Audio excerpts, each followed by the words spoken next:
The following is a presentation of the St. Louis Chess Club.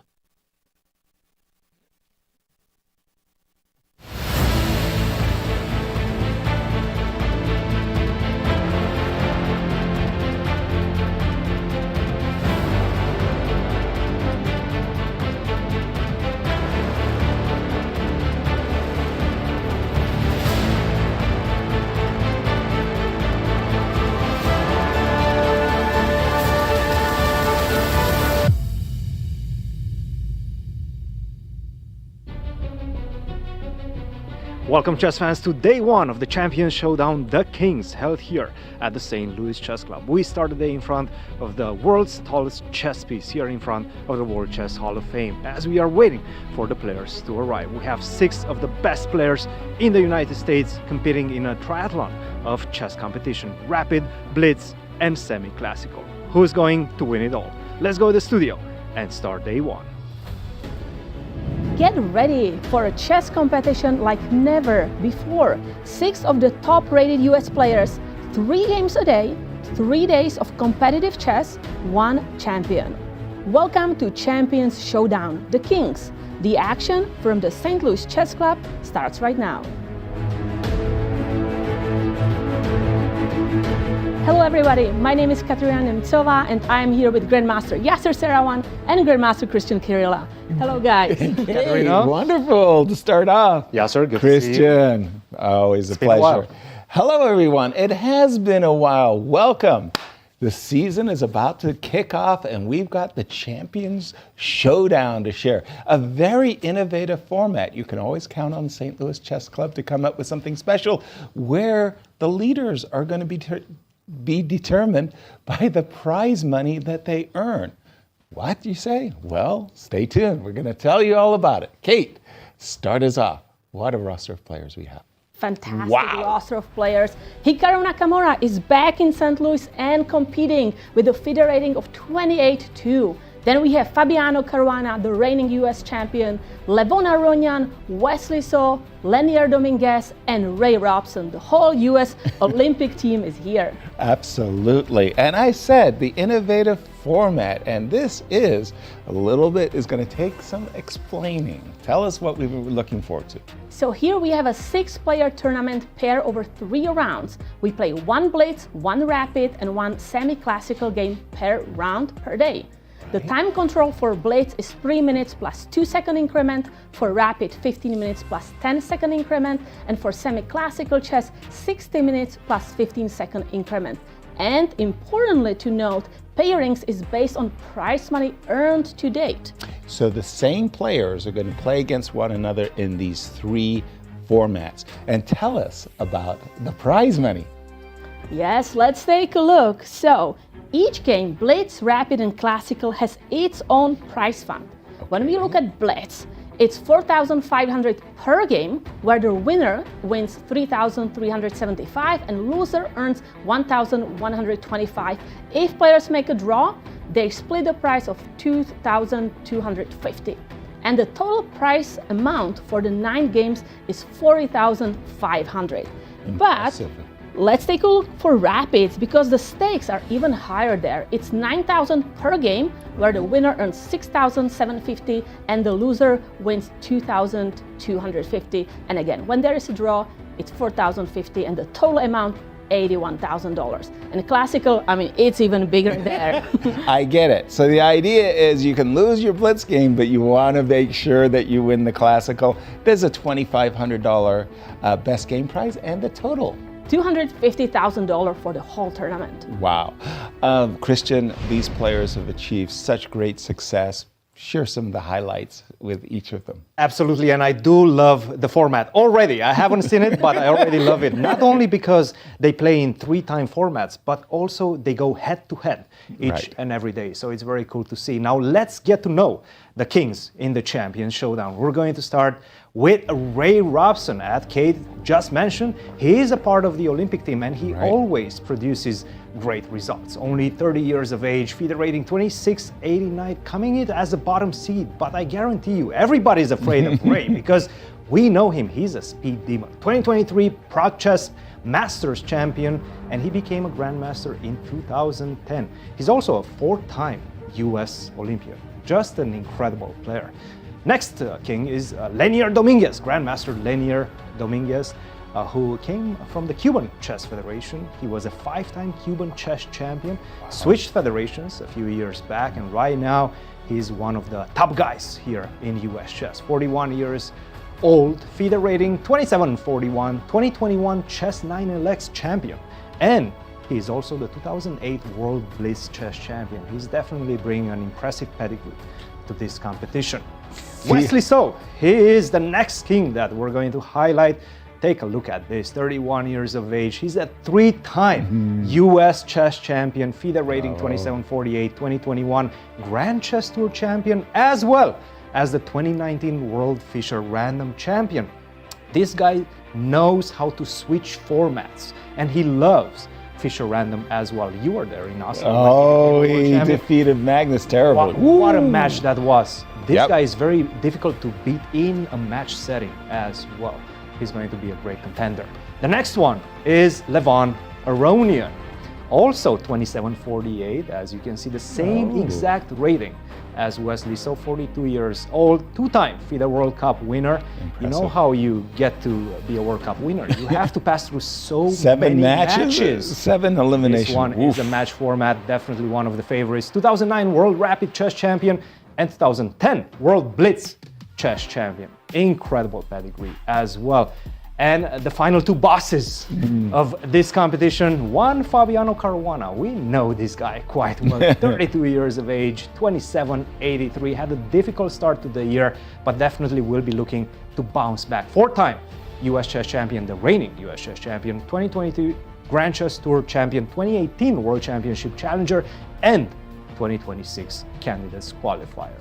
And of course, the boss, the boss man himself, that is Hikaru Nakamura, the 2nd highest rated player after Magnus Carlsen in the world right now, 37 years young, FIDE rating 2802, ranked 2nd in the world, 5-time US chess champion, and he's the reigning undefeated World Fischer Random champion. Guys, we have so much talent in this competition. For the next 3 days, I cannot wait to see what these players will bring to the table. And the world's #1 chess streamer too. I mean, like just how many bullets can we add to that graphic? Thank you, Cristian. And as we can see, Hikaru at the board getting ready, and play is about to get underway. But before we do that, we got to tell the audience the pairings. Yeah, and it's really cool pairings. So wow. Let's take a look. In round 1, we have Wesley So against Levon Aronian. So we have the equally rated players battling it out.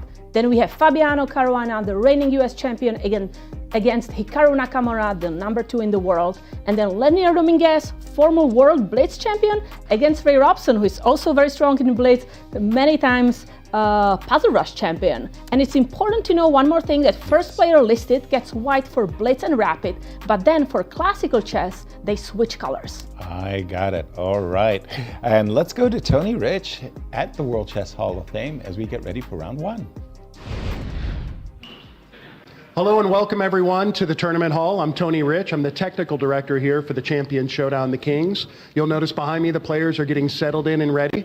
They're coming through the security scanning process, and the arbiters are preparing to make their first round announcements before the games begin. Nerves will settle down, players will settle in, and we'll start in just a moment.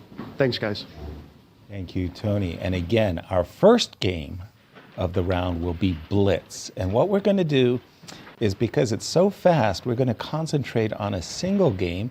We can move around, but because it's so fast, our focus is going to be on the game between Fabi, and there he is, Just is coming versus to sit down Hikaru next to the board. Nakamura.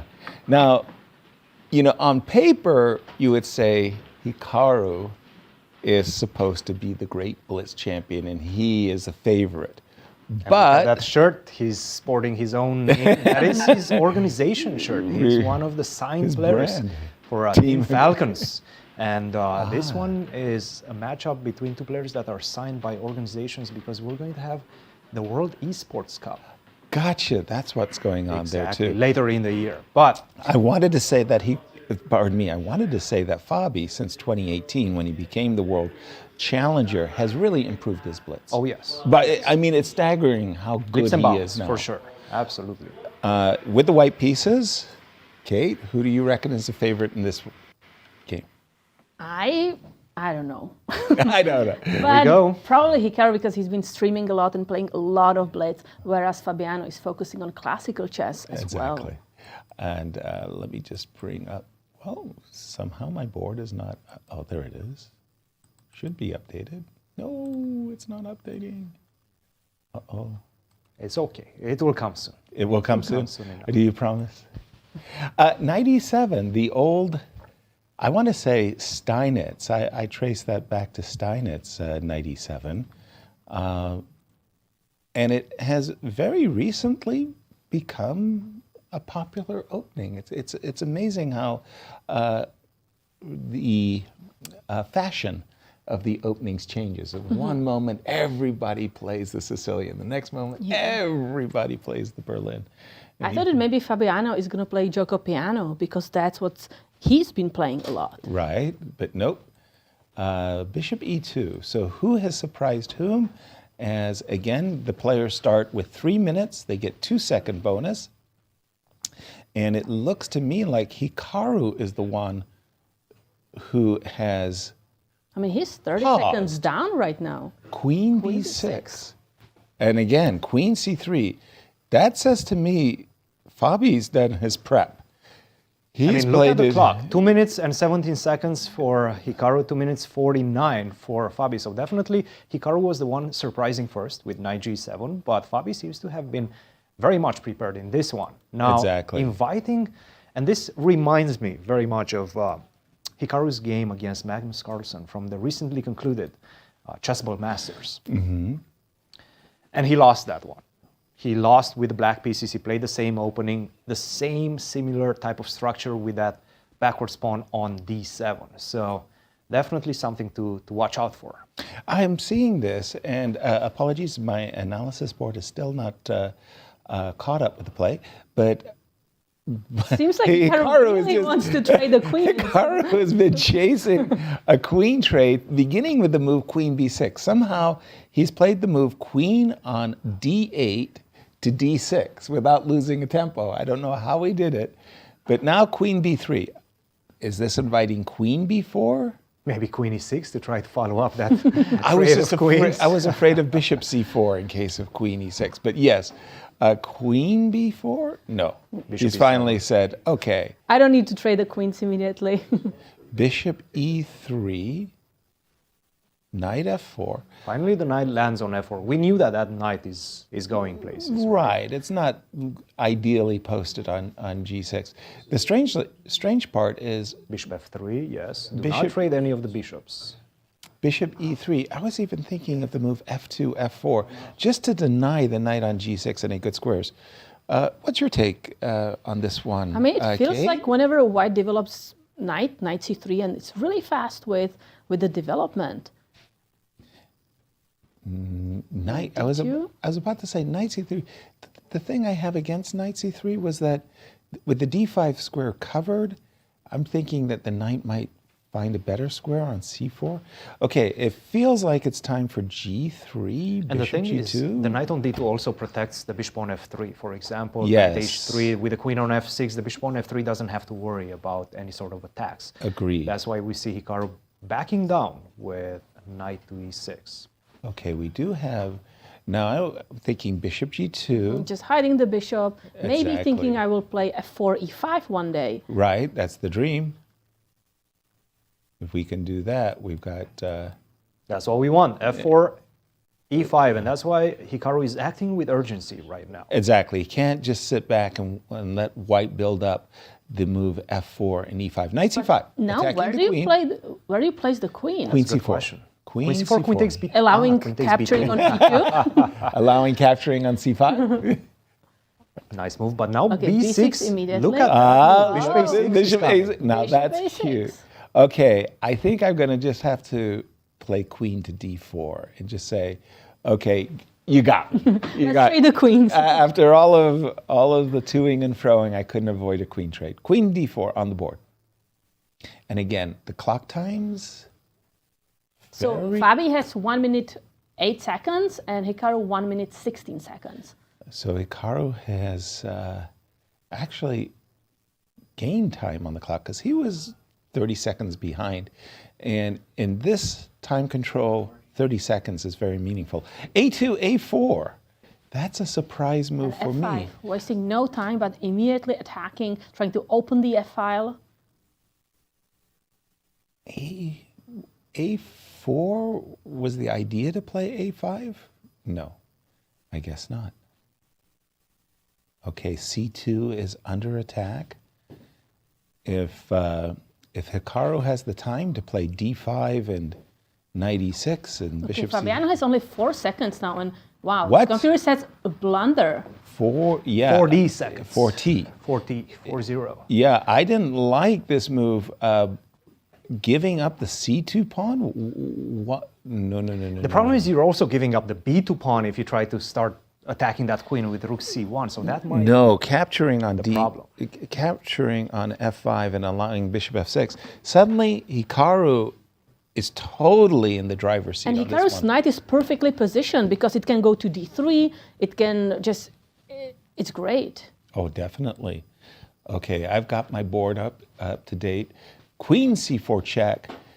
Going into an endgame, a pawn down, this looks terrible. D7, D5. Maybe 2 pawns down because D2 also is going to be up for grabs. But let's not forget, it's not an Armageddon. All you have to do is survive because you get more money. Yeah, that's true. I don't know, but that looks like a mighty juicy pawn on B2. No, Hikaru He did not shoes want it. to give his bishop there. And he's also banking on the fact that that knight on D6 might in fact get trapped if you're not paying close attention. Knight D3, this one is not looking good for white. And No, 3 this- seconds on the clock. Rook to D1, that's another pawn. Knight takes B2 is a potential. Knight to B4, okay. Well, talking about the two bishops. He's going for the bishops. He sure is. And for Hikaru, he has played this in truly outstanding style. I mean, is But there look at any the clock move? also. The clock is a huge factor, and it just shows dominance right now, to be frank, by Hikaru with black pieces. 40 seconds against 5 seconds. Hikaru is probably thinking if he wants to capture the pawn on F3. I No, would he wants to be, keep the pair of bishops. But Fabi's fighting. yeah, for sure. But the problem is also this majority on the center. That was a very, very fine Maybe move. you can do something against that pawn on D5, Exactly, right? exactly. Once F4 comes in, not yet, because the bishop on H5 attacks the rook on D1. I wouldn't say that this has been stellar. Wait a minute, can I take on C6? No, he goes for the A7 pawn. I like that move. F4, as we expected. Okay, There's a bishop threatening. D5 sighting. Absolutely. Be Like, very cannot careful. capture the pawn on B5. But there is. Oh my goodness. Who's gonna be first? He took on B6. He Who's- didn't take on A7. He did take on A7 and Oh. A5. He's trying to. I oh my thi- goodness, but I- look I at those think- pawns, Yasser. I think my board got the wrong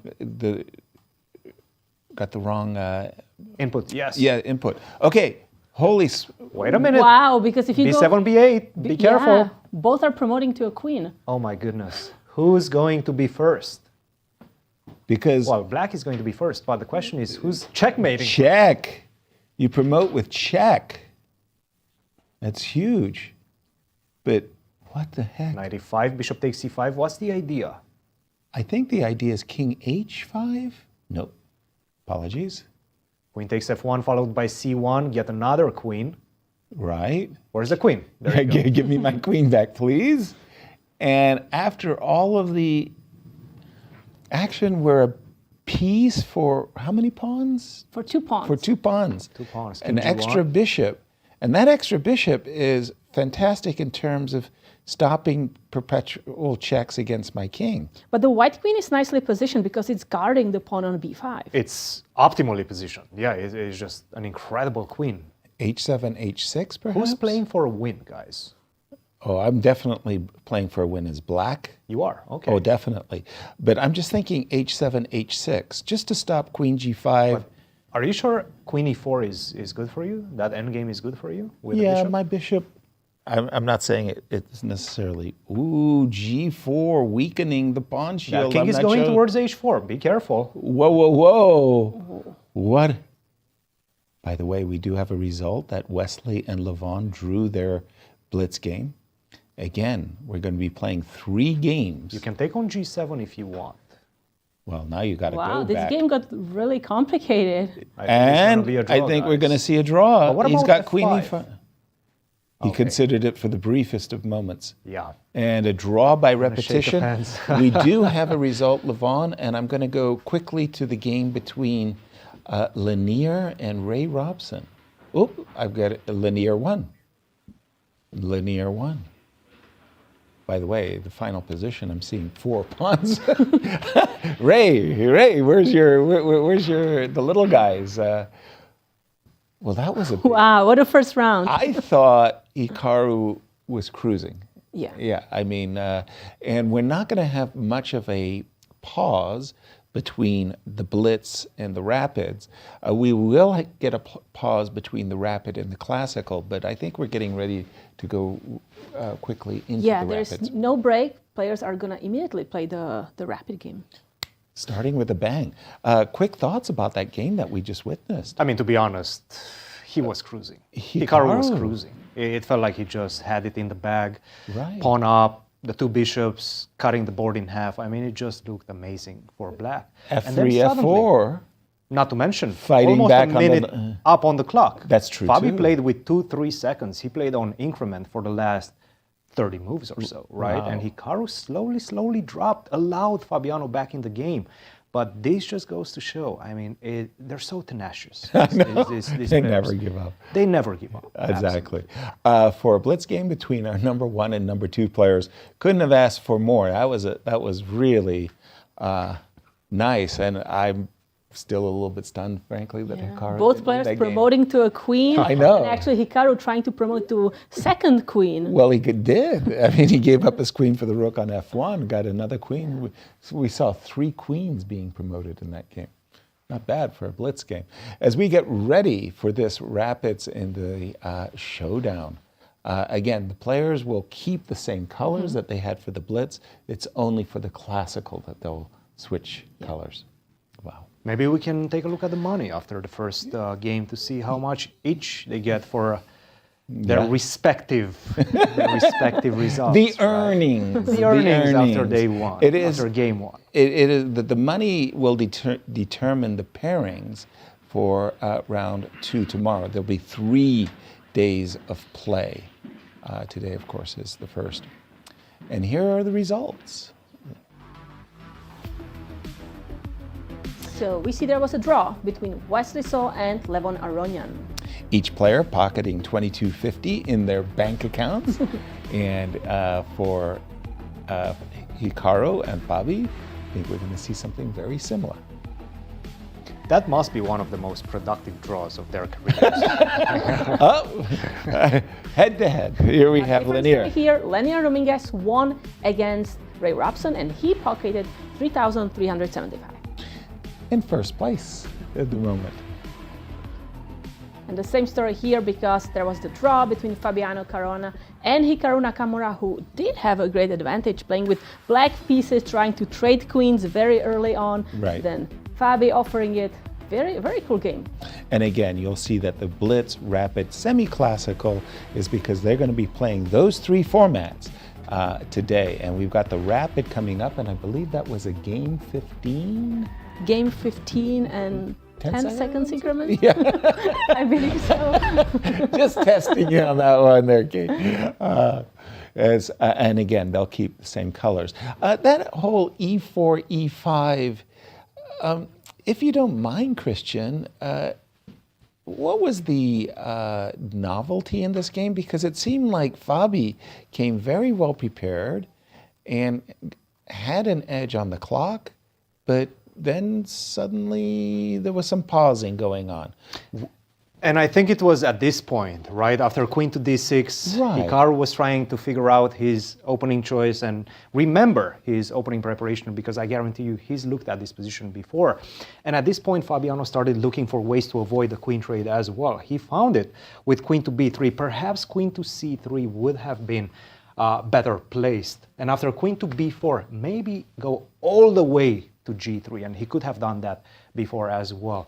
All the way to g3, so that now after queen to d6, I can play the move f4, right? I'm avoiding the queen trade, but I'm also accomplishing what I really wanted to accomplish for a very long time, and that is get my pawns going on this side. Go e5, f5, try to attack the knight on g6. The knight on g6 feels not so well. Let me just now. pause you as Yes. we get ready for the pairings for this rapid. Once again, the players are going to be playing against one another.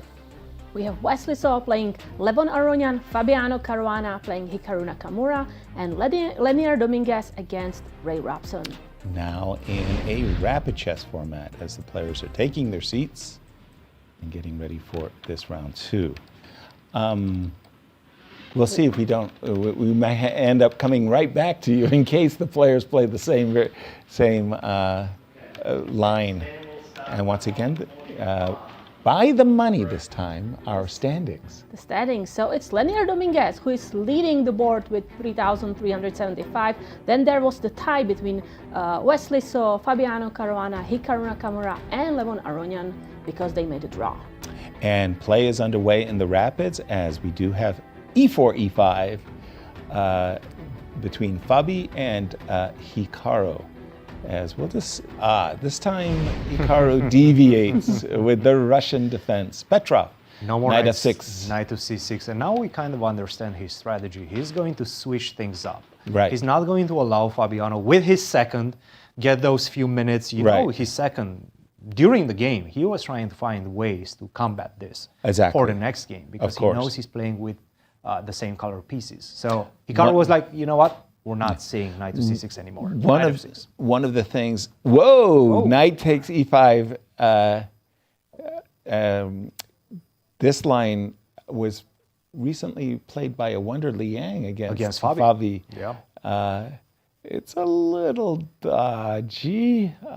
Doesn't have the greatest reputation, but a Wonder did draw that game. I wanted to say that amongst the very, very elite players, you have to be a moving target. You do have to. You these cannot guys, be a sitting duck. No, way. no. And takes. I'm assuming knight b5. Yep, and there we go. Gift me the pawn. Check. That will fork king and rook, which I think is going to force bishop check. Bishop b4. check or bishop to d6, even that. But bishop d6 is not great. No, I wouldn't play the openings to get that type of position. Check, c3, bishop a5 covers the pawn. As they say in the business, you're begging for a draw. Yes. Go bishop d6. Yes. More or less. Now bishop f4, quickly attacking the knight, wanting to long castle. I will have to play f6, long castles. Now, I wouldn't say this is actually Bishop d6. fun and played it. games. Bishop d6. I don't know. This is not why I play chess. The last time This I is looked not at this fun. with an engine, because I was getting ready to face this e4, e5, knight f3, knight f6, is the engine was really liking white's potential. Oh, of And it's just a course. long game with a stable advantage. This Absolutely. is definitely not something that you want to defend against when you only have 15 minutes on your clock. You know the pressure is going to pile on as the game goes on. There's nothing wrong risky with... decision. Yeah. Nothing wrong with Fabi's decision to grab the bishop right away. As far as I can see, you're not forced to do that. A move like bishop e3 with the idea of castles and rook takes d6 would have gotten my mark of approval. But knight takes d6 check, takes, and again, Kate. I mean, white has pair of a bishop. There is everything. weakness on d6. Right. I No mean, problems. you sit there and say to yourself, just because I'm black doesn't mean I want a bad position. I mean, and this is, as Cristian said it very well, you're begging for a draw. I mean, you're just hoping that bishop e3 castle's long, c2, c3. You set up a frontal attack against the pawn on d6, and black is on the defensive for the rest of the game. I don't like this decision. Yeah, after this bishop to e3, it seems like Hikaru is just trying to remember his theory. Now, my only guess that if he has looked at this position before is bishop to f5, with the idea that, of course, hey, please go c3 so that I can go knight to d3, give you a check, and then get this transition, opposite color bishops. Maybe you will survive. You're still worse, but you have great chances to survive, right? Right. But I do think that, oh, there you go. Bishop None of that e6. is going to happen because he plays the move bishop to e6, telegraphing the fact that he wants to go knight to c4. He wants to force the trade of the light square bishop for the knight. That would be ideal for black. I am not going to do that. I'm going to castle in king e7. That's what he did. Yeah. That's what he did. And again, we are talking about a very stable advantage here. Let's go around the horn and check in on Wesley and Levon Aronian. Wesley and Levon made a draw in their first game, Cristian. Are they repeating the same line that they played in their Blitz? No. No. No, they're not. No, they don't seem to be doing that. D4, knight of 6, e4, e6. We got the Nimzo on the board with e3. And this bishop to d2 became very popular now. By Wesley. By the way, Wesley loves to play this, both with white, but with black pieces as well. And he's a tremendous expert in this one. A3 forcing the trade of the bishops, knight to e4, and then we get this structure. Of course, you should like white more because you do have a target, right? The pawn on d6, you're going to bank everything on that. Try to go rook to d1, try to put pressure on d6. But that's the only weakness black has. If you manage to maybe even sacrifice that pawn with d5 at the right moment, open up the e-file, take advantage of the fact that this pawn on f3 is a bit overextended, right? Leaving the pawn on e3 a bit behind, right? That's what white is going to try to do. e4, stop the move d5, and play behind that pawn structure. This is what white is trying to do and how he will try to get the advantage. Nevertheless, it feels like Levon, if he knows what he's doing, will be able to equalize. Hey man, I played the hedgehog my whole life. Exactly. I was like, well, I can do it. Before we go to their third matchup, I do want to go back to Fabi just a second, because again, I was very taken aback by, I mean, Hikaru seems to be happy. It's like he's played all of his moves very quickly. Maybe that's what you need to do, even if you have a horrible position, just play quickly. And again, it's all the same very stable advantage. This knight on e5, by the way, you might think it's a great knight or something like that. Actually, it's really doing a lot of nothing. For example, I'll go h2, h3. That's what happened, actually. I'll play bishop e2, and I'm going to double my rooks along the d file, and essentially, because of this outstanding weakness on the d6 square, black is actually going to be playing a defensive game for the rest of this middle game, end game. We're going to keep an eye on I thought maybe we can even not double the rooks, but put the other rook to the e-file, which is open, and then potentially the f4, g4 business, agreed. That's also looking very good. I'm going to go to our third board match, and that, of course, is between Leinier and Ray Robson. And this is Game 2 Rapids, and two prominent experts in the Open Sicilian. An invitation to dance at a Najdorf. Bishop e3 is kind of an invitation to dance at the English attack. Bishop e3, f3, and so on. And Ray keeps it in the Najdorf by playing e5, knight f3, bishop e7. A friend of mine, Grandmaster John Vanderveel, also very much liked to play this system with the knight on f3.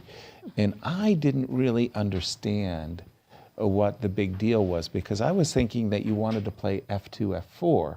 And I thought the knight on f3 gets in the way. In this particular case, there's always this idea of potentially, like for example, let me make a bad move. And you can see immediately why you do not want to play this. You do not want we are pawn grabbers. Yes, and that is a very good pawn. So the idea is you're trying to stop black from playing this kind of harmonious Najdorf development with knight to d7 and rook to c8. Still, We see Ray playing queen c8. Top theory, queen c8. Queen c8.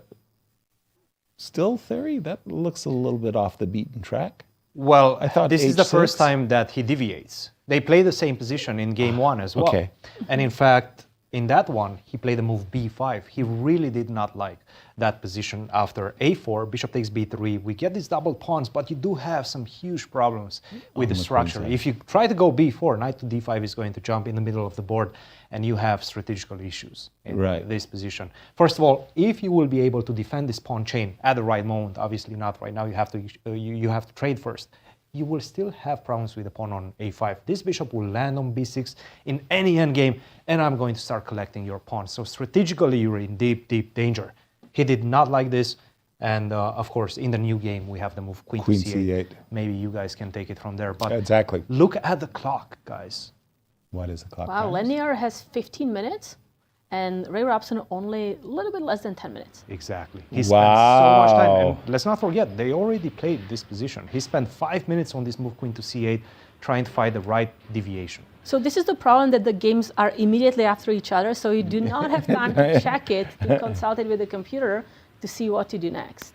Ray, as we know, loves to get into time trouble, but so does Leinier. I mean, this is going to be a real difficult contest.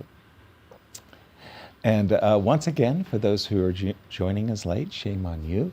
But we have 3 games a day, Kate. Yes, so we had the Blitz game that just finished, and now we are playing the second game, the Rapid. And this game features 15 minutes per side. And after this, we're going to be playing a semi-classical with the players getting 60 minutes and 15-second increment. And they switch colors. So 3 different formats, as these kings of American chess have a showdown. And we'll be playing 3 days with this format. And the pairings are going to be determined by prize fund. So we're going to keep an eye on this one. We're going to go back to Wesley versus Levon. And by the way, these 2 players, again, I mean, they're legends, but they're at that point in their careers that they're looking to win tournaments. And we've got the American Cup coming. Oh, well, I'm a pawn grabber, Kate, and I see an I want to go knight here. a4, right? I do. Queen d4 and knight a4 and queen take d4. it. I think I'm going to have to play a very ugly move, knight a7. And in case of knight a4, I'm going to go, I mean, Really? yeah. You know what my friends in Seattle would call it? It's called seizing the defensive. But I don't want to lose that pawn on But b6. can you go just knight d7? And drop the I mean, knight b8? knight b8, knight a4. But then the pawn on d6. d6. I thought queen c7 first, but it's not. Okay. Either way, knight knight a4, a4. queen c7, Queen d4. queen d4. Yeah, no, this one. And this actually is c5 maybe c5 is instead of Yeah, knight, okay, and the instead of d6 queen is just d4. hanging. Maybe I can go c5. and try to- yes. No, And I have to go with that ugly knight to just defend the pawns. And what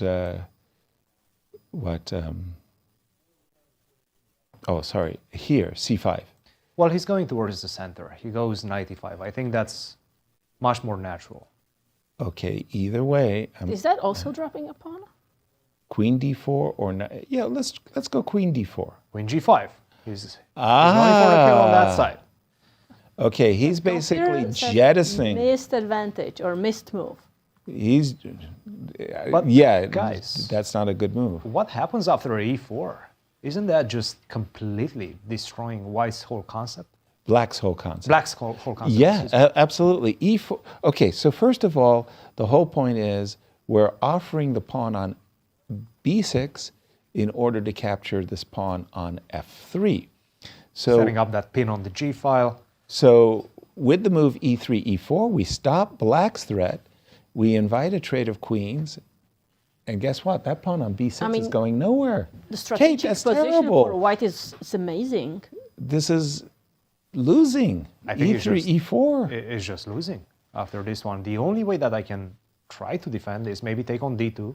Okay. So you go e4. First of all, if you don't do something, you try to defend the pawn on b6 with rook to b8 indirectly. Let's put back the queen on g5, perhaps. Sure. If you want to trade on your terms, let's say, hey, you take on g5 first. I Yeah. don't have to take on g5. My threat is f4. Indeed Right it is. And Wesley, spotting opportunity, says E3, E4. I've got a huge advantage. With the move E3, E4, as you just pointed out, Cristian, F3, F4 is the threat. And you are about to lead us down a different pathway. Queen takes Queen takes D2. d2, and rook to b8 is the only way that you cannot defend with knight d7, because then you drop the pawn in the center on d6. I love these positions as white. I've played them my whole life, and I'm very, very happy to get a huge majority in the queen side with C5. Right. That's right. This is just losing. And thanks to the spin, my next move, I am not You're going not to take taking the pawn on d6. Marching That's the forward. problem. You're not taking the pawn on d6. And the Saints will go marching Which in. doesn't happen too often for Yasser, not to capture a pawn. Exactly. But this looks like, I mean, This is a sad position, guys. right. So And can Black Levon, try to capture the queens? All right, let me And show then a just nice. crash in the Can I show a center? nice Please. line at that Go. point? Maybe we after can go. E4, No, at the end of it, all the Oh. way after c5. Queen takes D2, you mean? Rook takes D2. Yes. Oops. Okay. And I rook did D- not use the engine for this one, so it might not work. I don't know. It might not work. Okay, bishop takes So let's E4. see. Take. Take. Rook Takes takes. b6. Yes. And we're only showing it because we have some time. It's not blitz. Yes. c5, rook to b8, Okay, you can't capture my pawn. Rook to B8, c6. I'm yes. threatening to go c7. Yes, you are. You go rook to b6 to stop everything, right? Okay. The expansion. Rook Rook takes d6. Nice. See? Rook takes d6 and c7. Nice. And I'm not creating a fork, but you cannot defend against c8 with either rook. No. And That's I it. think that's it. Yeah. And you were teasing me by saying I don't take all the pawns. Yes, I do. I would see rook takes Just D6. delay it. Yeah, I delayed it. E3, E4, and we see Levon at the board, and he's just like, oh dear. This is close to over, guys. Oh dear. From I mean, a practical perspective, you just simply don't stand the chance right now. Exactly. It's just, Losing that pawn on b6 and allowing the pawn majority on the queen side, No. that's deadly. no, but Queen G5 was, Play too fast. yeah. Play too fast. And in fact, it was the moment when he had an opportunity. Instead of going queen to g5, yes. the one thing he should have done is to go d5 and strike in the center and try to get his counter chances. Knight d7. By the way, not for nothing, but Knight D7 is really an admission that, things have really gone wrong, because you wouldn't go Queen G5 inclusive, because the move E3, E4 is actually very useful to white. Takes, rook takes D6, and talk about cashing in your chips. Knight to C5. So Do we take another pawn, or should we be just happy with one extra pawn? I'd be The knight hard can pressed be not to. trapped. No. Well, so if I'd you be- capture the rook on d8, I was thinking in a different way, if you don't mind. I just take here, Yeah, take on a4. yeah, that's take on much better. A4. Take on b7. Yes. Now, I admit the knight might have a good chance of making a blockade, but for the moment, C5 is a winning threat, right? I mean, you're welcome to play rook to D2. I don't think I'm getting mated after bishop F1. So I don't see anything That's there. two pawns to the good. This has to be winning. Yeah. So just let's show the trick. So if you capture first the rook Okay, from the start, from the start, take on rook D8. takes d8, rook Yes. takes d8, and then you grab your pawn, another I'm so- pawn on b6, I'm being so very happy. happy. Then rook d6, and the knight is in trouble. And I get the cold shower moment. You wanted too much. That I wanted second to- pawn was And- poisonous. And by the way, rook takes b6 on the board. But also in this position, how would you rate this ending? I mean, you've got an extra protected pass pawn, but some fortress chances, you think? I'm not so sure because Yeah. one thing that I would really love is fly my king to a4. Yeah. Right? Yeah. Forcing black king to go to b6. b6, yeah. But then you might be stuck. I don't want to risk this. But I think I should just always don't want have to risk like this. try to put the bishop on that bishop diagonal, and then you are kind of in Zugzwang, right? You cannot move the king to defend the Right. pawn. What we do have instead is rook takes b6, the move I liked. Knight takes a4, rook takes b7, 2 pawns to the good, as Levon is going to be suffering for the rest of this game. White has everything, except maybe he would prefer to have the pawn on b4, but the king is marching into the center, 2 extra pawns. Do you try to go, I guess, ask and answer, king f2? I was thinking about rook to d6 and asking questions, invading with my rook, but Right. it's not really doing anything on d6. It's not necessary, but we're going to go back to...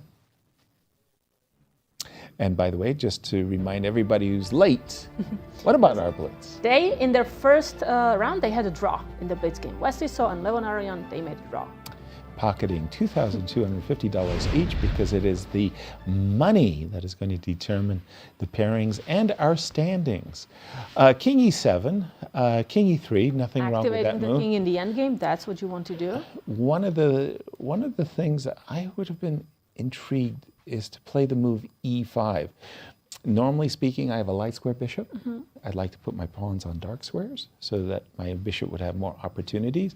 If I put my pawn on e5, you play f6, I take on f6, I have a chance of g3, h3, h4, creating a passed pawn over there.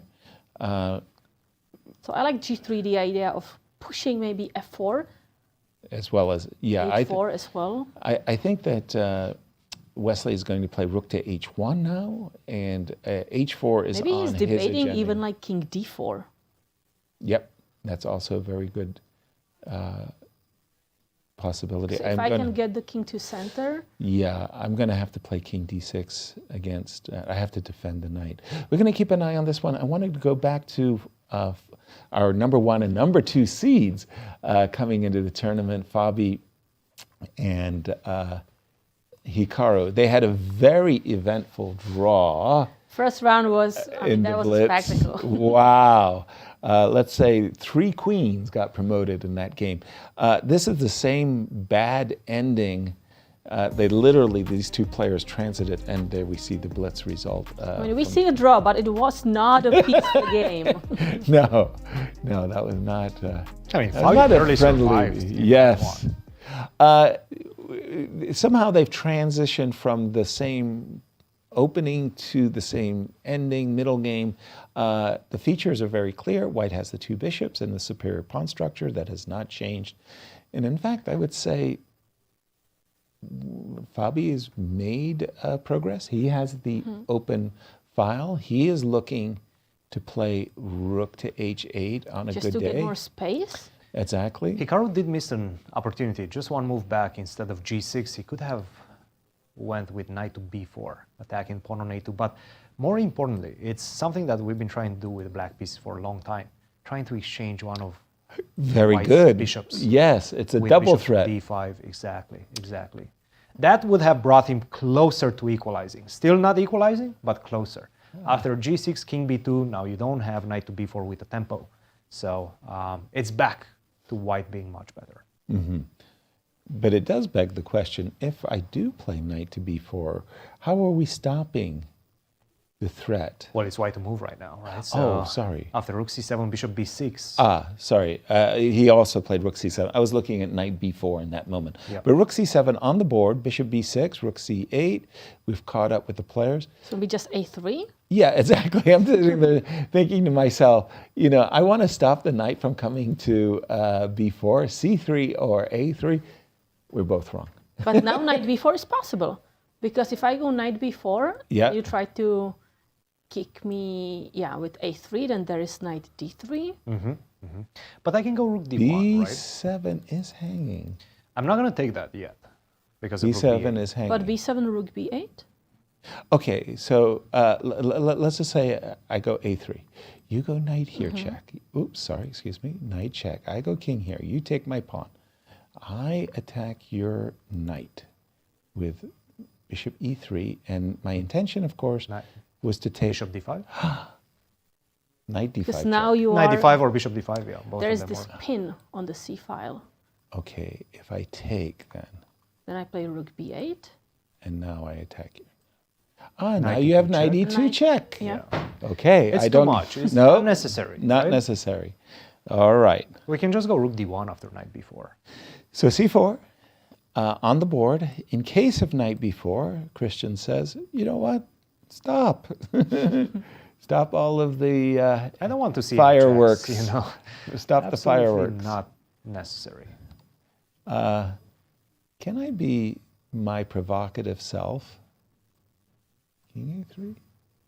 You allow me to go to c2? And if I go to c2, you really want to go to a4? That's my provocative self. Really? Come on, Yasser. Look, Don't I've do been that. checkmated by the best. Don't do that. But now I just go bishop d7, bishop c6. But at that point, my king has made such great strides It looks nice, yes. that I'm actually kind of pleased with the outcome. Yeah. We'll keep an eye on this one. Not surprisingly, when we left Ray Robson, he was 5 6 minutes minutes, down. 6 minutes behind. Let's check in on Leinier and Ray Robson. What is going on? What has happened? The time So Ray has differential- only 2 minutes on the clock, while Leinier has 10 minutes. Oh, my goodness. Alert, alert. Leinier ahead on the clock. Okay, what I see is a single weakness. What Ray is going to do on his next moves is he's going to look to play rook to d8 and to play the move d5, maybe with queen c6 as well. But if he can play the move d5, get rid of his only weakness, Then he's fine. he's fine. He's fine. And that's what it all depends upon here. Is there a way for Leinier to play, for example, knight h4, knight f5, rook g3 to suddenly go on on a kingside attack? Probably it's nothing. d5 still, yeah? I was looking even at move like knight a4. You know, if that's something I want to do, to just ask the you way- what you want to do about the b2 pawn. I just have the cheapo in mind, if you don't mind. Sure. This is something that I think everybody should have hardwired in their minds. So the rooks are all locked into attention, and you think that the rook on d7 defends the e7 square. It does, but it's also is necessary to defend the d8 square. So it's what we call an overloaded rook, and after the move knight e7, well, you You're in start trouble. crying. Black is in trouble because you Yeah. have to capture the knight, and then the rook on the back rank is just up for grabs. Exactly. He should be going for knight f5, given time situation, right? D5 is on the board. Ray is looking to trade, and now comes the move knight f5. Hasn't played it yet, but it feels like it's the practical choice, right? Exactly. Keep more crazy ideas in the position. Exactly. And again, for the same tactical reasons, d4, c3, please allow me this opportunity to play knight e7 check. But maybe I can play g6 now. With d4 included, Yes. or the current position? Let's include it. d4, d3, g6 now. Okay. So I have to be my troublesome best. Queen g4? And if I go king h8? Asking me what I'm going to do down the file. Where's my knight going? I don't know what I'm doing. Well, you can go to h6 with the same idea. If I take on c3, you have knight f7. Exactly. A knight f7 check. But how bad is that, in fact? So let's keep going. Really Take on bad. c3, knight f7, Knight f7 check. yeah, king g7, Okay, I took a rook. or maybe king g8. I'm not sure. Yeah, you'll tell me in a I'll moment. tell you later. Yes. Yeah. I'll take on I rook. take on d3. You'll take on. Ooh, my queen Ooh, is back hanging. rank checkmate. That's what I'm saying. Yeah. Oh. So I think it's fine. I think this works as well. Oh, that's nasty. My queen is hanging. Okay, I didn't see that. Wow, I thought I was cruising. No. D5 on the board, and Leinier has actually stopped because for sure he played knight h4 intending knight f5. He's now just having doubts about knight f5. He may be thinking to start by queen g4, maybe. Queen g4. But that's offering the c2 pawn. Yeah, maybe he just, I know it looks a little bit meek. c2, c3, no, that's too meek. That's too meek. That's not inspiring anybody. h3, just to get out of these back rank issues. Okay, one more look. Knight f5. Now, last time I played c3, and that actually rebounded. That was a bit of a shock. So what about rook g3 or rook Exactly. h3? One of those moves, right, where I go after the king. Well, this is looking, nobody likes defending, but Well, defending still, when you have no time on the clock. but black still has this g6, king h8, and I'm not sure what the white pieces are doing there. They're scaring you. They're ghosts. But at some point, we have to make that trade-off, right, between practicality and objectivity. Yes. If you are white, if you are linear, and you're trying to maintain your time edge on the clock, Right. you need to make your decisions 6 minutes against 2 minutes, go knight f5, and let Ray decide on how he wants to defend. Exactly, right? whether to play g6, whether to play it with d4. Let's go back to Yes, Hikaru please. with black pieces against Fabi, because that one is getting interesting as well. A lot of things have changed. All right, let me refresh my board. When we left it again, it was this 2 bishops and superior pawn structure for Fabi. We thought that he was enjoying, whoa. Very good move, G5. G5. Wow. Very good It's move. offering a pawn to make sure the knight has a great square on e5. Well, guess what? He landed on e5. And Fabi wasn't interested in any of the complications that would have resulted from capturing on e6 or capturing on b7.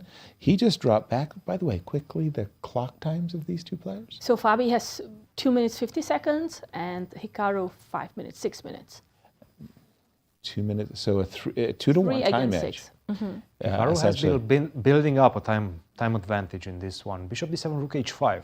Give Obviously, this pawn. big question. How do you defend? Right? How Exactly. do you You- defend that g5 pawn? Do you go f6? That would allow rook h7. Well, that's exactly what Fabi is angling for. He wants command of the 7th rank, so he's trying to lure Hikaru into playing the move f6. Now the question is, I don't think you can really avoid that, can you? I think you will go f6. King f6, rook h6 doesn't seem very safe. King f6, rook Maybe h6, bishop to e3 first, maybe bishop try to force you to e3. go rook g8. And also, it just feels such an uncomfortable pin, right? Just even bishop to d4. He has played f6 for better or for worse. And Fabi immediately jumped on the 7th rank. Check, king f8. That's playing with fire. I mean, this is the Well, great thing he's about trying pair of to- bishops, so you are controlling a lot of squares on the board. But king f8 has a very clear objective. He wants to chase the rook away from the 7th rank. I mean, otherwise, bishop d4 and reloading. But king f8, is there a way to for Fabi to continue his attack? That knight is so strong on e5 is the problem, right? Knights love So if I give you a check on Essential h8, uphold. where do you go with your king? g7. So we trade rooks. But then I trade rooks and I have bishop c7. Like I want to kind that's a of good really point, make your yeah. knight passive and then just march my king into the center. That's definitely I not something love that. I do not want that. No. You're a girl after my own heart. Take that pawn and put the bishop back on d5. I think you're going to have to go king e7, actually. Hikaru will have to go king e7. Now, is this... No. I was going to... Let's not forget, guys, it's all about the clock right now. 1 yeah, minute. I was just thinking, look at that. Fabi 2 minutes, Hikaru 5.5. I get nervous whenever I'm underneath 5 minutes. I mean, I don't understand how these guys can play on increments. And Why don't we do get it the best all of the both time. worlds What's and that? go king f7? I say that's an indecisive move. King e7, and we do have a trade of rooks. King e7, King e7, rook c8, bishop c8 on the board. By the way... And I think we can expect king c3 now. I love the way Hikaru plays. It's so practical. You immediately recapture the rook. I have seen Leinier and Ray think about this position as black, taking the rook, king c3. Take the rook right away. Don't hesitate. Hikaru instantly takes, and you were about to say king c3? I thought king c3, but we have b4. b4? Okay, what I see... Go bishop d7 right now, because you need to get that bishop out to c6. If you give me one more move, let me Yes. go a4, b5, Yes. knock that bishop up Yes. on c8, and then push my king up. I agree with you wholeheartedly. Go bishop d7, bishop c6, quick. I'm going to go b5. I'm gonna try to restrain the bishop as long as I can. I'm still thinking about a4, what you just said a moment ago. You can reroute your bishop to f7. I'll put my king on c3 in that case. And I don't know, I would be reluctant as black to get in a situation where I see white. Can I go d5? Can I go d5? Yes, exactly. And king d6, try to... A check. I That's want to the make problem. sure. That's why I like my king on f7, guys. I really didn't like my king on f7. I knew it. You were looking too deep. You're too deep. I knew it. Bishop c5 check. I'd be reluctant to imbalance the position and allowing both sides to have passed pawns. Again, Fabi down 2-1 minutes. on the clock. Yep. And that's a big, big factor. But Fabi's next few moves are much easier, right? Because once you play b4, you know exactly what you want to do. B4, You want A4, to lock B5. that bishop up. Exactly. With b5, right? a4 is coming after that. You're the one putting pressure. Yeah. Now Hikaru, as you can see, he's spending a lot of time on this decision. The best way forward is bishop d7. Okay. And we were trying B5. Yep. And now you have to start calculating, and you have to be very precise. d5 seems to be the best way in the position, giving up the pawn like that. So not Pawn easy. takes a6. Yes, take on a6, take on a6. You can go bishop c5 if you want first. And then bishop to b5, yeah. And don't forget there's a g4 That's pawn. the problem. That's the problem. And king on d6. He did not play that. That was not easy Knight to calculate, d7. guys. Completely different. Well, again, kind of seizing the defensive. Now, Kate, a moment ago, you tucked the bishop in on c7, and I really like that. I was going to ask you, would you want to do that again? And Fabi said, yeah, I like that bishop on c7. b7, b6, you've been mentioning throughout I mean, the this problem ending. now is that the knight on d7 is locked. Right? Correct. You cannot move it because then the pawn on b6 would be up for grabs, which means the black king cannot go to attack the dark square bishop. Let's get the bishop. Exactly. Let's get the king in the center. Yeah, right? king c3, king d4. King c3, bishop to b7, king d4. I agree. And now I have to sit on my hands. I don't know what I can do for a tempo other than just going back and forth with my bishop. My king is stuck, my knight is stuck. That leaves my bishop. Something to be proud about. Yes, I know what I'm doing. But the thing is, how do we continue here? I think it has to be bishop to d1 with the idea of a4 and maybe on a good day a5 recapture with the bishop.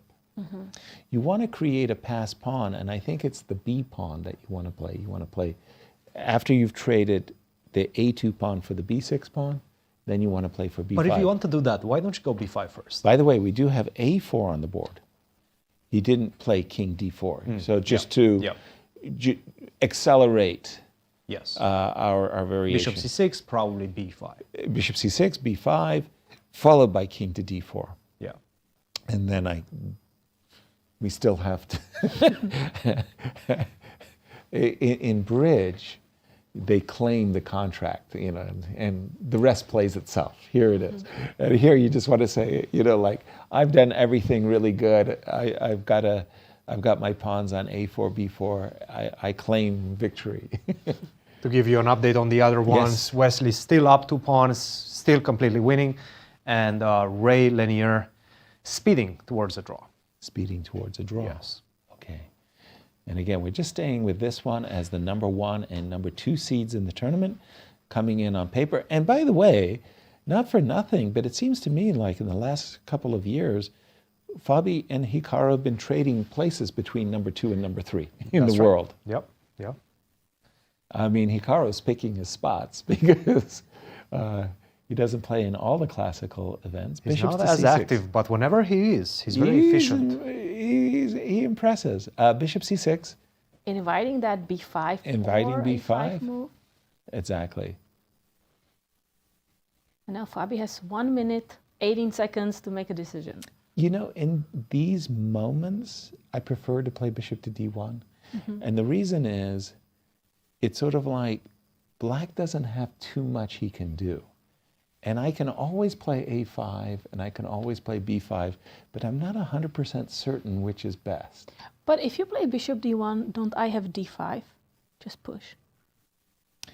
D5. I'm not 100% sure in that case. Could play bishop. But Fabi didn't wait. He didn't wait. pushed He just played B5. Forcing the bishop to retreat. That's a confident player. And I like B5. it because... You like it? I do like it because you're also keeping as potential king to b4, right? So you don't want to commit to the center. Maybe you want to go on the other side, on the queen side, and support the push of the pawn, support the promotion. The question I have to ask myself is Let's go black A5. threatening A5? I think so. Trying to lock I think it's down. too much. It's too locked at that point. So I think more or less here you're obliged to play A5, aren't you?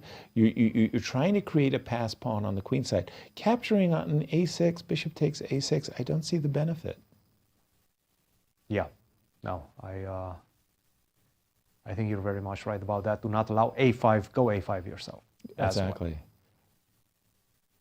And there he goes. He goes A5. Okay, here though, once again, I have to take on A5. I simply have no choice. Takes, Bishop takes. recaptures. And now my question is, D5 and or knight C5 or knight E5. See, the problem is once I've traded this pawn on B6, the knight is free. Yeah. There's no weakness that so Hikaru might say, look, my knight belongs in the center of the board. I've got this pawn on over here under attack. On a good day, I'll just go king to D7, keep you out. And Fabi might not have enough to claim a major advantage. Here he goes, knight E5. Knight to E5. Mm-hmm.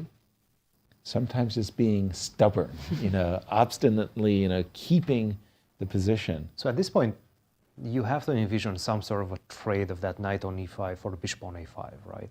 That knight on E5 is just too powerful. Yes. Let's go something like bishop to B6, king to D4, okay? King to D4, king to D7. So Hikaru, that move B5 and A5 has let his pieces improve themselves. The knight on E5, I think, is a massive improvement over the passive knight on D7. Bishop to D1. This is the move I advocated a moment ago.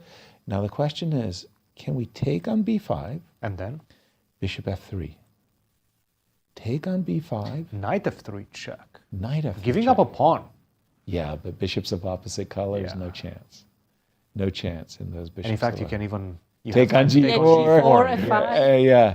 He had to go back, and he went back. That was a good move, by the way, knight F3. Fabi is really struggling Can you to go prove an D5? advantage. Is D5 an option? A6 is hanging. That's fine. D5, is this an option? What if I push forward, C5? I would take on B5 at that point. By the way, he captured on B5. And this was the one I was reluctant to play as black, because I just felt that giving the pass B pawn was a little too much.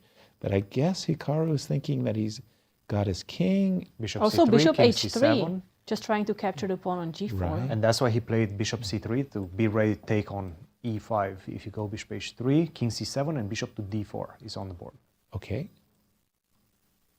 And clock time still a big factor, Kate? Fabiano 40 seconds, Hikaru 1 minute 20. It's almost keeping that 2-to-1 time edge. Bishop to d5. Bishop to d5. I just don't see it, guys. Yeah.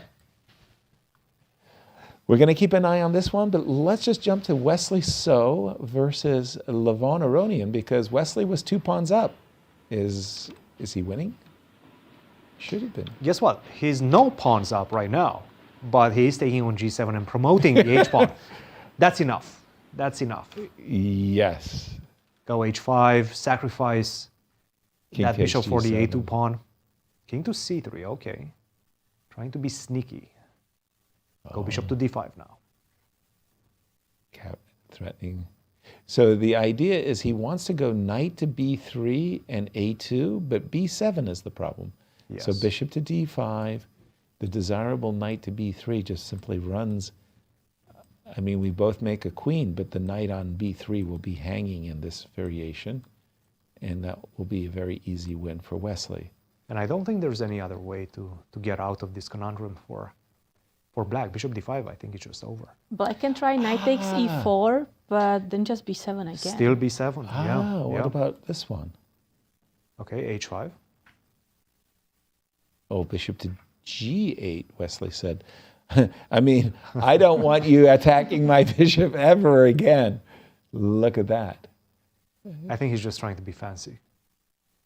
Well, I don't get it. Why bishop g8 and Levon not has bishop 5 d5? seconds to make a move. Or not. He did make a Or move. resign. Jumping right back to the Wesley game, unless Ray Robson has something of interest. Nothing happens. in that Nothing one. going on No, there? no. Okay, I'm going back to Fabi versus Hikaru. And when we left it, it's the same 2 bishops versus bishop to knight, 3 versus 3. But massive improvements for Hikaru. This is Hikaru's very knight is on solid. e5. His king is actually doing something. A moment ago it was on e7, really just kind of doing nothing. Now it's blockading The pawn, the white light square bishop cannot attack anything. right? And by the way, I'm getting a confirmation that Leinier and Ray Robson did draw. Reminding people, Leinier did win his the first first game, round, the and Blitz he was game. our tournament leader for 1 round. Bishop to d5 on the board. This, I just don't even see how Fabi is going to make anything here. There just played doesn't seem to bishop be a way to d1. make progress. I'm going At to some point just- you have to take on e5, but that's not really helping your cause. In fact, you're losing the That pawn can on be a b6. very bad endgame. You Yeah. could be losing after that Yeah. one. I was just thinking that Hikaru is going to go back and forth either with Yeah. his king and And with yes, his bishop, getting we a are repetition. seeing threefold repetition. and a draw. Hikaru is saying, I don't like my play. I don't know why I went into this bad ending. But It he worked. defended it very, very well. It worked, yes. Did that all happen at once? Did we get like 3 results instantly? I mean, I saw Levon resigning. Yes, we have all results. Okay, we actually going to we'll recap everything, but we do want to say that between the rapid games that just finished and the classical game, there's going to be a pause. But let's recap. What just happened? Everybody's going to have That 20 was- minutes to just refresh. It was a snap and a pop and it was over. Absolutely, and it feels like, Hikaru was much better in game 1, right? Yes, The black he was piece is winning. just a couple of moves away from finishing that game in a victory. After that, game 2, he gives some chances to Fabiano. Fabiano takes the lead in the game and puts the pressure, unfortunately for him. I have to say, this g4 weakening the structure on this side, I did not like this. And after this, it seems like Hikaru comes back into the game. We exchange g6, again, perhaps knight to b4 would have been a bit more practical, try to Right. get something, one of the pieces on d5 and exchange the light square bishop, but g6 was fine as well. And after c4, g5. This That is was the a key very move. good move. Key move. Yeah. Without this, you're going to get, unfortunately, suffocated on this side, right? Mm-hmm. If you go f5, which he did, bishop to d7, and the knight on e5 is Found a such square. a tremendous piece, right? And again, if you take on g5, the same thing happens, and you're losing the pawn on g4 as well. Very nice find by Hikaru. g5, well timed, and that saves half a point. And a lot of money as well. Yeah. And let's take a look at the results, Kate. Just remind everybody where we stand. So here, the match between Wesley and Levon Aronian, they had a Blitz draw, but in the rapid game, Wesley defeated Levon Aronian. And it will be the prize money that determines our leader group. 9,000 to Wesley So. His earnings put him in first. Continue with our results so far. So we have another match. Leinier, Dominguez and Robson. So Leinier won that Blitz game, but in the rapid game they made a draw. So far, Leinier Dominguez is leading with the earnings of 7,875 against Robson. For clear second. And in our number 1 versus number 2. All draws there, but very complicated and nice games between Fabiano, Caruana and Hikaru Nakamura, who are tied so far. Yeah. And Hikaru must be happy with the results so far, right? He had back-to-back games with the black pieces against Fabi. We know that's not easy, especially when Fabi comes with his preparation, but he managed to tame him, and now he's going to have white in the semi-classical portion. Yeah, in fact, in the game 1, he should have. He could have won his. But he's not going to repeat any No. that variation because he was in some sort of danger at that point. Yeah. And let's just remind our viewers of our format for this champion showdown. It's a very innovative one. Tournament paired over 3 rounds, 1 Blitz, 1 Rapid, and 1 semi-classical game per round. And the time control varies. Blitz, 3 minutes plus 2 second increment. Rapid, 15 minutes plus 10 second increment. And now the last game is going to be played today, semi-classical, 60 minutes plus 15 second increment. And very important to note that pairings is based on prize money in this tournament, earned to date, not the result of the match. Exactly. So number 1 will play number 2 and so forth. As we see here, we're getting ready for the semi-classical game. 60 plus 15 seconds, the players will switch colors. And with these formats, I mean, you will be better prepared. It's going to be very intriguing to watch. As once again, we do have a first player who's in first place, Wesley So. Oh, Wesley So, right. Right. And then Leinier Dominguez. Was second. And then all draws. And then all draws. And we're going to take a break. What are we going to do on break? So I believe Cristian is going to be talking to Fabi. I'm going to talk to him right now. Interview. I'm going to talk to him right now. Podcast, C squared, let's go. We'll see you on the other side of the break.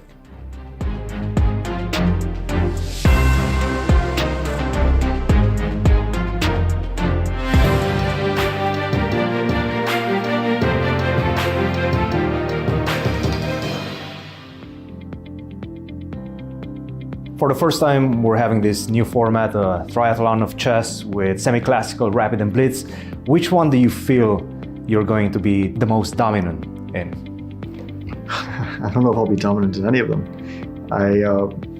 I think the semi-classical will be the weirdest one to know what to do in terms of like, do you want to put so much effort into trying to win, or, I mean, it's kind of based on this money split, and then you have to calculate like how much risk do you want to take. So that's the blitz and rapid is the easiest. There's no thought process there. You just play. But the semi-classical, I think some strategy might go behind it. Now you're the reigning U.S. champ. What's the most fun part about facing this all-American lineup? Well, I think it's interesting, especially because the American Cup will also happen pretty soon, and it'll be a lot of the same guys. So it might be some sort of like feeling your opponent out in terms of how they are at the moment, and maybe testing some openings against them or seeing what openings they're going for, because then soon we're going to play the American Cup and it's going to be a lot of the same guys and also a match format. So from that point of view, it's interesting. But of course, all the players in this tournament I have a lot of experience against. We've played for many years now, especially if we're talking about Hikaru or Levon. We're going back more than a decade in terms of how many times we've played and hundreds of games over different time controls. So that's very interesting. And it's also good to see that a lot of the players in this tournament, many of whom are from my generation or a bit older, are still going very strong and are still playing at the very, very highest level. So I think that's a good sign for American chess and also makes the tournament quite interesting. given the fact that you're going to be facing these players in all 3 formats, have you thought about any adjustments to your overall strategy as you enter each and every round? Not too much, no. I haven't given much thought to strategy. I think, okay, when it comes down to it, usually if you're in good form, even if you have no strategy, it probably works out well. And if you're in bad form, you can have all the idea in the world of what you want to do, and then it very often comes down to some, mistakes in the moment, which you can't really, if you're in bad shape, you can't really avoid those. So it very often comes down to form. It's, there's the famous Tyson quote, everyone has a game plan until they get punched in the face. And so yeah, you can have all the plan in the world, but you have to play well. Now, if you would be the organizer, how would you spice things up in terms of, let's say, a new addition to the format, or maybe even an overall new rule to chess? I thought that what the chess club tried, it's already almost 5 years ago now, and when chess was online during the pandemic, and the St. Louis Chess Club organized what they called clutch chess. I thought that was very interesting. So putting more points and more money on very specific games, and also the money is only there if you win. So it really incentivizes playing for a win at all costs.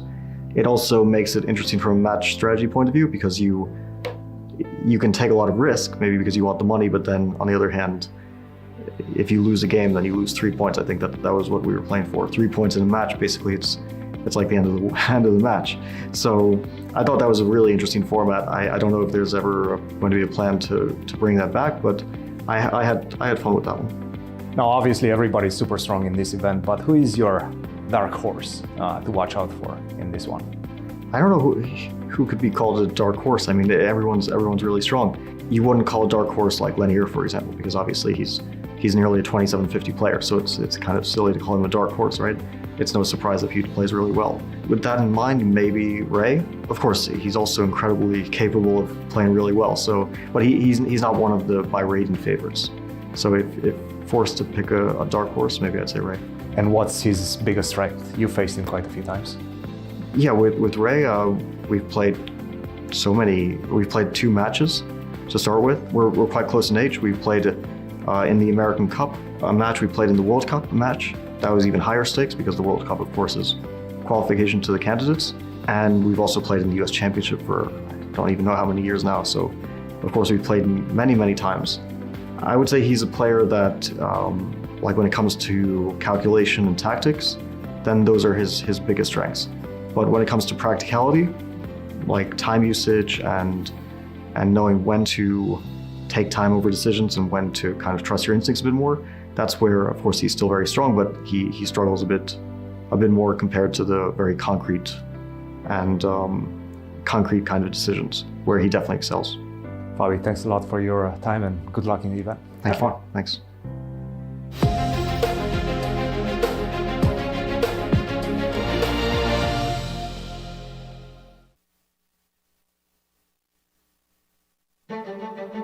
America's most exciting double elimination tournament is back for its 4th straight year. The American Cup takes place at the World Chess Hall of Fame in the chess capital of the United States, St. Louis, Missouri. Beginning March 15th, 16 competitors across 2 fields will compete for a $400,000 prize fund, going head-to-head until 2 champions are left standing. Top players, including defending champion Levon Aronian, with past winners Hikaru Nakamura and Fabiano Caruana, are all looking to add a second American Cup title to their names, while rising star Abhimanyu Mishra will be making his American Cup debut. In the women's field, defending champion Alice Lee aims to repeat last year's success, while Irina Krush sets her sights on a 3rd American Cup crown. Meanwhile, U.S. women's champion Carissa Yip steps onto the American Cup stage for the first time. Don't miss the action on Monday, March 24th, when the American Cup Blitz brings together eliminated players and local titled competitors for a fast-paced showdown. With fresh faces and established legends, it's the knockout event you won't want to miss. Catch all the action on the St. Louis Chess Club YouTube and Twitch channels. 10 years, one legacy. The Grand Chess Tour marks a decade of mastery where only the strongest chess minds carve their names into history.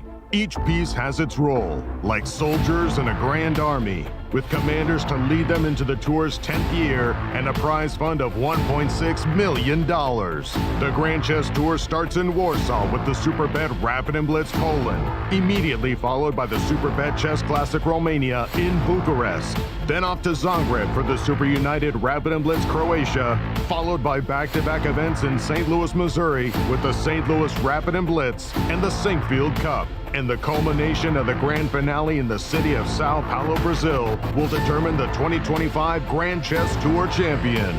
Fight with every ounce of strength for victory. This isn't just a moment. This is history.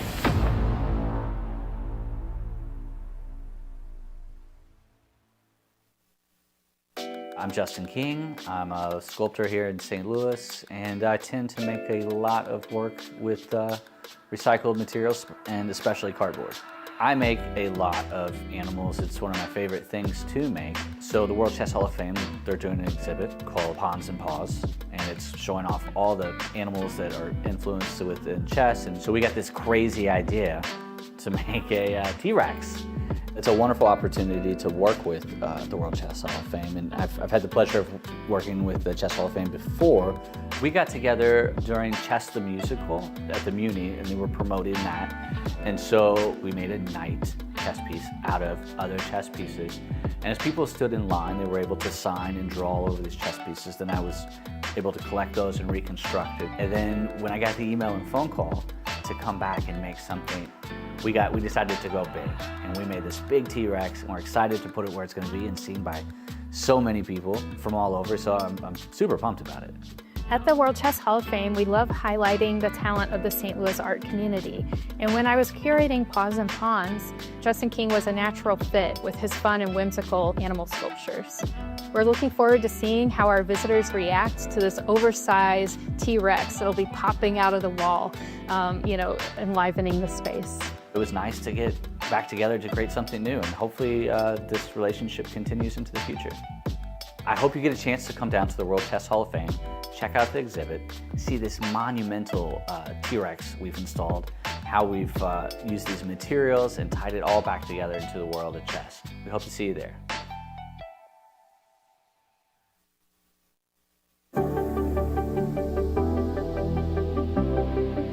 Hello, everybody. Thank you so much for coming. This is a wonderful day. Normally you do this at the culmination of an event, but this is midterm, and I hate to interrupt things too much. We are just honored to be part of this expansion project, and just to expand on what you've already grounded here in St. Louis. Everyone knows now St. Louis as the place for chess. So to see the club expanding, that's so exciting. There is a steel beam behind the Andy over here, and I think we'd like to start off by having that signed before we can get it erected sometime in the near future.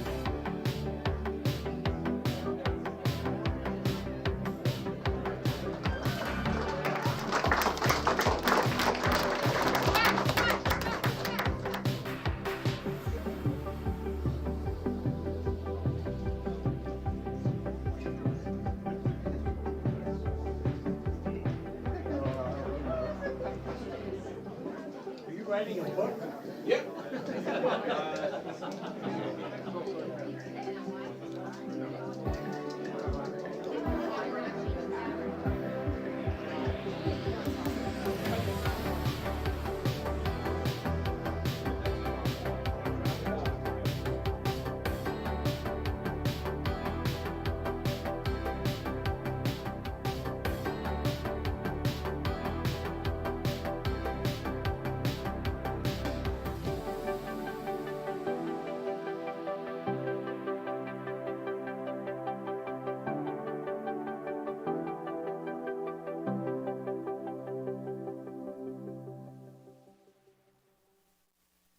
Mark your calendar. The 2025 Strategy Across the Board Gala is Saturday, August 16th at the Chase Park Plaza Hotel. Enjoy fine dining and world-class entertainment, all while helping to support chess education, cultural exhibits, and public programming at the St. Louis Chess Club and World Chess Hall of Fame. To learn more and to purchase tickets and sponsorships, please visit stlouischessclub.org.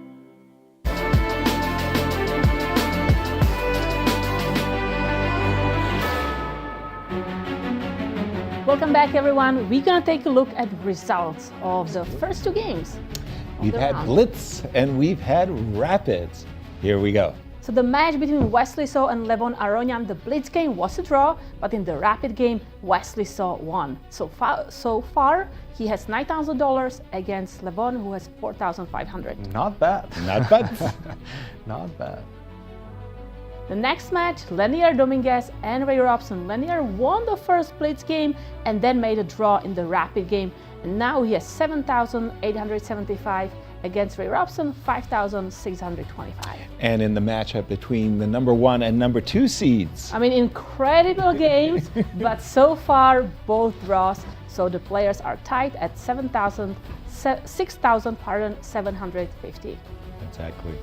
And in terms of earnings, tell us from that perspective. So let's see the leaderboard. We see Wesley so far the total of $9,000. Closely behind him is Leinier Dominguez with $7,875, and then there is a tie for the third place with Fabiano, Caruana, and Hikaru Nakamura. Now, for a lot of our viewers, this may be unusual that we're focusing in on the money, but it's the money that's going to determine the pairings for our next round. So we're expecting that number 1 will play number 2 in terms of earnings. So we'll see how that helps. And Cristian, a very eventful Blitz and Rapid, but which are the highlights for you? Absolutely. Well, let's take a look at this one, and I feel this was the biggest missed opportunity for Hikaru in game 1. He really had it all at this point. He did. Look at the clock. Cruising. 51 seconds against 4 seconds for Fabi. Wow. Fabi was just playing on instinct right now, trying to survive with a pawn down and facing the 2 bishops as well. What he did, Hikaru, he relaxed a little bit. He played the rook to d8.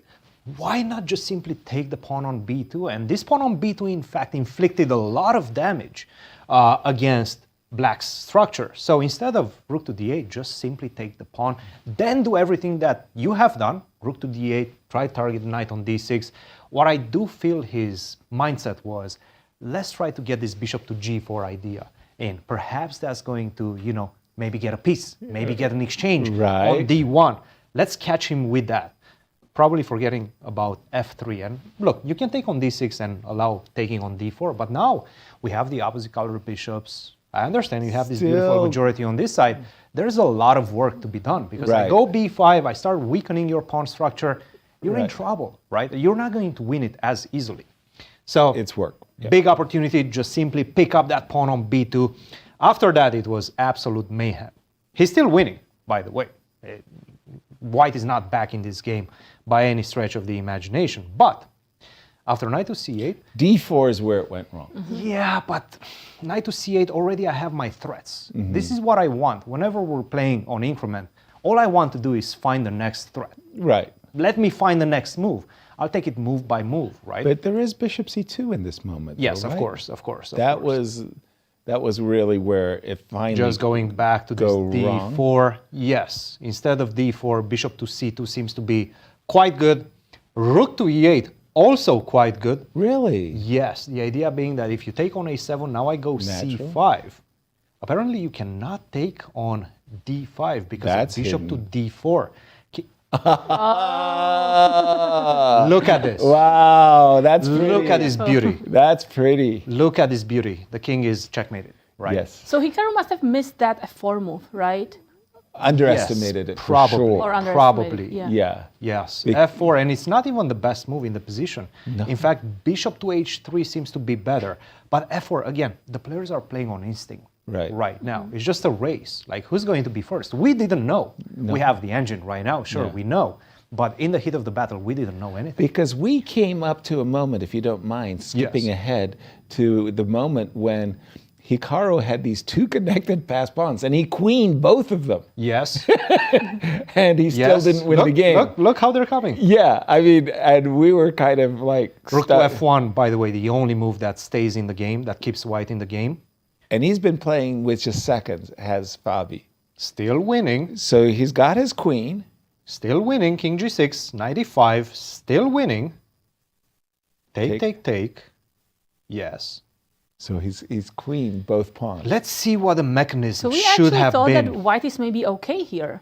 I still like the I guess bishop. you just have to go king to f7 and play it slow. He did allow with the king on f7, but only after g4. And then you start, having some problems with the king and staying connected to the pawn g7, right? Okay. So, for example, at this point, what he had to do is just queen to c4 is fine, king to e3, go back with the king while the bishop is still on e6.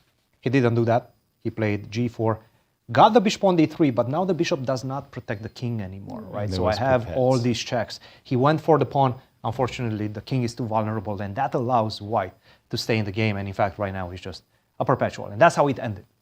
Thank you, Cristian. And we've come to that point in our show where we like to introduce our statistician, Ben Underwood, to tell us, statistically speaking, About the predictions for the tournament. So let's take a look. And here are the pie chart. This is before we started the tournament based on 15,000 tournament simulations. And I thought Hikaru would be the favorite. 29.3%. Closely behind him, Fabiano, Caruana, 21.6%.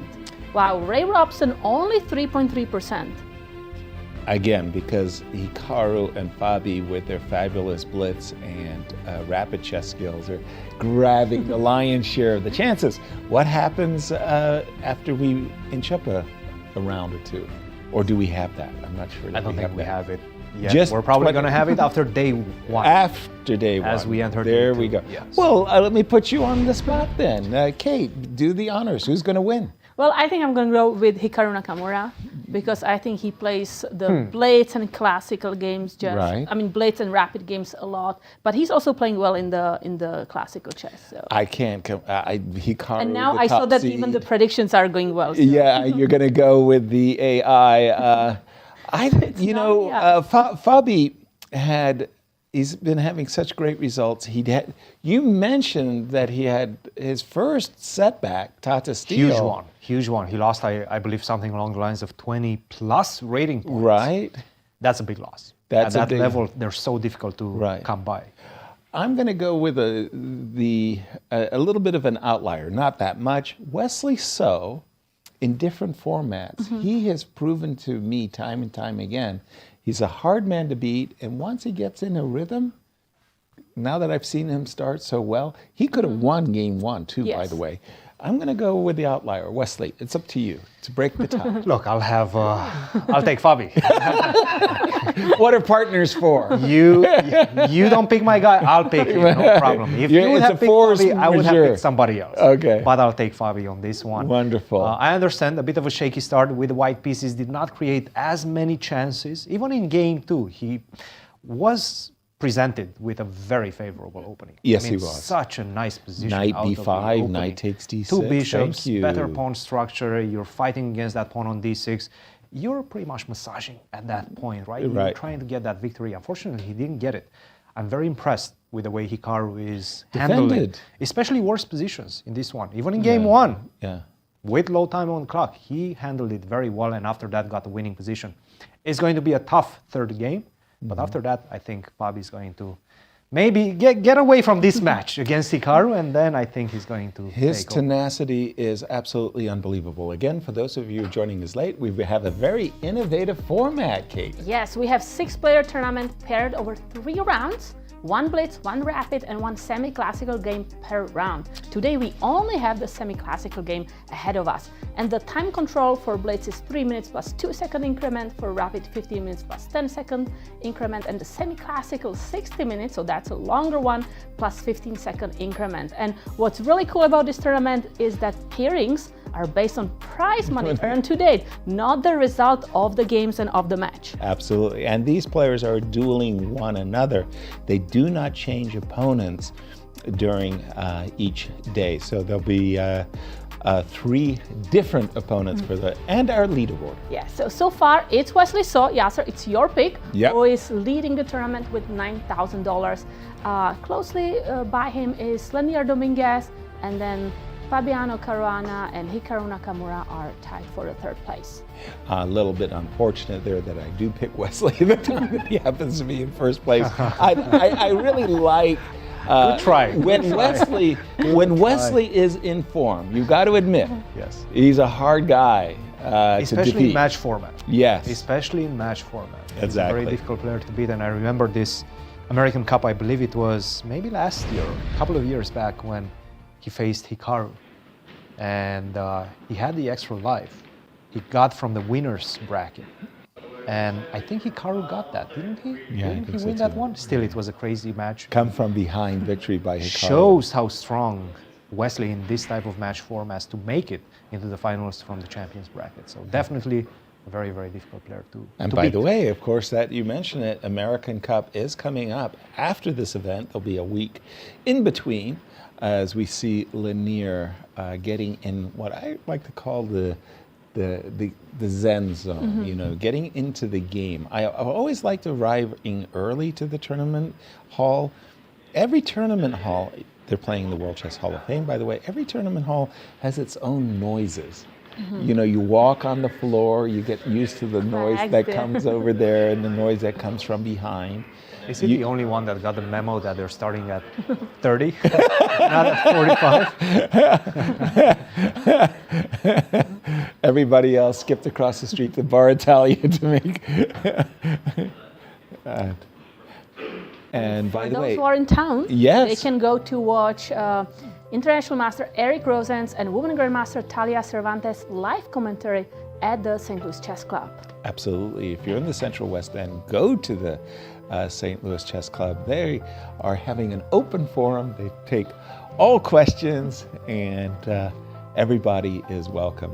That's fun, and I think the players too. They enjoy it. They come. Yeah, they after sometimes the match. come by and just discuss the lines and talk to the audience. So it's a fun time to spend. And again, it's a 3-day event. It's exhibition match. For the players, it's a very nice payday.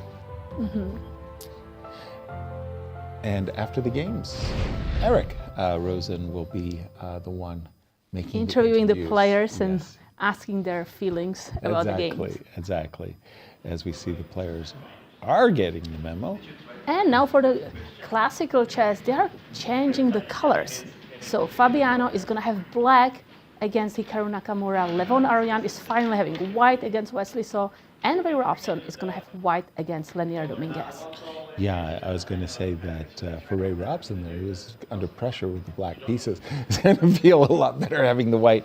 And again, the classical game is a faster tempo classical game. It's 60 minutes for the entire game, and the players will get it in increment as well. As they are underway, where would you like us to start? So let's start maybe with the first top players, Hikaru Nakamura and Fabiano Caruana. I'll just bring that game up on our board. They have not started their game yet. So the only game underway actually is the game between Wesley and Levon, and we have Joko Piano. Joko Piano. Didn't Wesley just do an amazingly in-depth chessable course on the Joko Piano? I mean, I thought it was... Must have been a few years back. Really? I thought he back, just really... Definitely not recently. Okay, Not D2, recently. D3. But he's a very good Joko Piano player, that's for sure. And by the way, this exact moment, why do you play D2? I mean, castle, C3, D2, D3? By the way, that's not the romantic style of... But look what happened B4. after Knight F6. Have people given up on B4, by the way? Yes. I mean, just At the highest level. The gambit. Knight f6, sorry. H3. Just These not are- castling, but now we transpose. C2, C3, and now the database just goes mushroom A6 or cloud. H6. A5, H6. I mean, so many moves are possible. Castles. Whoa, whoa, whoa, whoa, whoa. How about this? Bishop g5 has to be played. Inviting bishop g5. And that's why he delayed short castle, right? As because white. perhaps maybe I have some ideas of sacrificing a piece. So let's go Indeed. h6, bishop h4, and g5, right? Let's do it. Can I sacrifice that piece with knight takes g5? And just by virtue of the fact that the king is not on g1, the ideas of f4 Maybe are- they can come faster. Yes. So I guess I'm doing the same business, king g7. It's usually this king g7 followed by queen off that diagonal or queen to e7, knight d8, knight d6. This is what you would love. Queen e7, knight d2. Sure. And then you go knight d8. Now you go knight f1, or what do you do? Yeah, knight d8, knight d6. This is my usual plan. Try to break that pin. Yes. I can also start with rook h8. I'm not sure which one is better. I'm having flashbacks of games of yesteryear. And that's why I kind of want to start with rook h8. Instead of knight d8. Right. But wait, is there a problem if after queen g3 I go rook g8? I'll take on f6 with double check. Oh, okay, and I'm just losing the rook. Yeah, that might be... That's actually the idea. And there's ideas of d4, because then I also have a discovered check. You know, Yeah. Who type knows? of thing. Maybe I'm still okay after 96. But the whole point is by delaying castling short, it makes the sacrifice a bit more potent. And by the way, Wesley ducked just the whole goes A6. discussion. He just played a6. He wants Levon to castle Yes, and then he kind of follow up with that same idea, h6, Well- g5, while the king is already on that king side. Okay, for me, the move a6, by the way, is a prelude to the threat is knight a5. You stop me from playing bishop to b5. So either bishop b3 or b4. correct. B4 would be a tempo gainer, but then if my intention had been to castle long, I'm not castling long once I've played the move b4. So I suppose bishop b3 is the most vital question, because yes, Wesley is not obliged to play h6, g5, but then the question is, how do you deal with this pin? I want to play the moves knight d2, maybe on a good day, queen e2, and castle long. So I can go g4, and this pin is annoying. Bishop b3 on the board, and Wesley might have So if been I start like outplayed. queen e7, Yes, queen e7, very good move. Just keeping all your options, knight to d2.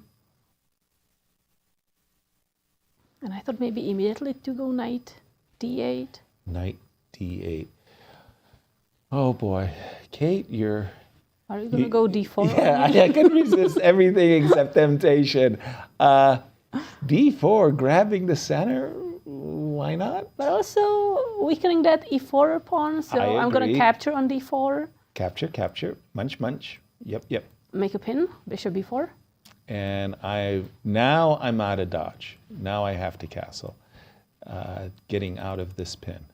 Yes. I think it's time for you to play h6, and This e5 is coming too fast. e5 is coming too fast. Too fast. Yeah, I think so too. But if I capture now on d2, Capture now on d2. Pause, pause, pause. Because if you capture with the knight, I really want to capture with the queen. yes. And the idea is you can capture my pawn on e4 with the queen, but at cost of really damaging your king side. You know, I think I'll just put this, because it's such an instructional point, is when you look at the knight on d8, And if I ever get d5, you can understand immediately that, okay, of course I'm going to play rook e1, right, as a prelude.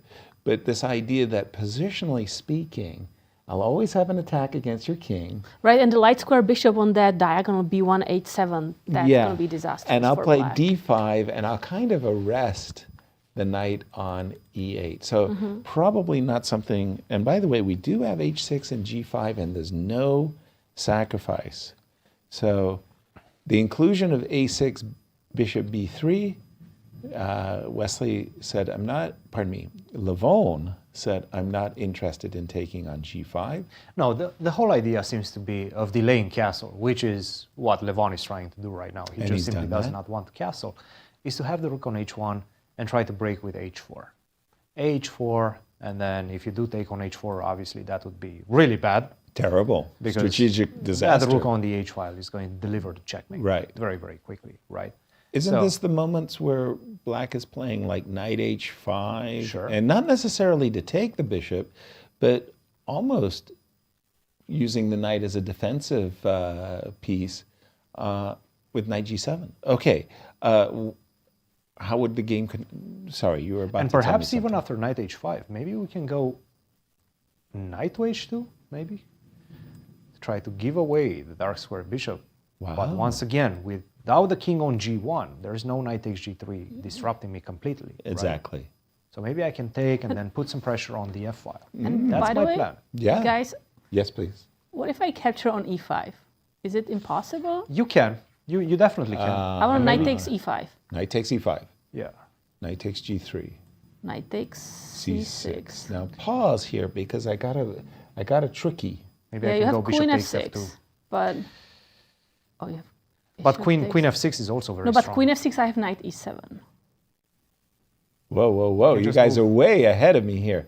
Queen f6. I think it's a nice move. Knight Knight e7. King. Let's go G7? h8. Okay.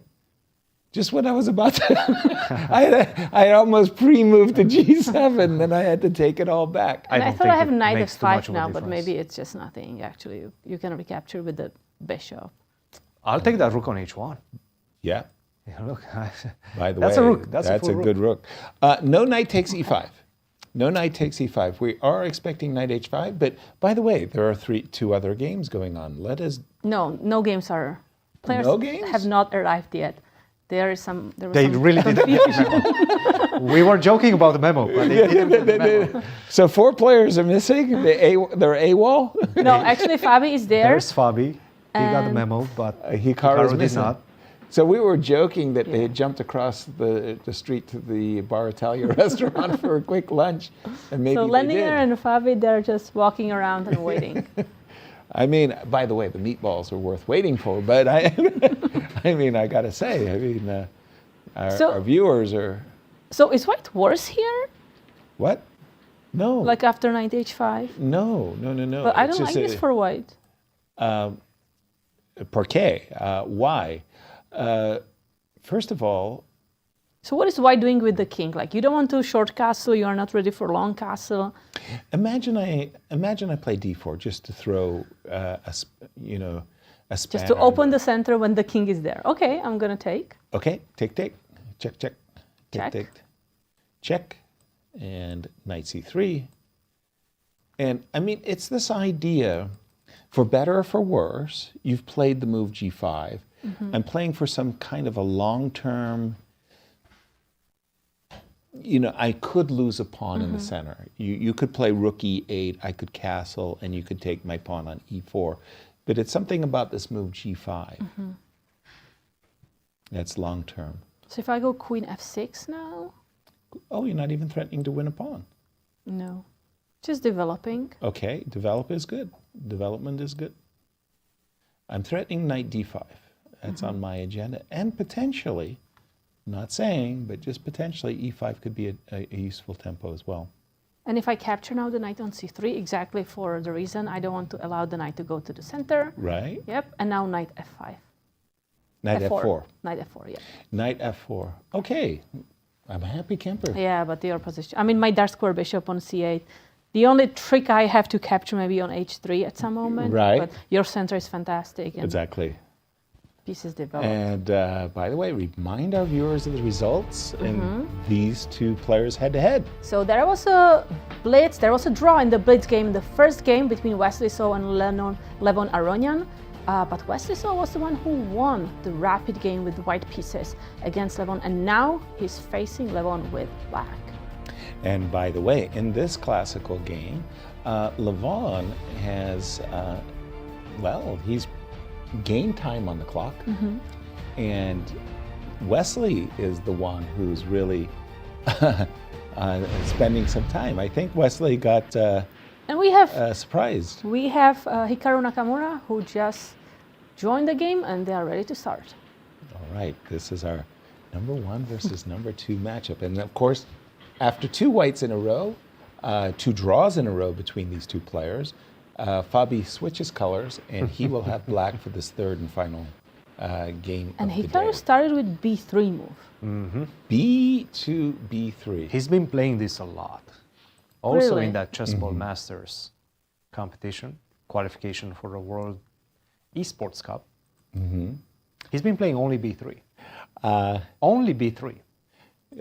Julian, one of the players here at the club, chess master, he told me that the Grandmaster in Residence program, now you've got to remember who the GM in Res was suggesting to Julian to play B3 and E3, and Julian got into a tournament game where his opponent played like this. Bishop B5, his opponent played knight E7. So Julian said, why did I play bishop B2 if not to capture the opponent E5? E5. Yes. A6 was played, and Julian's opponent was just playing a la tempo, like this was all part of his analysis prep. Julian now thought for about 20 minutes, played the best move in the position, and after bishop G3, H5, his opponent was just playing rapidly. He knew exactly what he's doing. And after H3, Julian was worse. I mean, it was like here, queen G5, yeah. And Julian was worse. Certainly happens. And nowadays they actually don't play E5 that often. Exactly. They really I noticed don't give the bishop a target. They go D5. Exactly. I noticed that was in fact what Fabi did. But E5, bishop B2, knight C6. This is really putting the question to white. If white does not get an advantage against this as white, if black can play E5 and D5 and sacrifice the pawn, and the computer says equal. None of this happened because we have bishop to G4. Yes. That's a awkward looking move. Thank you. That is this in your database? Oh, for sure. No. This is definitely a move, and quite a played one, in fact. It's the second most played move in this one, after the very natural knight to F6. Not even bishop to F5 before it, which looks much more natural than bishop to G4. But the idea is very clear, right? You're just stopping, for the moment at least, white from playing the move E3, opening up the bishop, opening up the queen. So the way to disrupt this is going to be G3, bishop to G2, and then knight to F3. But the bishop generally is going to be well placed on G4. And in fact, what I'm trying to build, that's why we see an immediate H3. What I'm trying to build, especially if you go G3, I'm going to go something along the lines of queen on this diagonal, reinforcing all these ideas. And then once your knight lands on F3, I'm going to go bishop to H3. I'm going to exchange the light square bishop, and that is good news for black. Right. That's why we see already H3. And this was, again, played many, many times. Bishop to H5 or bishop to F5. These seem to be top 2 moves in the position. By the way, bishop to H5 is played. Yes. Is G4 an overreach? I mean, you got to ask, because it's do it. You can definitely do it. It's a tempo. Bishop G2. Yeah. I'm angling for both. Funnily enough, I'm angling for both F4 I'm trying to go as well as C4. The problem with F4, I do have a feeling I'm going to go either E6 or E5. I don't think E5 E5, works. F5. Right, and I'll give you a check. Oh, it seems like I can just simply take on f5. You take, check. And check again. And check again. If you put anything on f3, if you put anything on f3, I go d4 and I pick up the piece, right? That's good. So you have to go back to g1, to e1, at least a draw if I want. Yes. And maybe this is the best thing I can do. That's enough. But also maybe I can go bishop e7. It's not enough. No, it's not enough. Bishop e7, you go knight f3, try to stop me from giving you the checkmate. But queen takes f5, followed by e4, 2 pawns. He did play very G3, strong pawns, by the way. And Kate, remind our viewers how these players have done. Yeah, so these players, they had a draw in the Blitz game where it was Hikaru Nakamura who had a giant advantage, plus or -3. And then rapid game, another draw, but there it was Fabiano Caruana who was playing for the win. Yeah, he was enjoying the sunny side of the position. And all of these games will be played on the same day. They are now in their semi-classical game. The third game has started. And by the way, do we have the third game? Yes, we do. So let's take a look at the game between Ray Robson and Leinier Dominguez. Now, Leinier won the first game of their Blitz and drew the second. That's why he's in second place. Ooh, okay. Very sharp. I want to say Catalan, but it came from a Nimzo Indian move order. G2, G3. Back in the day, we gave Oleg Romanishин the credit for this G2, G3 idea. And it was something that Garry Kasparov picked up as well. He liked to play this pawn sacrifice. And that's why I thought it was a Catalan, because if you look at the position and you don't include the move A3, it's a Catalan looking position. By the way, including A3, it has it has something very funny about it.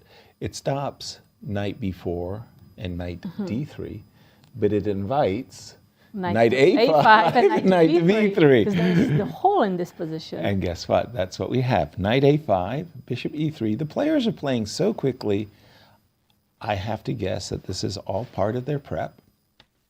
And today, the depth of the opening knowledge. Oh, it's Kate, so deep. It's just frightening how deep the rabbit hole goes. Bishop takes c5, knight takes c5, queen e2. So white is looking at that pawn to recapture it. But maybe queen b3? No, by the b6. way, I was about to say b7, b6 on a good day. Wanting the queen to go and capture the pawn on c4, so there is a pin. Right. And I think we've caught up with the players after this last move, b6. Both players are comfortably above 1 hour on the clock, so it means that it's all prep. Yep.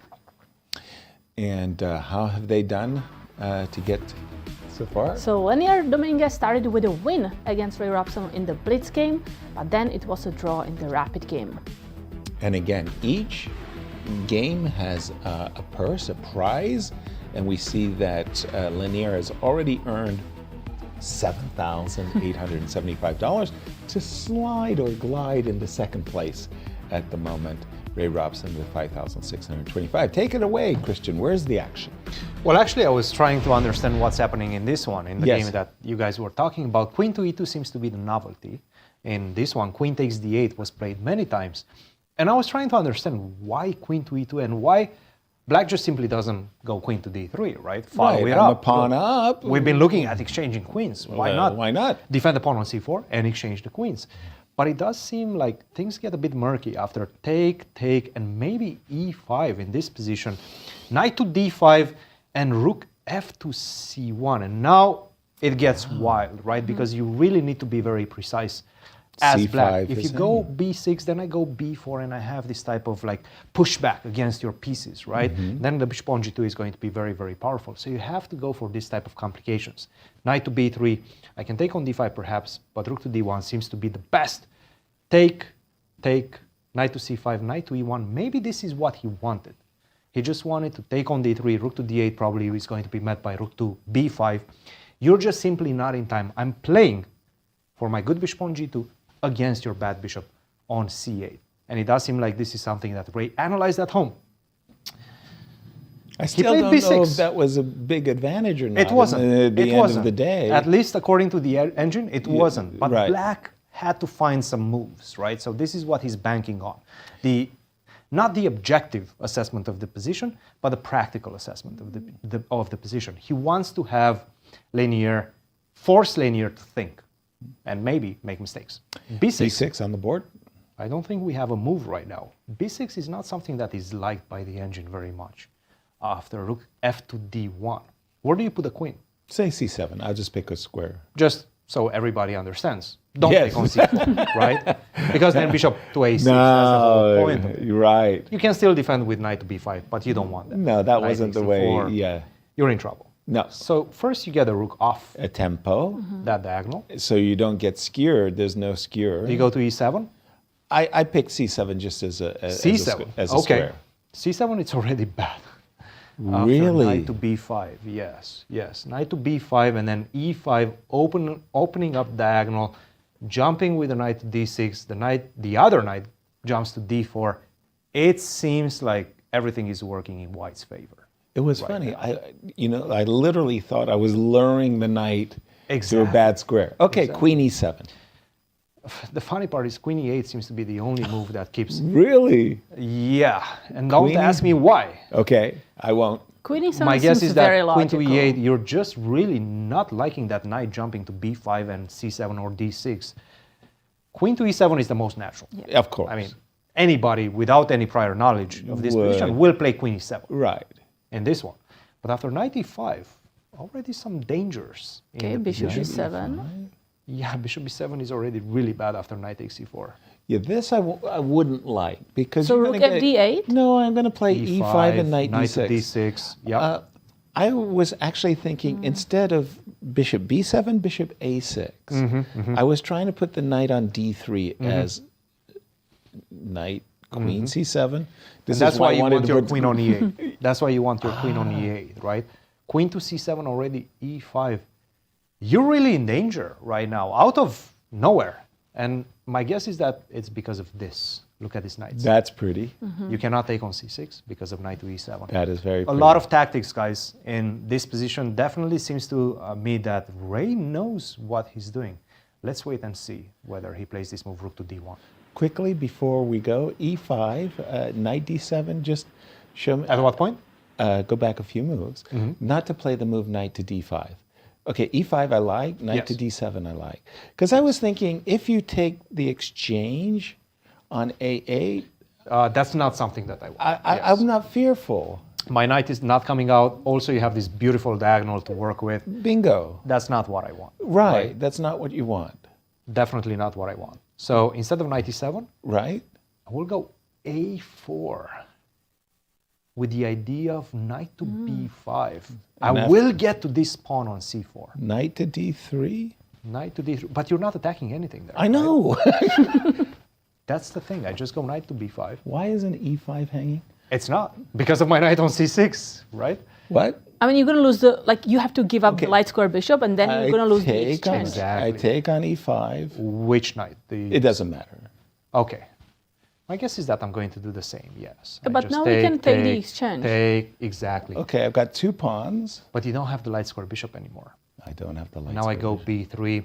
This pawn is worth both of these pawns on this side. No. If this pawn would be on a5, completely different story. Not it, yeah. But with a pawn on a7, I think the rooks are just too powerful. Wow. Okay, Queen e2, novelty by Ray Robson has got Leinier in the tank, right? Well, Leinier played b6, and now sorry. it's Ray in the tank, but No. b6 doesn't seem to be the best move, the best defense by Leinier. But Leinier played it so fast, so maybe he knows something that we don't. Okay, the lines that we've been looking at, and by the way, Cristian, you were telling us that after the move rook to d1, and we never even saw it, Just the queen engine e8, is suggesting best queen move. to e8 as the best move, Guarding and the we never d5 even looked square. at it. What would happen after the best move, rook to d1, queen e8?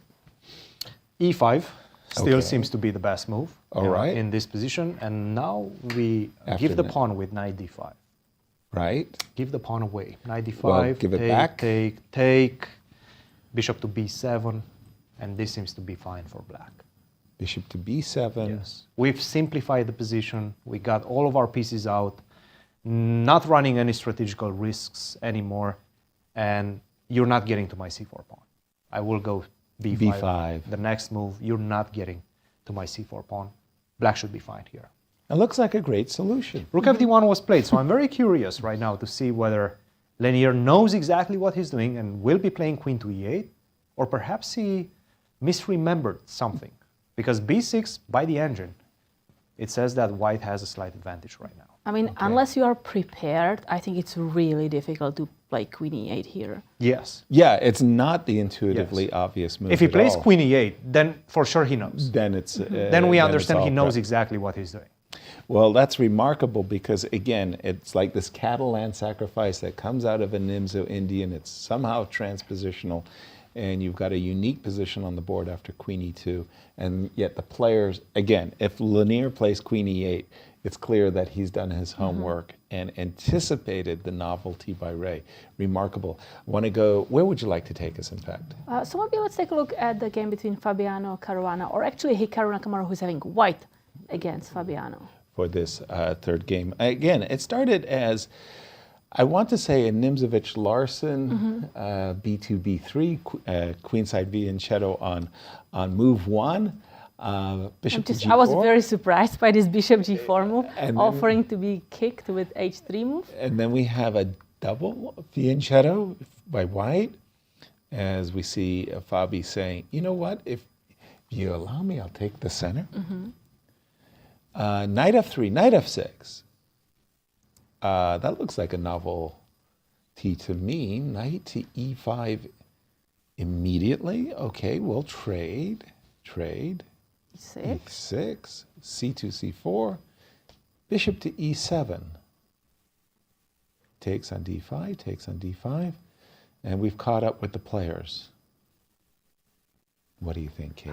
I was just thinking, like, I don't know who's better. I don't know which side I would prefer. But perfect timing for my question, in other words. As white, I mean, you just short castle, right? Black castles. Castles. You know, there's a school of thought that the Tarash variation of the Queen's Gambit declined is perfectly okay, everything's good, isolated queen pawn, no problem. And then the other school of thought, no, you're worse, you can't play the Tarash. Somehow it gives me an impression of a Tarash after But D2, right now, D4. if you play d4, Yep. and I go knight d7, You're telling me I have a... I want to go after your bishop, and I'm not sure if you can just retreat your bishop to f4. Retreat? We always go forward. Can I take a pawn? Bishop takes d5. Is it permitted? Permisso? So let's take on e5. Yep. Take on e5, Takes, take on pawn e5. takes. You can take on e2. But then you take on f7. Is the problem. You saw that. But then I have a lot of activity, right? So let's take on e2. Let's take on e2. Yep. Okay, I'm a pawn grabber. Let's go. Okay, rook takes. I'm a piece grabber too. Queen d4. Queen David 4. Okay, who invited you to the party? I was enjoying myself before you. Rook a f8. Rook a f8. Tell me when I'm blundering something. I've got it covered, right? So far, yes. Knight to c4. Nothing. I would need the bishop to be a little more active. That's the problem. Yeah, that's the problem. Exactly. Okay, maybe rook f3. Still playing for some tricks. Yeah, how dare you? Let's go king g2. Rook takes g3 check? Is that you? Oh, Kate. You're scary. I told you, I'm playing for some tricks. But is your queen trapped or not? I don't know if your queen's trapped or not. I'm challenging you. I'm being my provocative self. No, but this, I should just rook takes g3. I think this is winning, King no? h2. Why am I? Rook take h3? Isn't that like a... Oh, that's at least a perpetual. You have a At perpetual. least, but I want to checkmate. Yes, sorry, you're right. You have a perpetual in that case. So I have to play king g2. I just have to stop the rook from landing on my doorstep. Yes. But now I have rook takes f7. What? Sorry, rook takes f2. Because your other rook is hanging. That is it's a nice point. You got tactics everywhere. And you can take on a1, or you could trade rooks on f2. You can force me to have probably my queen. take. I think I want to take on f2. I think taking on a1, queen c4 might be actually just problems. Okay. But and what's this? I have a passer, but... Well, you have a knight c4 move, guarding everything. Queen f5, knight c4. No, it's not enough. But what's the point of allowing this, right? Yep. Maybe we can go rook to d1 first. And just stopping... no more rook takes f2. Rook takes f2, not allowing... This. You can go for my a2 pawn with queen b2. But and by the way, this was all from the current position where we were starting with castles, d4. The other question I had, because Hikaru is clearly thinking about potentially sacrificing an exchange, right? Let's say knight to c3, castles. I'm not suggesting it's good. I'm just saying that he has this type of idea because we've seen these exchange sacrifices in so many open Sicilians, you know, where we've got a pawn, hoping that this is an offside bishop, right? That would get to go e3, knight f4, and make a pretension that the imbalance of pawn and knight versus exchange could favor white. I'm not saying it does, just he is thinking about it because otherwise he would have played castles a long time ago. And our tournament leader, Wesley So, shall we check in? Let's take a look on his game. He's up against Levon Aronian. Yes, black pieces this time. And Wesley leads the match because he won in the rapid. And when we left it, we thought that Levon may have cunningly outplayed Wesley in the opening, as Levon... He chose a very unusual move order in that Jacobiano. Exactly, a very unusual move order, as if to say, I may be castle long, which he in fact did. Typical Levon. Yeah. Typical Levon. And by the way, king h8, all of these very nuanced, subtle moves. But we see the engine doesn't like the move rook f1. It gives it orange question mark. Really? You know, I'm thinking to myself, the rook on d1 isn't so useful. Maybe the rook belongs on f1. The move I really wanted to play as white, though, I'm looking at my knight on d2. You know where I'd love to put my knight? Like rook f1, e3, d5. Yes, d5. I'd absolutely love to put it on d5. I'm looking at knight, you said knight f1 to e3 to d5, but the same route, knight c4 to e3 to d5. I like that. Rook f1, the engine doesn't like it. And over to you, Cristian. Why doesn't the engine like it? The engine doesn't like it because it seems like white had a much better alternative. Really? King to b1. It looks like useful. It doesn't do much, right? But in fact, I have a huge threat in the position. Really? Knight takes e5 is a big threat because knight takes e2, as we will see. Let's say you start attack. Take on d7. Take on e2. Check. No more check. Check. My king has shifted all the way to b1, so now I get the time to take on f6, and you win a pawn. A winning position, right? Winning a pawn. Not only that, but everything is bad for black at this point. So king to b1 has a hidden threat. It's a big threat right now, and you have to start taking a passive stance with queen to g6 or play the move knight to f4, which you don't really want to commit to. You want to keep the knight on h5, maybe take on g3, maybe go to f4. So after this one, I would take, if you take with the e-pawn, obviously allowing me to go d4, not looking good. No, I'll take with the g-pawn. You have to take with the g-pawn, yes. And now everything that white wants is to get an attack against the king. g4, I invite you, hey, you want to take on g3, open up the f-file. That's what I want. I don't think you're going to do that, right? But how are you going to stop me? Now I get this idea with knight to f1, follow it up with d4, maybe put the knight on h2 and then start pushing h4, g5. These are the type of plans that seem to be giving white the advantage. He did not play that. He played the move rook to f1. We still have a very complex position. I mean, forget about minus 0.1. It doesn't matter. So the idea that, the question I would ask for you then, if you play the move rook f1, and as you just saw, if I play knight f4 now, right, and you take on f4, and I take with the pawn, now you would like to be able to play knight f1, but the rook on f1 is actually in the way. So you have to lose another tempo somewhere. Let's say rook to g1. I gotcha. And sometimes you want this rook on d1 to support the push in the center with d4. Gotcha. So it's just better placed there. Then on g1, you're also losing an extra tempo. So those are the nuances of the position. And he did play the move b5, by the way. Right. Still keeping the tension, if you will, between these pieces. Yeah. And the whole point is knight takes e5 blunder because... Whoops, there's a check. That's the check.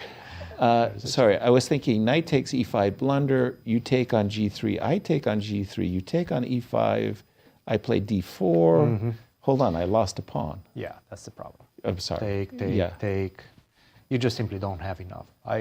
You do get your piece back, but unfortunately no, at the expense of a pawn. This isn't what I wanted. Also, your king is very weak. Not something that you want. And to recap what these two players have done. Yeah, so Wesley saw a draw against Levon Aronian in the first Blitz game, but in the rapid game, he managed to win. He's the leader very right convincingly, we can say, with white pieces. Yeah. I mean, with that, yeah, he's the leader of the event with $9,000. Well, he's kind of the Jedi mind trick. He convinced me. I chose Wesley based on that beautiful performance. And yeah, here we see that he's leading the tournament. And then we have Dominguez right behind him, and Caruana and Nakamura tied for the third place. And let's just check in on our number 1 and number 2 seeds as Fabi is having the black pieces and nothing has changed. Just a second, that can't be. Nothing has changed. You know, and I checked at the game between Leinier Dominguez and Ray Robson. Yeah. Nothing changed there. Leinier is still thinking where to go with that queen. Queen e8 wasn't played a la tempo, means that maybe Ray surprised Leinier. Okay, so here we are in the game between Hikaru and Fabi, and everybody would play castles in a bullet or blitz game. But because they're playing now a classical, I think that Hikaru is really, I don't want to say mesmerized or obsessed, but I think this is the move that's really got his attention. Knight c3. And again, I'll toss it to you, Kate. Do you see this exchange sacrifice as something to fear? If you were black, would you be worried about this situation? Because your bishop is a little bit offsides on h5. Right? You would like to be able to oppose your bishop on, for example, the c6 square. Right. Right. So I have a pawn, a knight. I have to play something like rook e8. I will toss in. Knight f4 is to be considered. I'm a little bit concerned about bishop e2 and queen d3. So I was going to play e3. Again, prepping castles, prepping knight f4. I feel like you have a lot of activity for that exchange. Yeah, it's a judgment call. I don't, but I don't know if there's a real choice because I'm not sure you'd like to play d4. I was actually considering playing d4. You would? Okay. Yes. Now because I'm looking at d3, right? I want to kind of use that bishop and the pin I have on that pawn on e2. I get you. Man, I'm such a pawn grubber. Sometimes I hate myself. I mean, you cannot take the pawn on b7 right now. Why not? Because your knight is hanging. I'm looking. So here's what I'm looking at. It's probably completely ridiculous. Takes, check. Okay, king f8. And what do I have? I have 2 pawns, an offside bishop. I have ideas of G4, F4 in my pocket. I'm hoping I'm winning an exchange. Like if you go rook c8, I could play bishop b7. You can take on d1 and play rook d8, perhaps. I don't know. I'm just saying that Hikaru is calculating. He's calculating something. After d4, let's say I'm more prudent. Yeah? Okay. I'll take. Okay, bishop takes. Takes. I'll jump in. d3? d3 or castle? It is important because g4 is on my agenda. I'm not sure I'm so worried about you, weakening your king, capturing pawn on b7. I'll tell you exactly what I'm doing. I'm grubbing a pawn. Yes, bishop g6. Bishop g6, rook c1. Rook c1. I'm trying to grab material. I want to capture on f6. I want to capture on b7. So that's on my agenda. Okay, so I will go probably rook e8. Wow. When did you turn into Michael Tall? One good night's sleep and away you go. Okay, I took a pawn. Wow. Okay, I want to go bishop d3. Oh my goodness. Oh my goodness. Why do I have to be tortured? Bishop to d3. Okay, knight f4, bishop e2. And d3 and bishop d4. That's a lovely trick. Let's show our audience. Knight f4, bishop takes e2, knight takes e2, d3. You still have bishop f3 to kind of... I still do, but then I kind of ask myself, what am I doing with this pawn on my doorstep, right? I mean, I will win material, but I don't think I'm going to be happy with the outcome. So, take. Oh, excuse me. No rook c1. Let's just munch right away. Yep, take. Take. Munch. Yay. My favorite living condition. I'm a pawn up. Okay, so... And again, because Hikaru is spending, what, like half of his time on this moment? That's a lot of time. Maybe 30% of his time, 40%? Yeah, of his time on this moment. He is in deep calculation, and I have to imagine he's here. Jump in on this one, Cristian. Yeah, so I've been looking through the lines, and a lot of them were coinciding with the ones that you were showing. But maybe you can even start with castle. Castle, knight to c3. Sure, this provokes the move d4. If you don't play d4, bishop takes f6, you lose the pawn on d5. You have to go for d4. Take, knight to d5. And now we get into all sorts of crazy situations. For example, black can go d3, perhaps making use of this pin given by the bishop on h5. And now after knight takes f6, queen takes f6, g4, take. You have a couple of options, and I'm sure this is what Hikaru is calculating right now. He's trying to assess this type of positions because black has a couple of options. He can take on e2, right, and go bishop to g6. How is this position? I'm a pawn up, but black obviously has a lot of compensation. Right. Weak king, weak pawn on d2, and potentially rook to d8 followed by bishop to d3 in check as well. Nevertheless, if you manage to consolidate the position, you're going to be a pawn up, right? Right. Good news for white.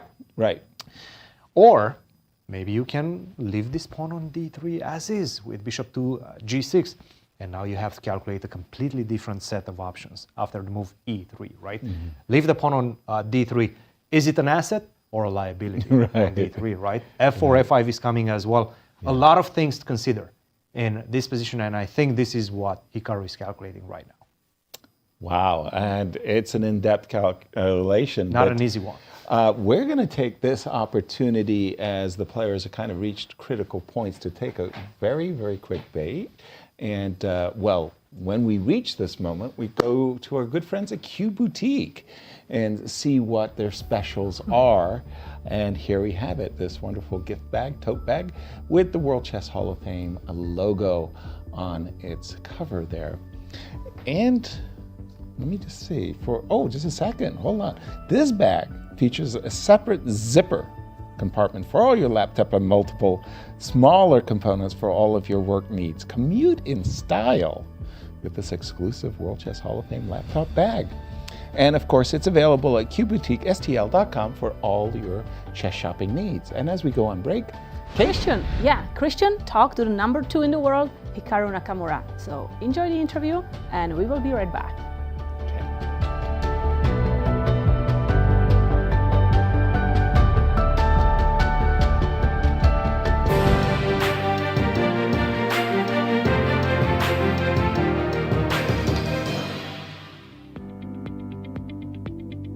Hikaru, you're obviously a Blitz legend.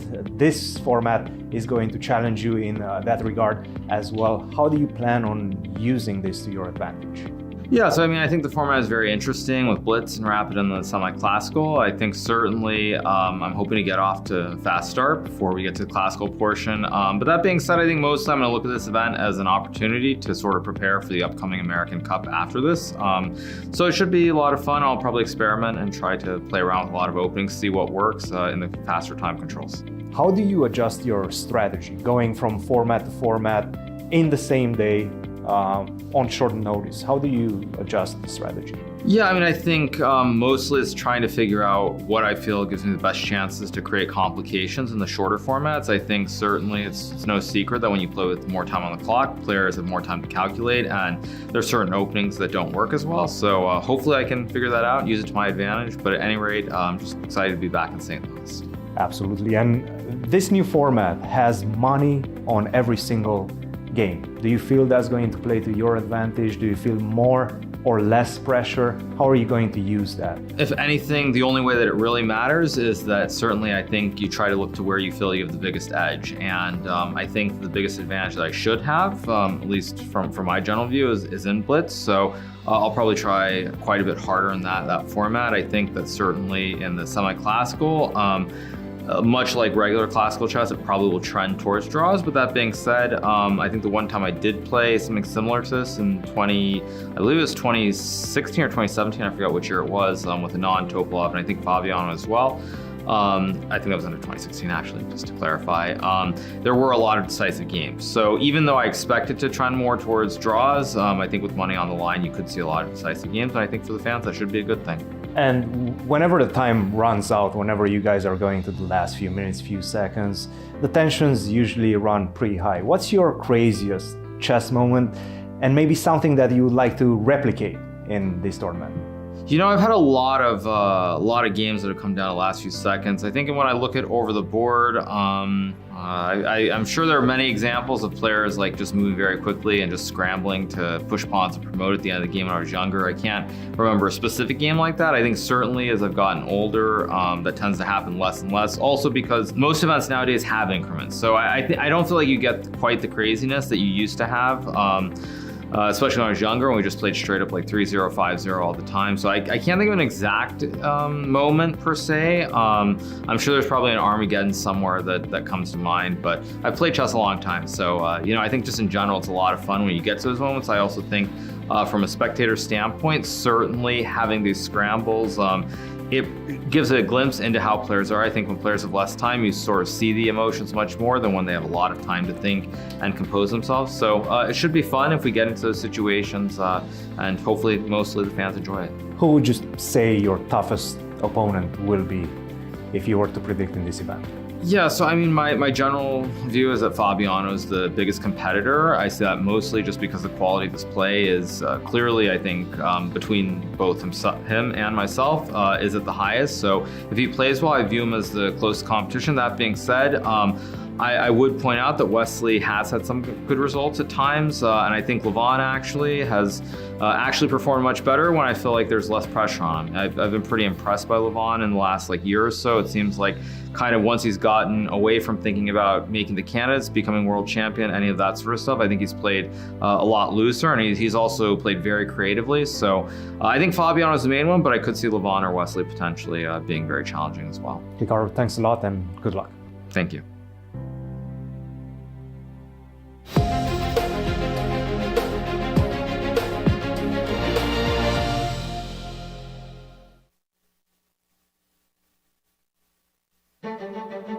America's most exciting double elimination tournament is back for its 4th straight year. The American Cup takes place at the World Chess Hall of Fame in the chess capital of the United States, St. Louis, Missouri.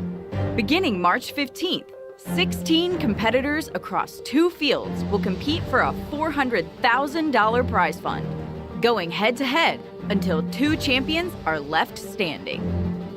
Top players, including defending champion Levon Aronian, with past winners Hikaru Nakamura and Fabiano Caruana, are all looking to add a second American Cup title to their names. While rising star Abhimanyu Mishra will be making his American Cup debut. In the women's field, defending champion Alice Lee aims to repeat last year's success, while Irina Krush sets her sights on a 3rd American Cup crown. Meanwhile, U.S. women's champion Carissa Yip steps onto the American Cup stage for the first time. Don't miss the action on Monday, March 24th, when the American Cup Blitz brings together eliminated players and local titled competitors for a fast-paced showdown. With fresh faces and established legends, it's the knockout event you won't want to miss. Catch all the action on the St. Louis Chess Club YouTube and Twitch channels. 10 years, one legacy.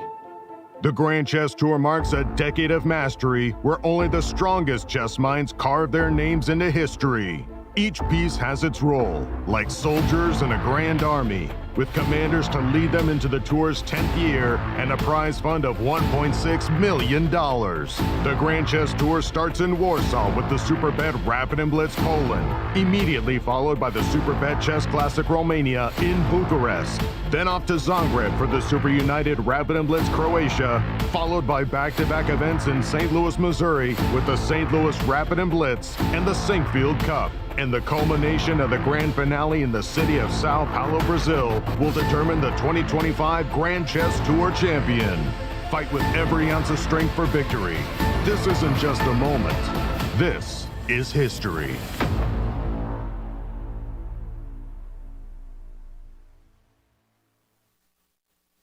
I'm Justin King. I'm a sculptor here in St. Louis, and I tend to make a lot of work with recycled materials, and especially cardboard.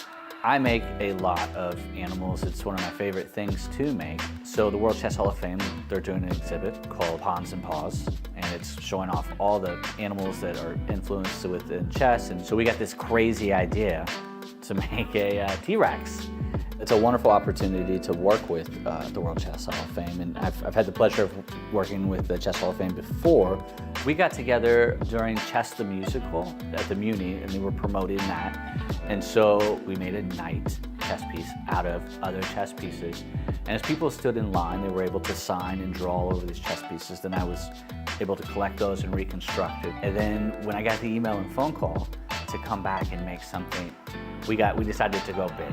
And we made this big T-Rex, and we're excited to put it where it's going to be and seen by so many people from all over. So I'm super pumped about it. At the World Chess Hall of Fame, we love highlighting the talent of the St. Louis art community. And when I was curating Paws and Pawns, Justin King was a natural fit with his fun and whimsical animal sculptures.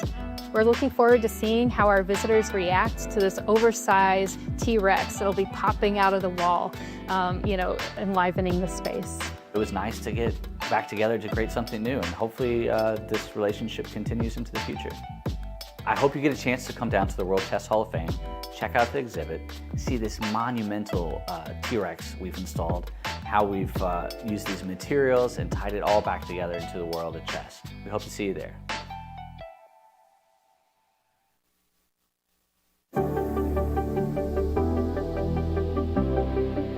Hello, everybody. Thank you so much for coming. This is a wonderful day. Normally you do this at the culmination of an event, but this is midterm, and I hate to interrupt things too much. We are just honored to be part of this expansion project, and just to expand on what you've already grounded here in St. Louis. Everyone knows now St. Louis as the place for chess. So to see the club expanding, that's so exciting. There is a steel beam behind the Indy over here, and I think we'd like to start off by having that signed before we can get it erected sometime in the near future.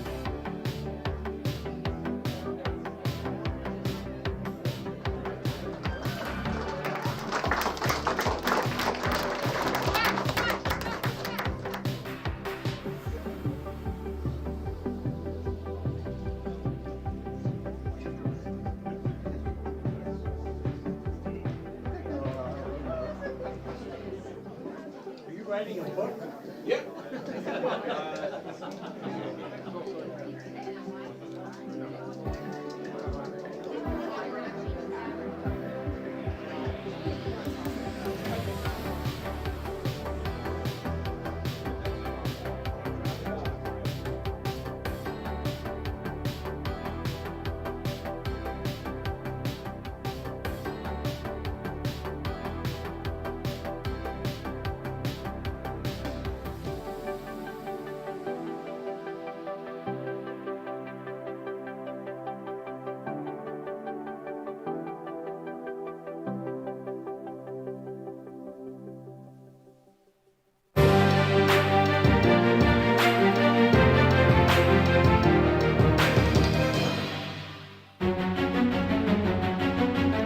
Welcome back everyone to the Champion Showdown, the Kings.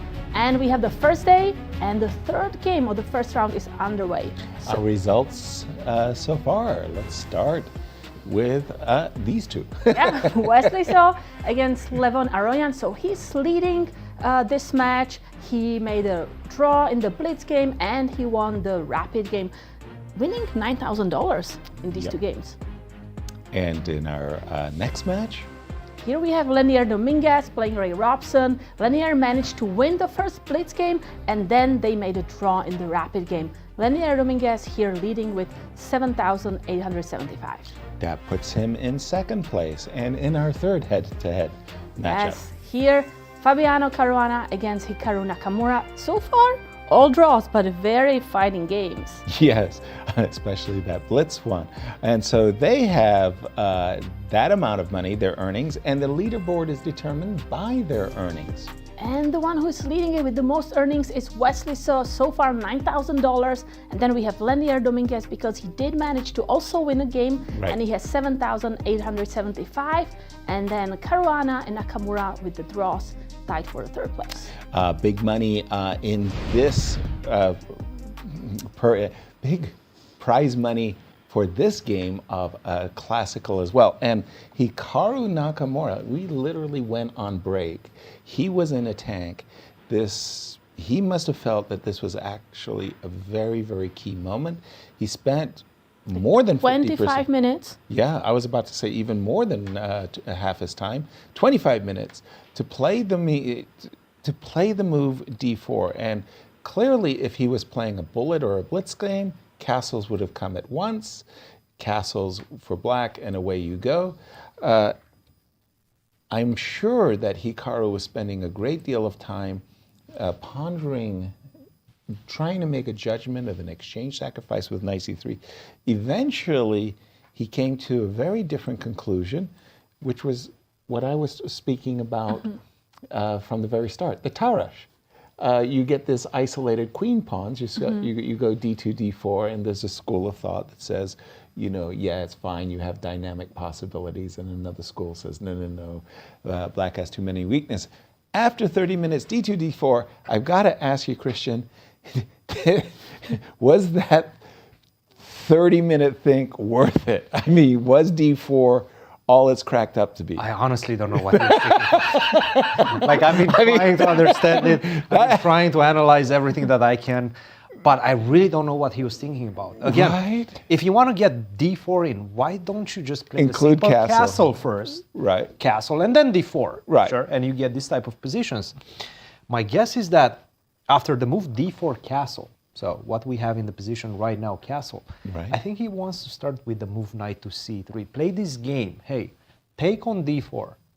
Then I can take with the queen. This is what I want. I want to create this battery on the long diagonal and also put a lot of pressure immediately on the pawn on this d5. I can understand as white. This is nice. This is super nice for white. But queen a5 might throw a... Right now? Yes. Yeah, queen a5, I think I can take on c5, right? Whoa. Either that or maybe even queen to d2. Okay, then I would take on d4, and Yes. I've kind of earned the move. But now I can do this, Oh, right? dear. This is probably what he wants. This is the type of endgame where you have some problems. You take on d2, I take, your bishop is completely out of play. You will have problems with the pawn on d4. And this bishop is a monster on this I was side. thinking more like bishop d8. Probably the queen best move. d2, Yes, yeah. probably the best move. But even so, take, and b4. b4, bishop b6. And That knight Now on you're d5 is also very strong. this is what he wants Okay, as white. fair. Really, fair, this is fair, what fair. he wants. An imbalance he can play with. I think this is the move that he was calculating. Knight e4. Yes, just simply giving up the pawn on g7. But things become a little bit murky after this one. If you do go castle, Okay. and this knight to e4 kind of comes with a dual threat. f6. f6 might be the problem. Yes. Right. So let's say you take on g7. There's another threat in the position, and that is that I'm going to give you a check on a5 now. There's no more queen d2 with a knight on e4. Do you want to pin yourself with knight d2? No. Likely not, Just right? king f1. King f1? Yes, now I go rook to g8, bishop e5, and I have a lot of compensation in this position. C takes d4, followed by bishop to b4. It's nice. I'm with Katja on this You one. have to. Yes. You have to go king f1 like this. Right. Rook to g8, bishop to e5, and I'm sure this is something that he was looking at. Because look, you got the pawn on g7.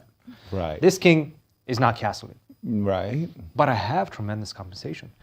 How do you develop this knight? Slowly. On b1. Slowly, exactly. G4, f3, I have to kick you away. In the meantime, look, f3 doesn't really work. No, because G4, f3. You have to go g4, yes, but then bishop to g6. f3. f3, c takes d4 is an idea. Ooh. It gets wild. Okay. And I do think that this is exactly what Hikaru has spent 30 minutes. 30 minutes on. Calculating. Wow. Wow.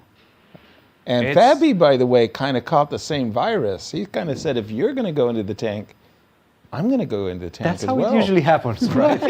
When We mimic. spends like 30 minutes. Yeah, we mimic one another, right? Try to find out why you spent 30 minutes, right? Right, right. Well, D4 is on the board, and as these players, where's the action, Kate? Tell me. I think in the game between Levon, Aronian, and Wesley So. Let's go to our tournament leader, Wesley So, who is in game 3.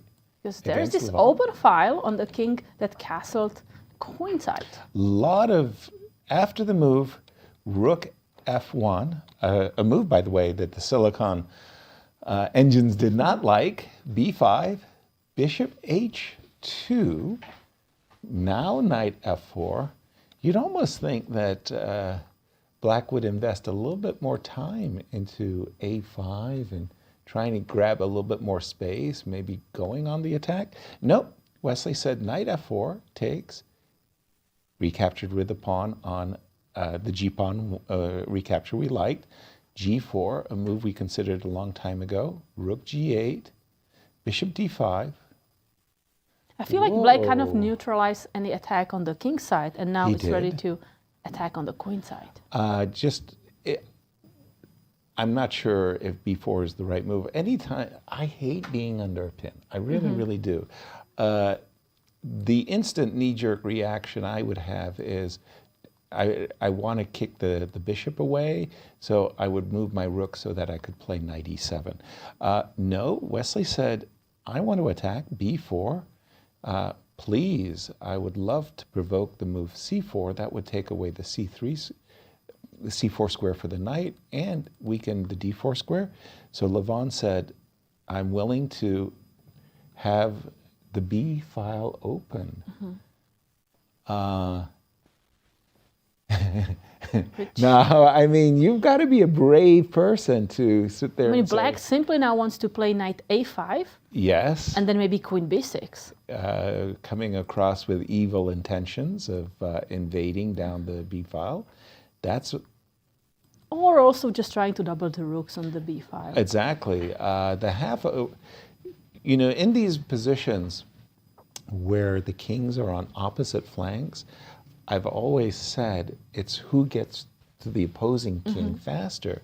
Well, just looking visually at it, it would seem that Wesley has succeeded as the threats down the b file more than offset whatever it is that because White's White doing. cannot push h4 pawn, right? That pawn on g4 is just a target. The bishop is attacking it, the rook is attacking it.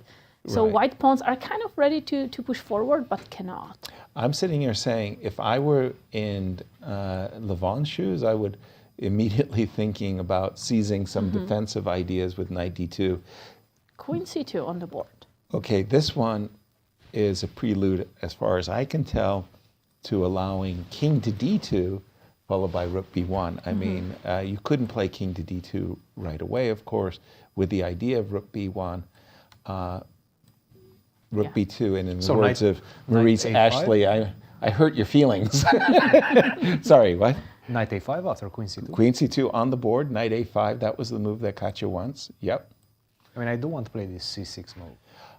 That's my whole idea. Maybe even c4, c6, something like that, right? Yeah, Depends on how you react to it, right? If you try to go king d2, maybe I can go c6. Okay, deep breath, king d2, c6, bishop back. Now there's a big question, do I go c4? I mean, it's really tempting. And I understand exactly why, because Really you're tempting. trying to make life very, very good for your other minor piece. Take bishop b6. Bishop b6. I don't know, king. You're trying to run. I'm running. I've got on my tennis shoes, but I'm not so sure I'm a happy camper. I mean, I still can't play rook b1. This is a position where... If you cannot play rook b1, then you're busted. Yeah, rook exactly. b2 is coming. There's no stopping that. Well, you channeled your inner Wesley So there, Kate, as we've got your move, knight a5 on the board. What about after that king d2 move? By the way, the c4 move that you Also suggested. I very like the idea strong. because if you capture it with pawn, Oops. there is the trap of the bishop, c6. Oops. The bishop stuck in the middle of the board. That's end of the game. So you kind of have to capture with the bishop. Oh, you want to trade the rooks as soon as possible. I have to challenge. I think Levon has to challenge the B file, because you mentioned queen b6 is one idea, right? You were going to infiltrate down the B file. You mentioned doubling the rook, so that, and if you play c6, now you're forcing me to capture, yeah? And I still like black's position. I think black is but choice. you know, I think maybe after rook b1, Yep. I can even capture. Rook b1, pardon me, apologies. Yep. Pawn captures on d3. Oh dear. Yep. You capture then bishop b5. Oh dear. I am terrified, truly. I feel And like... now I have a knight takes c4. Very sneaky, right? Does it work? Bishop captures and rook b d8. Rook boy d8. And you cannot block it with the bishop because there is a pin. That's it. Yeah, you win material. Yeah. I think you're winning. If my king, you know, this position, I want to say, rook and knight versus queen. Sometimes you get the impression that it's hard to win with the queen. If my king is on g2. Right. If my king is on Here's d3. just queen h6 and just even the rook is No, my king is being hunted in the middle of the board. So Levon played Levon c4. played whoa, Cristian, c4? Isn't that just allowing the bishop to Whoa. He wants to sacrifice the bishop. He wants to go queen c3 and hit the pawn. The bishop on c4 is literally high and dry. Wow. But Big queen decision. c3, okay. I think Levon's position is desperate. Was that? Levon's position is lost. Yes. Objectively lost right now. Yeah. In a couple of ways. Okay. But the most powerful and not easy is queen to b6. Not a move that you That generally was the think. first thing that Is it? Hey, she mentioned that a long time ago. Oh my goodness. Bishop a4. If you take this one after bishop a4, you basically resign, right? This is the whole idea. You cannot take because queen to b2 and you get checkmated. Right. In quite a nice way. I can also go queen to b1 first. I think this is just made in a couple of moves. Rook to c2. You can go all the way up to c3. Rook c2. Beautiful. Yep. No. Very nice. Very nice. Very Puzzle nice. rush. Good luck to the king on c3. Yep. So queen to b6 is one of them, but also the simple c6 seems to be quite efficient. Okay, but c6, queen c3. Not queen to c3. Queen Not to c3, queen I to- take on d5. Queen takes a5. I take on e4. And this is just a very bad position. Rook I to agree. b4. You're in trouble. I Your king is completely busted. I agree. Right. I agree. This is It's bad. just The other gross. rook comes to b8. This bishop comes to e6 to put more pressure It's on gross. c6. Also rook to a4, by the way. If you try to defend with knight to d2, So rook many to a4. ways. This is painful. It's Right? bad. Yep. You look at the quality of the pieces. It's bad, right? Safe king on h8. Most importantly, the kings. Exactly. Yes, yes. So this one is already But pretty Cristian, poor. can I play also rook b4 now? You can start with rook b4 Because as well. I want you to play a3 to kind of give me that b3 square. I'm not sure That about would that. be beautiful. I'm not sure about that. Bishop a4, knight to b3. But if you don't do that, I just want to double my rooks. And that's kind of deadly, no? It's not a good position. Newsflash, it's not a good position for It's one. like, oh boy. Rook to b4 is one. Queen to b6 is the other one. c6, and perhaps this is Levon's best hope, that Wesley is going to get Okay, greedy. and so go so with so c6, get c6, bishop. queen c3, Not queen c3. I think what he wants is g5. g5. And bishop takes f7.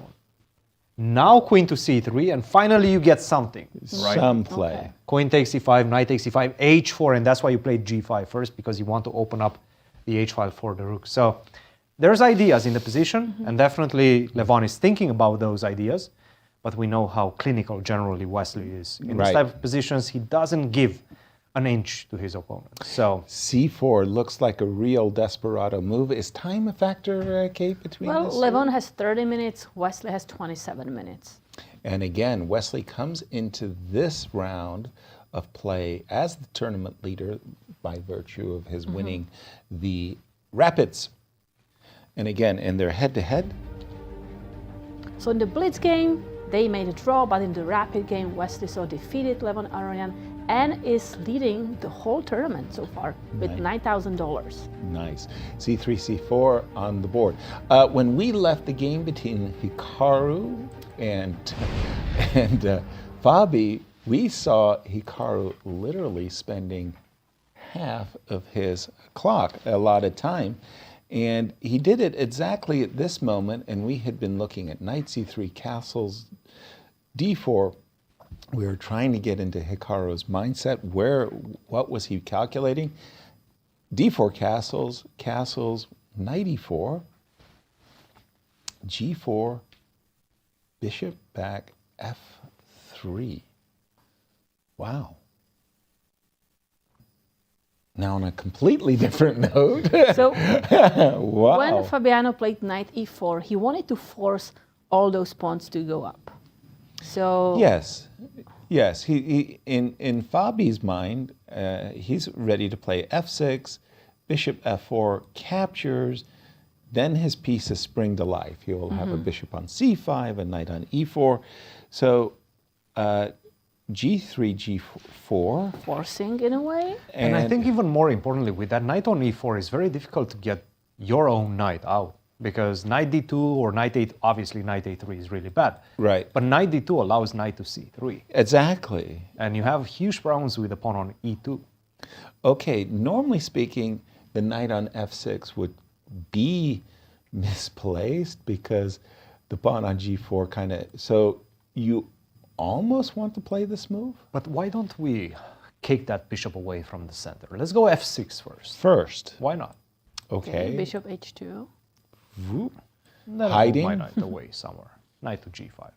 Now I start to think, is it a ridiculous piece sacrifice?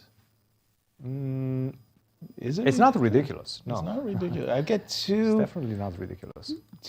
pretty powerful But I go knight pawns. d2, I'm going to target that pawn. Yes. And anytime you push, you just kind of... Help. Yeah. It's Yeah. help. My bishops Fair. are going to be amazing. Okay. You're a very convincing person. Knight to g5. Okay. If you kick me, I'll just come back. And if you allow me, I'm ready to capture. So, Okay, so do we take on c5? I would like to Do we wait. play Maybe knight knight c3? c3. I mean, I Knight really c3? would like to get my knight out. I know. I've been trying to I get mean, the knight out for a long time. Okay. I'm suffering from, okay, when you don't have harmony, my piece coordination is But bad. now I can have f4 as white. F4. F4. Whoa. Okay. Or no?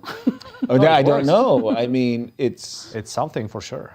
It's Because I weird. really like to target that pawn on d5. Indeed. So let's take on d4. Okay, knight takes d5. And what would we call this? Would we call this an advantage? Or the knight on d4 is pretty good? Okay, let's just Yeah, go bishop with f7 looks good. I like Bishop bishop f7? Yeah. Well, I'm dreaming that the bishop may one day drop in on e4. Like if you allow me bishop f8, bishop Yeah. e4, I would be super happy. I just don't want f5 followed by knight c7 ideas. f5 followed by knight c7 ideas. They might work. You're making a pretty good good case for bishop f7. I agree. And I Bishop sort of f7. want to force you to take on e7. That allows me to make the connection between the rooks, but also that pressure on e2 is quite unpleasant. And at the same time defending b7. Yes. Yeah, I don't think I want to take that bishop. I'm just going to go back. Yeah, so we've got this position on the board, f2, f3. We're focusing in on f6 and knight g5. The reason why I would be reluctant to play knight f6 is because I don't think the knight really has a future on this f6 square. So like Knight c3. knight c3, and my next moves are going to be moves like e2, e3, rook c1, and I think it's easier for white to.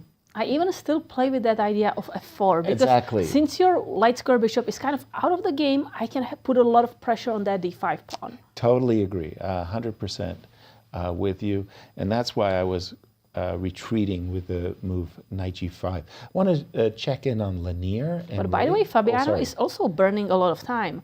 Because remember when Hikaru thought about 30 minutes? Yeah. Now they're only 8 minutes apart. 8 minutes difference, and okay, at one moment it was much higher than that. By the way, Cristian, I noticed after Queen E2, Leinier, after some thinking, he didn't play it a la tempo, but he did play the computer Best engine move, Queen E8. recommended Queen E8. Could it be that he actually anticipated the novelty by Ray? No. No. He spent 20 minutes on it. He spent 20 minutes. That's maybe the a lot, giveaway. right? Yeah. That's 20% of his overall time. Right. And then immediately queen takes c4 came. You know what? I don't want to mess with not taking that pawn and maybe Right. getting a pawn down for a few moves. I'll take that. Right. Good decision, especially practical by Ray Robson. Bishop a6, queen to d4, and he's playing it simple, right? He's playing it simple. He's spending some time as well, but right now the pressure is on Leinier. And I have to say, you haven't equalized yet. So this one is looking good for Ray. But guys, going back to the action. Action. He did play the move queen to b6, Wesley, so that is, and this is a cold shower right now for Levon, because you're not even thinking about this move queen to b6, allowing knight takes e5, knight takes f7. Guess what? After knight e5, not only bishop to a4 wins, even just simply leaving this bishop on d7 unattended with queen to b4. That's a powerful move. I just simply go queen to You a3, want That's rook to b2. But that's it. an easy move to see. Queen That's it. b4. That's the problem. Yeah. That's the you play queen b6, you know where you want to go. Exactly. Your next. You know your next move. Yeah, you're hitting the b4 square. Queen b4, queen a3. This is really bad news for Powerful. Levon right now, because the only way to not lose instantly is to go king to d2. Okay. Allow queen to b4 with a check. Right. And then just hope that you're going to get the queen trade in the position. Queen to b2, you take, I take. Where do you put the king? Probably here. Rook to b8. Do you want to take? I feel I'm getting mated. Bishop you a4. probably will, or at least you're very close to getting checkmated. But also rook wants to capture on a2 the pawn, and then the other rook to b3, that's a checkmate. Yeah, I'm in a exactly. mating net, right? If you try to defend with rook c1, I take on a2, followed by rook to b3. the game is over. Guys, this is Queen B6. panic time. Beautiful Panic move. time for Levon right now. Wow. And clock times more or less 24 minutes for Levon, Even-ish. 26 minutes for Wesley. Queen B6. And again, it's king position. This king on H8 looks as snug as possible. Nobody.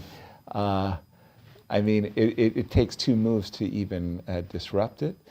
Queen B6 threatening Queen B4 and mate. So again, King D2 looks forced.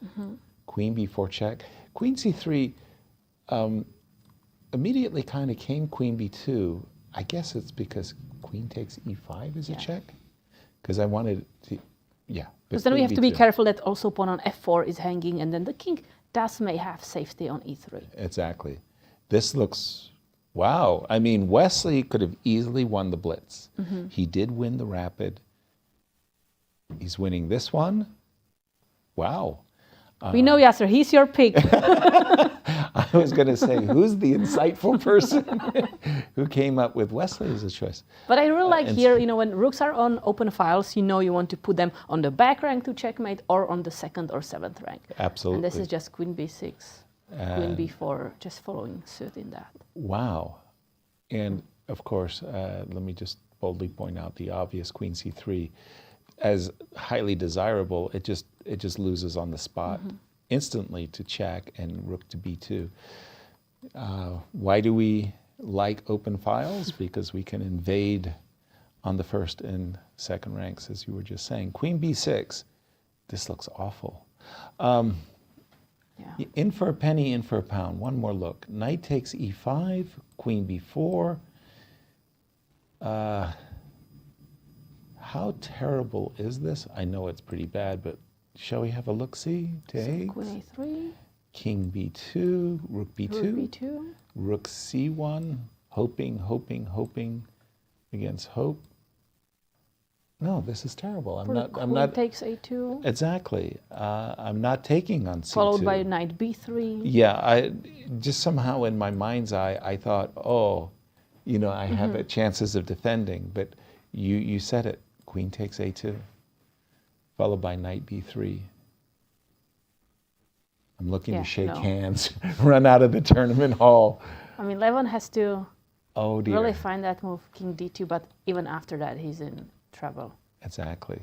So maybe let's take a look at the game between Ray Robson and Leinier Dominguez. That's our third board matchup. A lot of trades happened there. So again, a novelty out of the opening, Queen E2 has kind of brought Ray a small advantage, a kind of a Catalan advantage. Knight to A4, kind of indication that still things are not that perfect. But wait a minute. I'm a little surprised. This move E5 is a little complicated. It's inviting. Right? Knight takes E3. Queen takes C3, knight to D5. Now I'm going to play a cagey move, Queen here.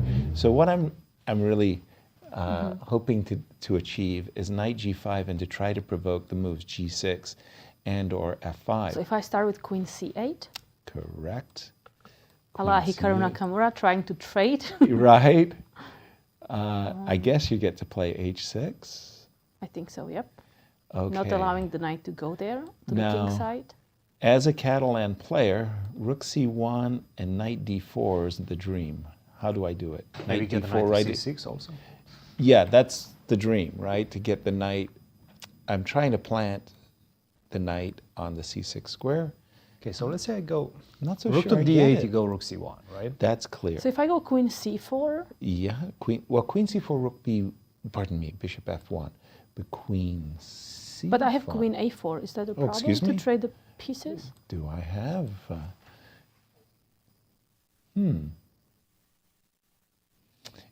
Trading pieces is not a problem. You're happy so let's to trade Bishop F1. Pieces.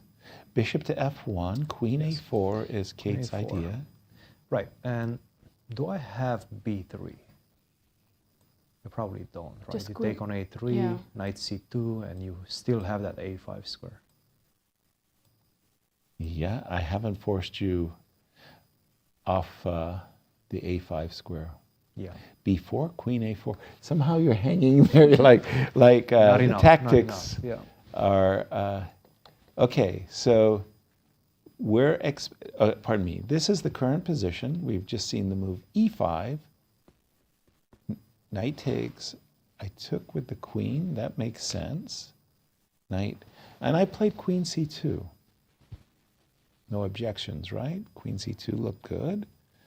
Queen c8. Something to be said for queen e4? After queen e4, I want to go queen c4. Once again, the same. Okay, so once again, queen b1. h6. h6. So if I play rook c1, it's a pity because...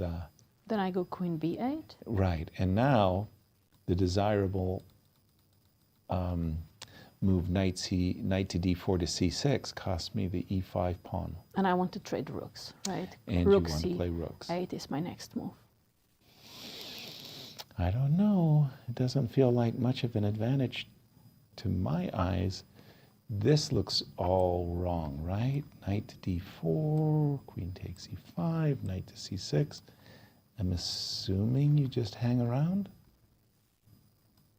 I mean, why do I want my knight on a7, right? I've just traded off a good e-pawn for a bad wing pawn. And once again, to remind everybody, Leinier was actually in first. Yes, he was the first one to win a game in this tournament. He defeated Robson in the Blitz game. Then there was a draw in the Rapid game. And this means that Leinier Dominguez so far is the second with his cash money prize. Yes, indeed, as only Wesley stands ahead of him. Queen c8. You know, I remember Victor Korchnoi and I would analyze these Catalan positions. And I was of the opinion that black equalized. And Victor would explain to me, you have one good piece. The knight. The knight. I have two good pieces. A knight that could potentially go to c6 and or b5. And I could play bishop takes d5 and f4 and play a minor piece of hopefully good knight versus bad bishop. I don't say that this is a great ending or something like that. Victor Korchnoi would argue, hey, wait a minute. I'm the one playing for the advantage still. I just don't know if it's sufficient. I mean, if I go here bishop b7. I'll go knight. Yep. I'm going to go a6. I was going to take your pawn. I will go knight here. Then bishop c6. And I will take your pawn. Munch. Okay, bishop captures. Right here. And I'll make a pretension. Oh, you're going to the pawn endgame. Yes, I'll make a pretension. That's scary, actually. Maybe the pawn ending is something you should avoid. I don't know. Just telling you that Victor Korchnoi really just a gentleman I really this guy was enjoyed. smart. Trust me, he put me through my paces. Cristian, you've got the #1 and #2 seed. How's that going? So finally the knight got out for Hikaru, and I'm sure he's happy he played it very, Chess very coaches swiftly. Around the world rejoice. Everybody's happy. The knight development is good. Right. You finished or close to finishing your development. Right. Rook to c8. Fabi's gaining some edge on the clock right now. Dropping below 19 minutes for Hikaru. Rook to c8, pretty much the best move in the position. Now immediately you have to start looking at c takes d4, the knight on c3 being under attack. There's a lot of things to consider, right? For example, f6, let's say you make a random move, rook to c1 to defend that knight on c3. f6 is coming. f6 is coming, and it might come right now because you cannot recapture back on d4. Bishop c5. Oops. Guess what? With the rook on c8, you lose the queen. So already some attacking opportunities. f4 must be the main line that he's calculating right now because you go back to e6, f5, you're winning. No, I'm winning. Right now. This is what I want, right? But therefore I go knight d4. take, take, take. And we're getting into this position. I'm saying the bishop on e5, beautiful bishop, but you're one move away from getting it trapped with f6, right? The king on g1 without the bishop on g2, without its safety net, it doesn't look very safe right now. Wow. So I'm really enjoying black's position and dynamic potential. So after rook to c8, I think Hikaru is in some trouble. Objectively, he's still more or less fine after this f4 and this whole variation. But from a practical perspective, with the clock tingling down, that's not looking good. It just simply is not looking good. Quick question for you, Cristian. F4. Yes. Knight e4. Yes. Knight takes d5. Good move. Queen good takes move. d5. Yes. f5. Takes on d4. Don't take with the queen because of bishop c5. Yeah, I have to move my bishop back you to have to h2? No, or you have to I have to on take. d4. Sorry.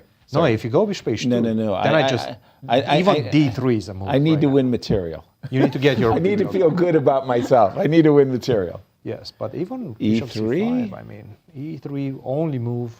Queen takes? Yeah, take, knight g3. Even this is slightly better for black, but I think Even I have that is slightly better for black, but I have better no. moves. After bishop takes d4, maybe I can even go rook f8. And the game continues. You take, I take with the h-pawn. This knight on e4 is not going to be displaced. It is still black who is piling on pressure in the position. So, wow. Especially with low time on the clock, this is not going to be an easy defense for Hikaru. For the simple fact, you have too many options. You have a lot of options, and you have a lot of things that you need to be worried about, right, as we've seen. Well, you gave me the insight by saying the bishop on g2 was necessary to defend the king. So I wanted a variation where I kept the bishop on g2. I found it, and it wasn't good enough. More moves have been played in the Wesley So game. Wesley has sacrificed to get at Levon's king, and Levon's king has got on its sneakers. After the move queen b6, king d2, queen b4 check. Okay, we were looking at the consequences of queen c3, queen b2. We didn't like it for Levon. Levon said, I'm running. King went to e2. Still in Levon is hoping that knight takes e5 is going to turn the tables. Bishop a4. There was still queen b2 as well. Yes, I think we're looking at queen b2, but computer also likes bishop a4 apparently. Exclamation point there. Okay. I guess I'm still obliged to play queen d2. I mean, I can't imagine anything else, no? Yes. Let's go queen d2. Queen to d2. At least in this case, in case you take on d2, I can maybe cover up somewhat. Knight takes d2 and rook b1. So, are you playing queen a3? Queen takes a5, rook to d2 check, bishop to d1. No, so you can play queen a3. Queen a3, yes. Yes. Queen a3. Now, I can't take the knight because you have a discovery. Discovered, yep. Very nice. That's nasty, actually. I mean, I'm used to these discovered attacks, but you don't usually see that one. By the way, we do have queen to d2, and Wesley captured. Wesley quickly captured. Queen takes d2. King so he's saying, I'm just playing position and I want to trap the bishop. King g7, defending the pawn on f7 and threatening c6. Trapping the bishop doesn't bishop. have any squares to go to. And the move king g7 protects the pawn on f7. And Wesley doesn't really have a move like knight f3 to target the pawn on e5. Levon does not. Levon, pardon, because then the rook can just go to b2. And brings the knight right back.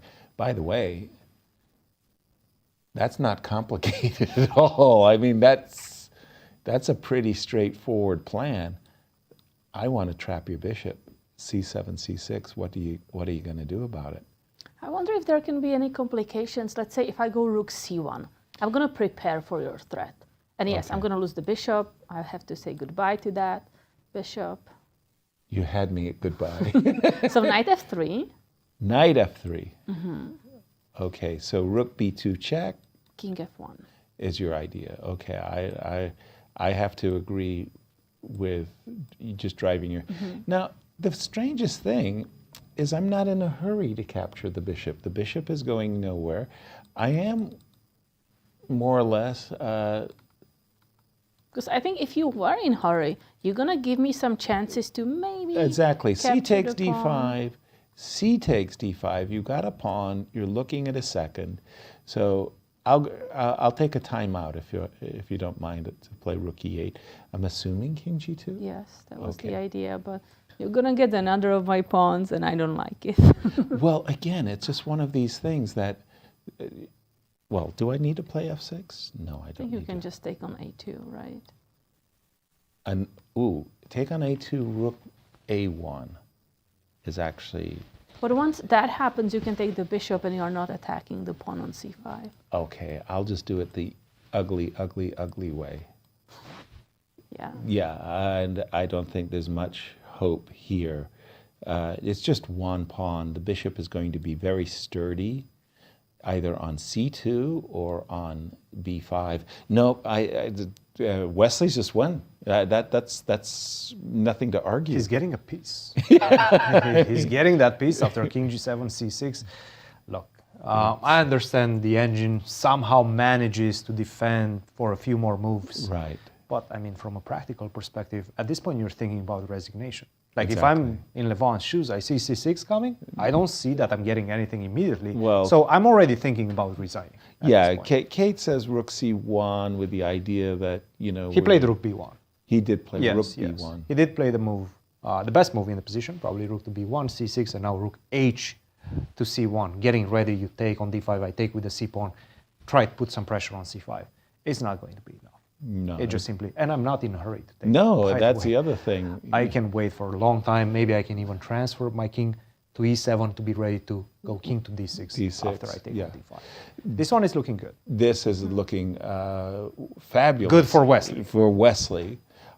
Who's going to win a lot of money. Going to win a lot of money. I don't remember exactly what the exact amount is, but winning classical. It's big. Is a lot.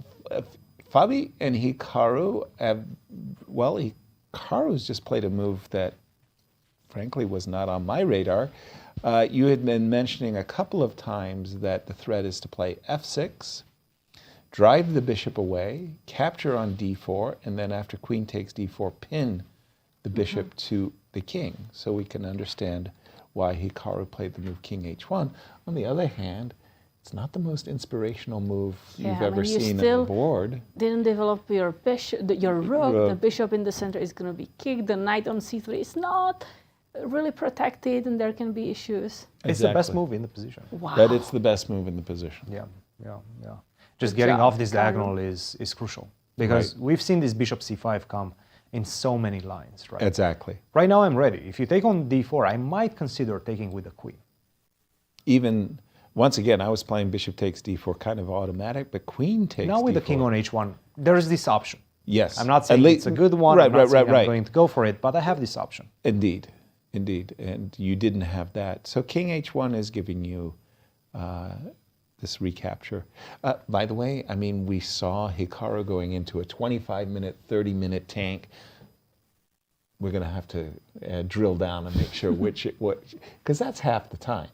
Yeah. Is a clock still a factor, Kate? So Hikaru has 16 minutes, Fabiano has 24 minutes. So a 3-2 edge.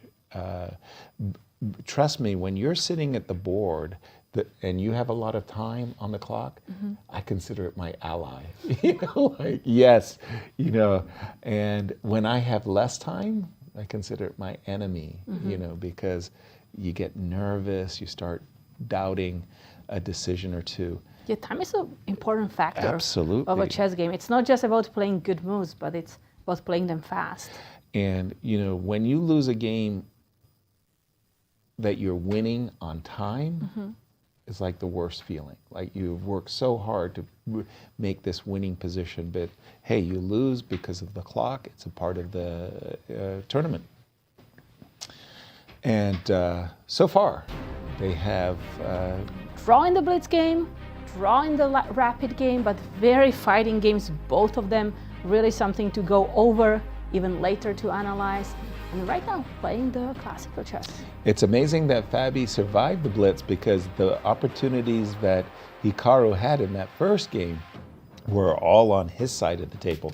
The second game, that kind of like Fabi. I thought Fabi was going to do more than he achieved. King H1, still, it looks like at that time pressure could easily decide this, because how does the engine evaluate this one, Cristian? Slightly better for black, slightly better for Fabiano. Right? How should he continue? With slow plays such as knight to e6. Okay. So I've been getting hit with this f4, f5 idea for a very long time. Okay. I want it out.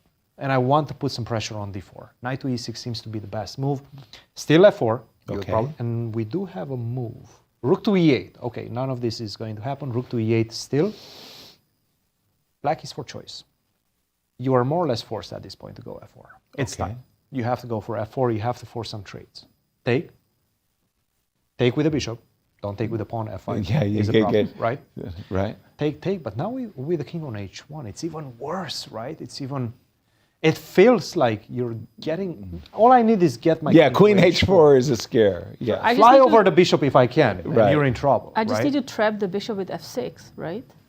If I'm, yes. It's my move, f6, that's it. Okay, but I'm going to trade queens. I'm going to take on c5, and I'm going to try to bail. I want to go. That's good enough. I will take with the rook. I'll take on the queen.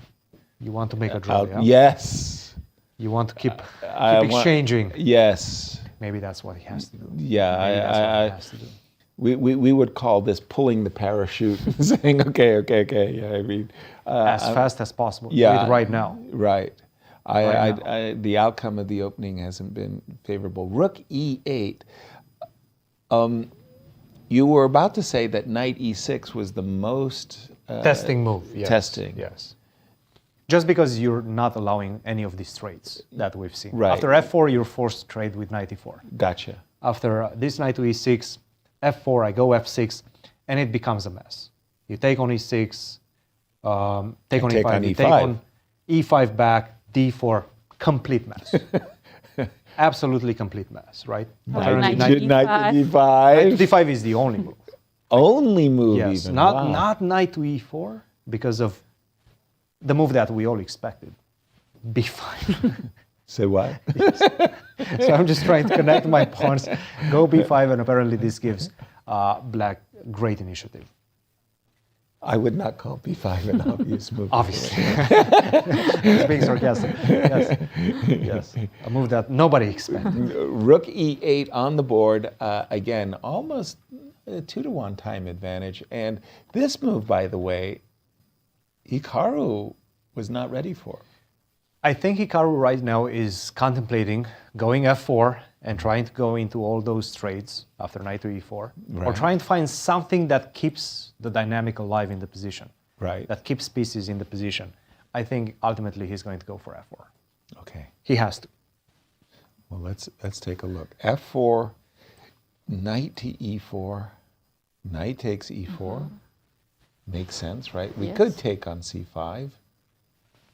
Can I pause for just a moment? I mean, knight g3. You have to be careful about knight g3. I was completely oblivious. I really, I was just concentrating on my threats and not about your threats. Knight takes e4. Now, obviously, f5 is forcing you to take with the bishop, forcing me to take with the bishop takes. I think this is just asking way too much of the position. I took... Can I try to keep the pieces on the board? Can I go queen a5 and say, I don't want to trade the queens? Is that this asking king too much? Probably after queen d5, right? Yeah. Just to go after this pawn, yeah? Or queen to d4. Yeah, both of them. Can I go bishop d6?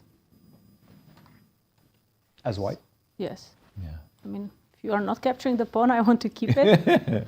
You want to keep that pawn. You want to keep the pawn. Makes sense. True that. At the moment, queen c3, king g2 just keeps everything happily defended. I'm not... sorry. Am I missing something? King G2 or King H2, Bishop H4. You do have F5, right? Maybe only move. But I do have Rook takes. Rook C5. Rook C1. Rook C1, excuse me. Yeah, Rook C1. At least we make a... Even though this might be a bit problematic for black now. I think the pawn on E4 can be a weakness and a problem. Right? Yeah. Okay. It could be dangerous. Wow. I mean, isn't that interesting how quickly the judgment can flip? I was very proud of myself. I won my pawn back. And you said instantly, yes, but maybe you're not happy with the resulting ending. He's going for Rook E8. For something on that side. And it feels And like again, it's F4. Hikaru has spent 5 minutes of his remaining 15. A moment ago, I thought he had 15. Yeah, F4, And F4 on the board. F4. Okay. Good decision by Hikaru. Yeah, good practical. Knight to E4, Knight immediately E4. We're responded. going to see all those trades. It looks like they're going right down the variation we've been looking at for some time. Bishop takes, pawn takes. We might be seeing all of those trades, and we might be seeing them rush towards a draw.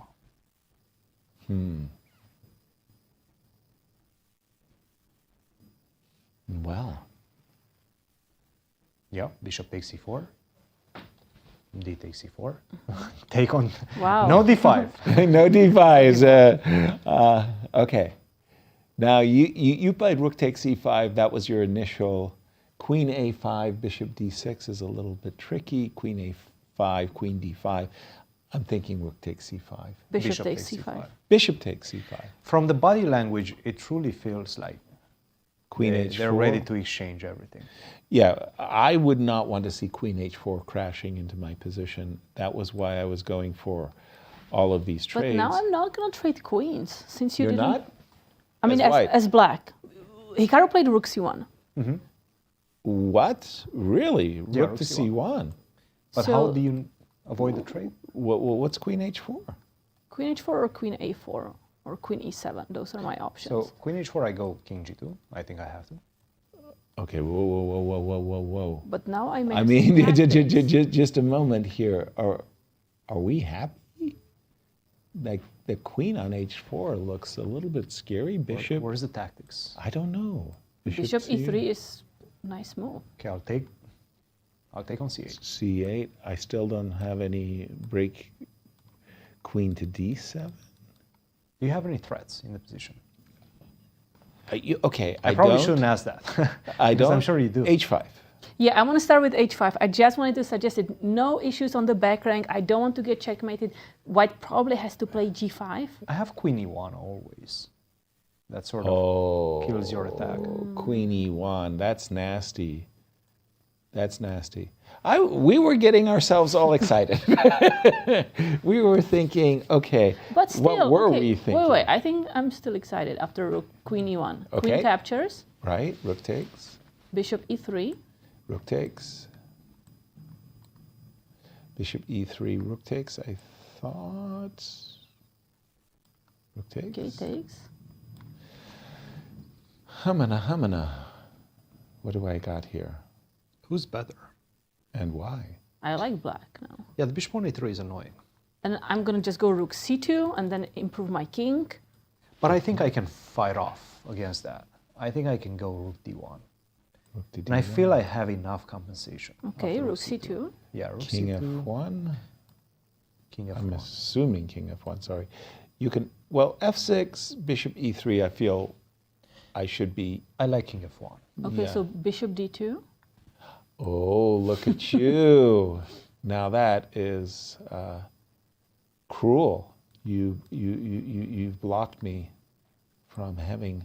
Here I have to agree that it's clearly a two-result game. Like that Fabi. There's something, right? Yeah, there is something. There is something.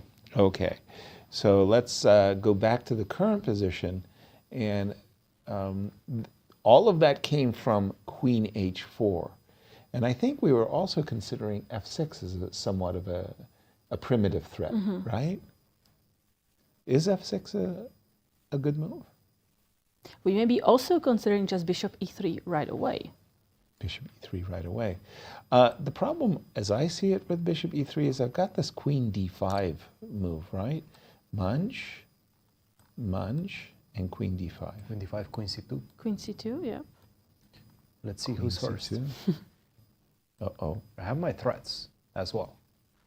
You certainly do. Once I get to e2, once I get closer to that king. Closer.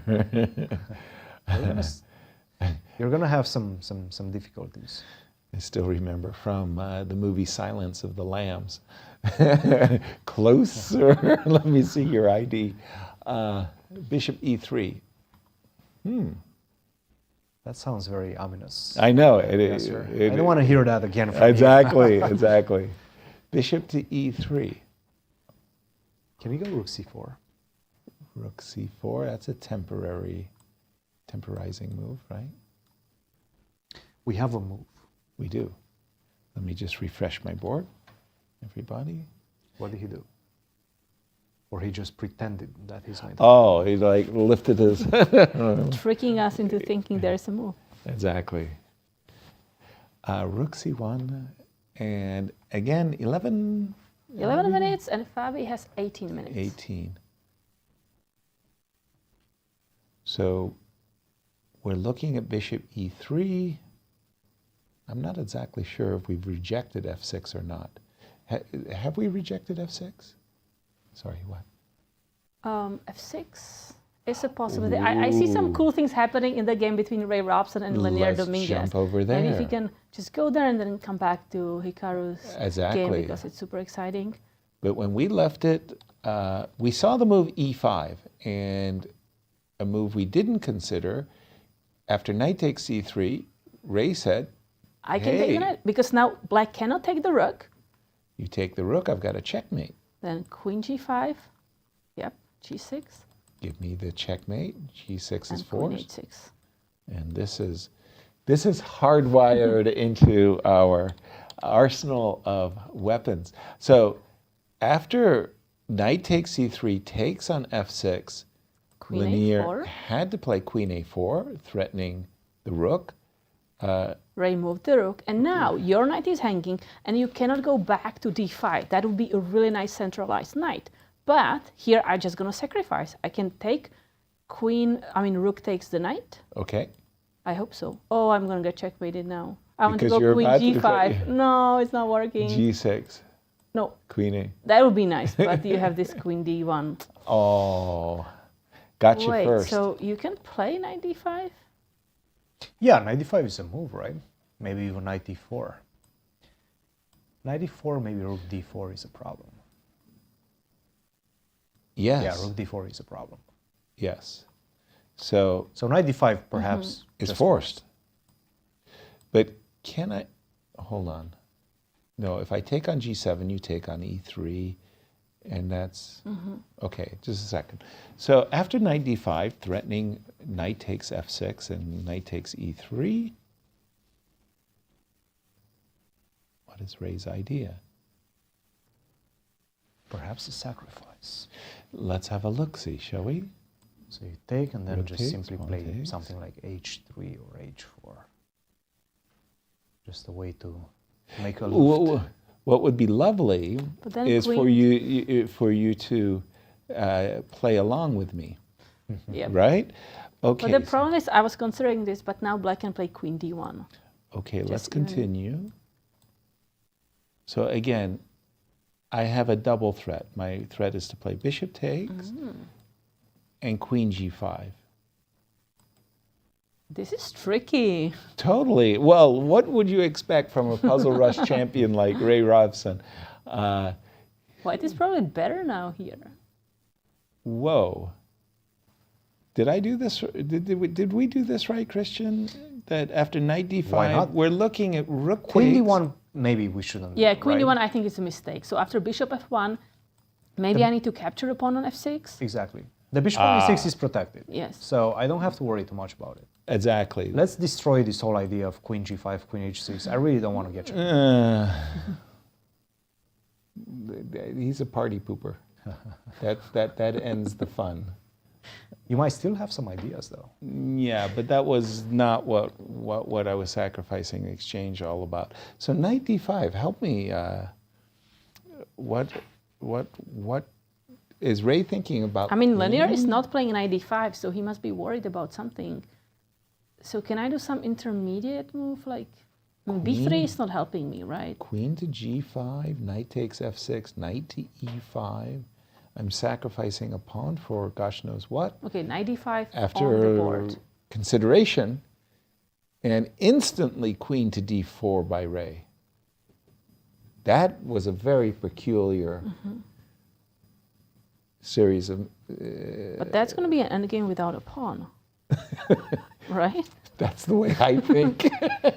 Like, why did we do this? I mean, it was a nice trick, but maybe he missed that he cannot play rook takes d5. Because of the whole queen d1 because of business. the counter-attack with queen d1 checkmate. So he's looking at an ending where he's going like this, but we're trading off a perfectly good pawn on e5 for a pawn on a7. I can't imagine that this could cause any issues for black whatsoever. But okay, at least I get the pawn back, actually. But I thought we were talking about an advantage for white. Right. So but then I was worried about big disadvantage for white. Okay.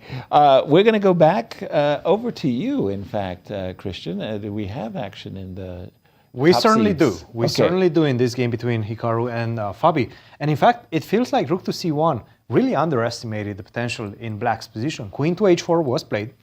King to g2. This is exactly what we're looking at. Right. Rook to d8. Queen to e1. And as Katerina just mentioned, there are some problems after that move bishop to e3 in this endgame. It's coming. Especially after the move f6. And this is why... inclusion of f6? Exactly. And I don't have the pawn on f5 yet to drop down to f4, right? This would be the ideal square for the dark square bishop for white. You have to go all the way to b2 or to a1, right? And this is problems. I mean, if you go to c3, first of all, you just lose. Right. After bishop to immediately, e3. In fact. Immediately. Yeah. So you have to go somewhere on b2 or on a1. Let's see where let's he went. say b2. He went to b2, bishop to e3. This is really bad, guys.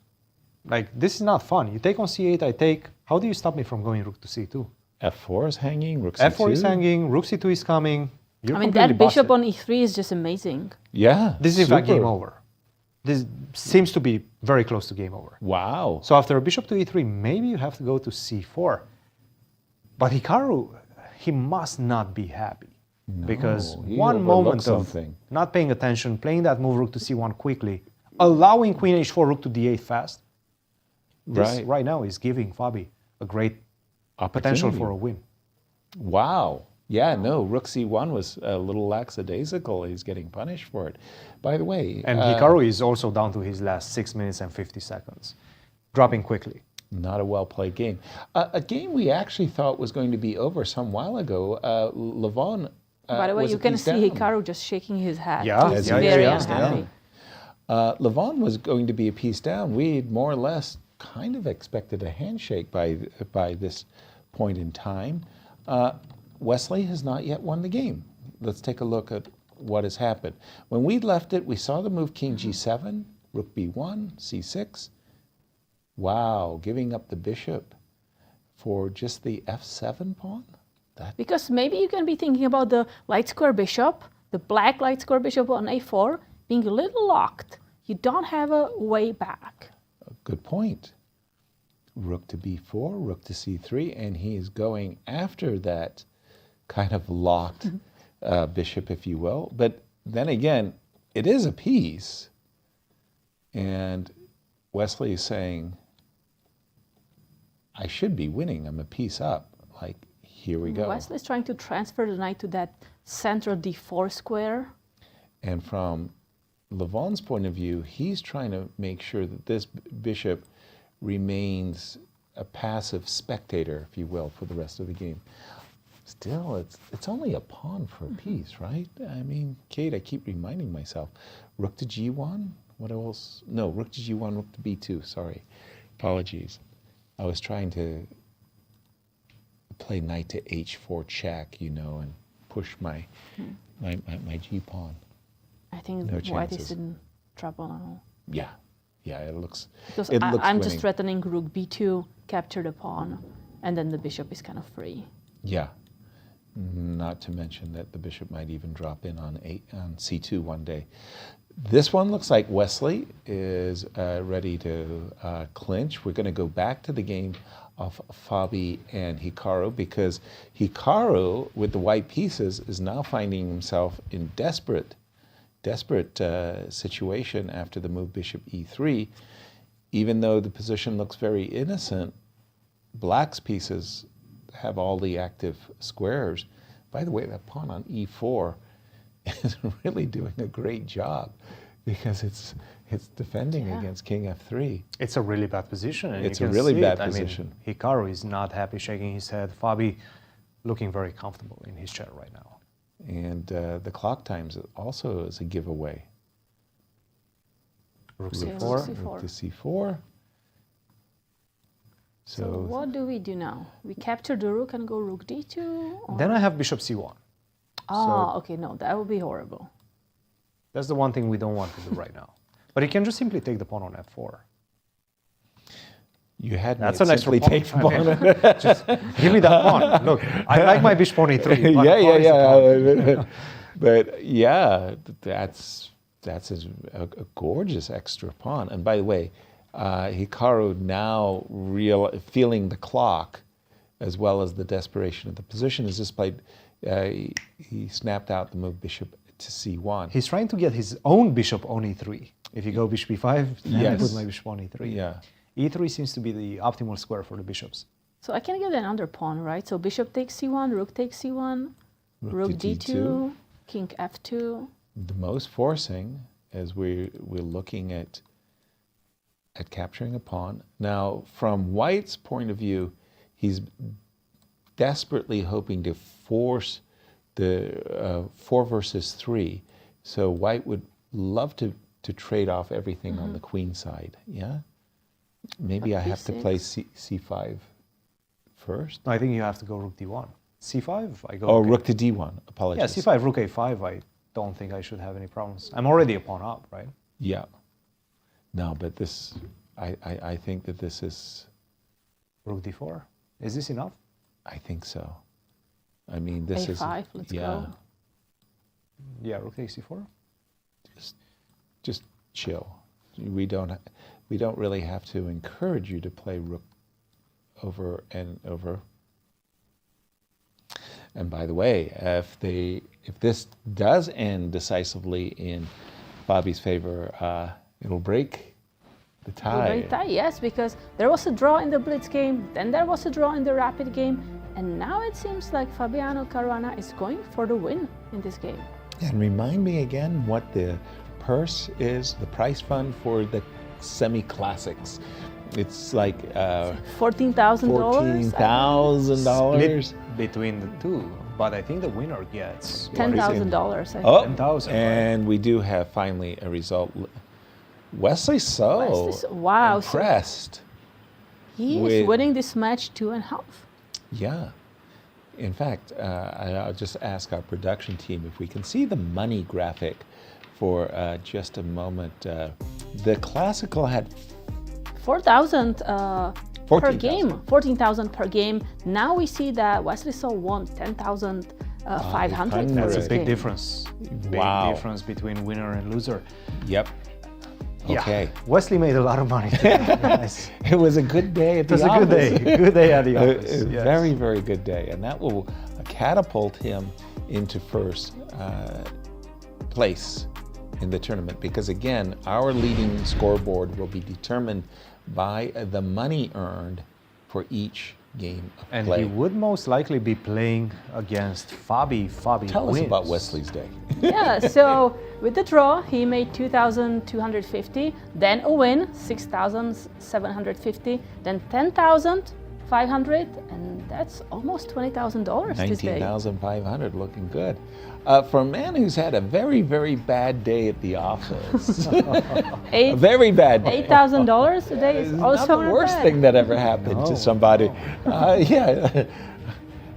Kate, how do I get in there? Suddenly, Yasser, you wanted to play, right? Ready to play. I mean, I'm willing to make that kind of a sacrifice, as 2 games do remain. Let's go back to Hikaru versus Fabi. I think that's crucial one. Absolutely, let's do that. And if Fabiano wins this one, well, there we go. We're probably going to see Fabi versus Wesley tomorrow. Right. 1 versus 2. Bishop c1. We were looking at bishop takes c1 and rook d2. I think that is easily the most forcing and direct line. An alternative, what would be an alternative move? G5? Maybe E3. E3? I was looking at King E3. F3. Rook d4. Thank you. E3, King F3, Rook d4 is excellent. I mean, that looks just fabulous, because if we could go rook takes and put our rook on a4, we would be a pawn to the good, and we would be the one with the active rook, right? That's just, I mean, there's no hope in this ending. This ending, even though we're always told all rook endings are drawn and stuff like this, this is not. Also, rook close. c3 is a threat here. Yeah, that's another pawn on that side. No, this, very good, very good. Yeah, I would be very tempted by e3 and rook d4 as well. I think that's... So would you play e3 or just capture the... I feel like capturing the bishop rook d2 is a very... forcing and kind of clear advantage. Exactly. And it is. It is. Sometimes it's nice to have a narrow path to victory, because those are easy to calculate. When you have good option number A, good option B, and even a good option C, sometimes you can muddle things up. But at this moment, E3, both E3 and bishop takes C2 look equally decisive. Checking in on Ray Robson, shall we? Let's take a look. I think it continued as you suggested. That whole variation, yeah. Going after that pawn on a7. Right. Well, that was just to make sure that we had material equality. Got good news for Ray. The good news for Ray is that we know in knight endings, it's very nice to pass a pawn. So rook c8? Rook c8 would have my attention, absolutely. Rook c8 check, rook takes c8, knight takes c8. I'm assuming knight d5 to defend the pawn. a4, king, yeah, b4, king. Let's interrupt our analysis and jump over to studio with Eric Rosen and Wesley So. Wesley So. Okay, I am joined by Wesley So, who had a really good day today, beating Levon 2.5 out of 3. How are you feeling, Wesley? Well, very pleased, very happy with how the first day turned out. I mean, Levon's a good friend of mine, and he's an amazing player. He's a living legend. So to win by 2.5 out of 3 is really, really good. But yeah, at the same time, I mean, obviously I don't think he was in 100% form today. I'm sure tomorrow he'll bounce back. And how are you feeling about your overall form? I know the first game was a little bit shaky. You were doing well, but... Overall form? Well, it's hard to say. I mean, it's only the first day. But today, obviously, couldn't have gone better. Yeah, I'm hoping I'll play a bit better this year. Because last year, I only won one tournament, which was online in the B group of the Champions Chess Tour. So, yeah, I mean, I'm hoping to bounce back this year, and I'm very grateful, obviously, to St. Louis and to the Grand Chess Tour for having me back again as a full tour player this year. So I hope to do much better this year. I have a series of tournaments, and my calendar is pretty much full during the summer. So I mean, I just need to put in a lot of work and effort in my game. Maybe learn a few new openings, and then hopefully I could bounce back. Yeah, we'll see how tomorrow goes. Obviously, this is an excellent tournament with a lot of prize money. So I'll try to grab as much as we can. For sure, yeah. What do you think about the overall format, given that there's money incentive for every game? Does that put more pressure on you? Does it relieve the pressure? Yeah, I mean, it's obviously a great format. Well, it's very new, so it's hard to say. That's the thing with chess tournaments these days. It's like they change the format every year, especially online. They change the time control every year. They change the, maybe who knows, with Magnus popularizing this freestyle chess, maybe ordinary chess won't even be as popular, or maybe in the future, in a few years, maybe I'll play more chess 960 than chess. So kind of weird, but I remember I played in Clutch Chess 5 years ago online. I think we had 2 Clutch Chess. So I had fond memories of that tournament, and I thought it's a little bit similar to what we have here. But obviously the game's not being rated, especially for classical, kind of eases the pressure a little bit because you can experiment with new openings.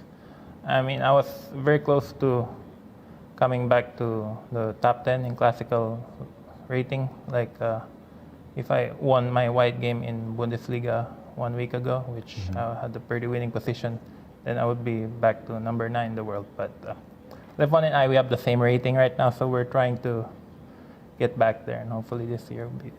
Okay, and final question. Tomorrow you are set to play either Fabiano or Leinier. Do you have a preference which opponent to face tomorrow? Yeah, actually, Fabiano seems to be winning that last game, with Hikaru, that rook endgame. And Leinier, not sure how he's doing. But I mean, I'll play Leinier in the American Cup irregardless. Just by looking at the games that he played today, Leinier, I think he's playing very well. And Fabi, obviously, is number 3, number 4 in the world. So, I mean, obviously, for the weaker player, yeah. But I think Leinier seems to be in very good form, he seems, because he didn't play well in these online tournaments. So it seems like he's well prepared for this event. All right, well, I'll let you get back to it. Good luck tomorrow, and all the best. I'll send it back to the studio. Thank you, Eric, and our congratulations to Wesley, as he's enjoyed a very nice day.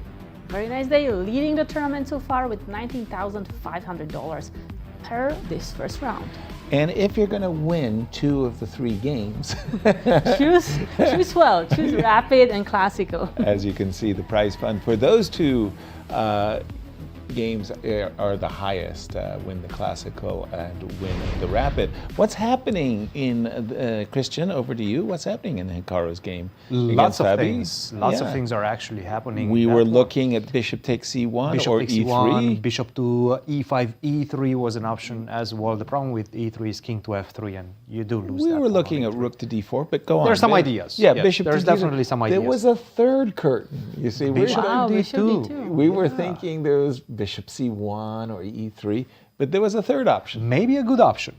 Bishop to d2, rook to d1. It looks a bit dangerous, right? You're pinning yourself more or less. But you do secure d4, this bishop pawn d2 with e3, allowing the king to go to f3. Immediately played. Apparently h5 was better, but king to f7 looks very natural. A natural to my eyes, right? And the big question is, if I do this, are you in time? No. To go into the rook and pawn, the pawn endgame?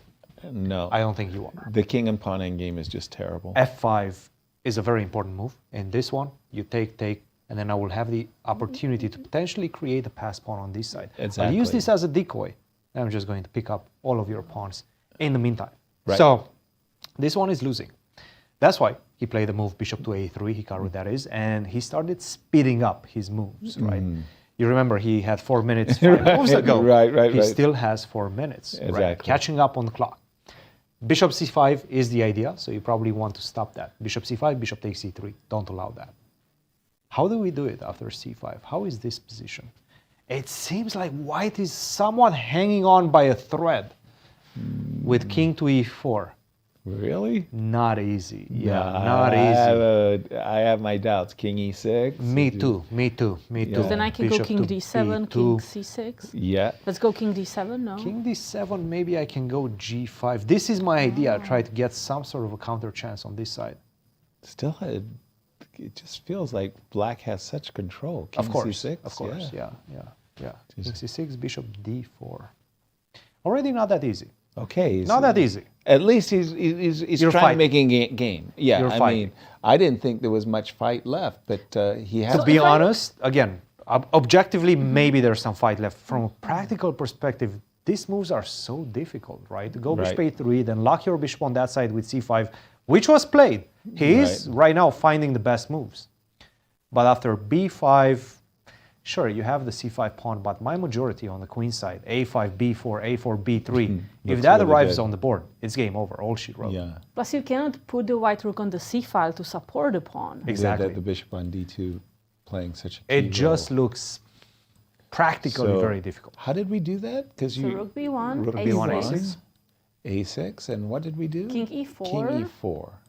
Yeah, king King e4, e6. king e6. This seems very normal, right? It's King not, e6. these are not difficult Now moves. bishop b2, and now I have to be careful. Okay, maybe king d7 was a little premature. I have to be careful about this g5. So let's start with h6 or rook d5. Rook d5, bishop d4. Right? I mean, we have two ideas as white: bishop to d4 and g5. So, But I don't think bishop d4 is such a threat. I'm going to just plan for g6, f5, right? So we can start with g6 Okay. if we like, right? G6, I don't feel like bishop we are in d4. any rush, but g6 is fine. Okay, g6, bishop to d4. So I'm dreaming, you know what, just to try f5. Okay. I am not sure if I should take it or not. I don't know what I'm doing. I'm just kind of stuck here as white. Okay, if I go f4. F4.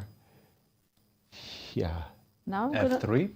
yes. And F3. Oh, that was a move I hadn't anticipated. I don't know. It's rook takes rook takes bishop. d4. Rook takes bishop. Rook takes bishop. Yeah, that should be a winner. And e2. E2. Whew. Yeah. Very, very, very good. And time, we thought for long that Fabi was way ahead on the clock. Not so much right now. So Hikaru has 4 minutes, Fabi has 5 minutes, 20 seconds. Entering that blitz portion. And Fabi still needs to make some decisions, right? b5 is not such an obvious decision. Allowing that pawn on c5, not that easy. Right. The problem is if you capture the pawn on c5, then bishop captures the pawn, Yes. and the bishop is activated, and it's attacking two pawns. That's right. Bishop takes c3 is a problem. I don't want to lose that pawn. For me, the annoyance is that White's king is in a bit of a checkmating net. Let me do something that's a little bit counterintuitive. I'll play rook to d4, so I've got ideas of rook a4, right? You're going to take my pawn. Okay. I'm going to take. You're going to play rook b1. Sure. I'm going to play g5. So the idea is that I'm trying to get your king into a bit of a checkmating net. If you go king g3, I've got bishop e1. So you're having to go here. No, I actually want to go to g3. You do? I do, because I want to trap the rook after you capture the pawn. b5 was played. Because now if you go bishop e1, Yep. I go king g2, Yep. you go rook f2, Yep. I go king g1, and you cannot really capture the pawn on e2 because I have king f1. That is true. I mean, Even you still though have I can rook takes still take on h2, rook on takes a2, a2, right? I'm 2 pawns up. Yeah, that's Oh, a lot of okay, pawns. so you have this rook takes a2 where you are actually attacking my bishop. It didn't That's a happen. problem. He did not play for rook d4, and ooh, b5 c6? Wait a minute. What is that? C6 was He's going for that move. e3 pawn. He really wants to take that e3 pawn off the board. Well, But this is Bobby just is saying this is a very, very nice rook and pawn ending.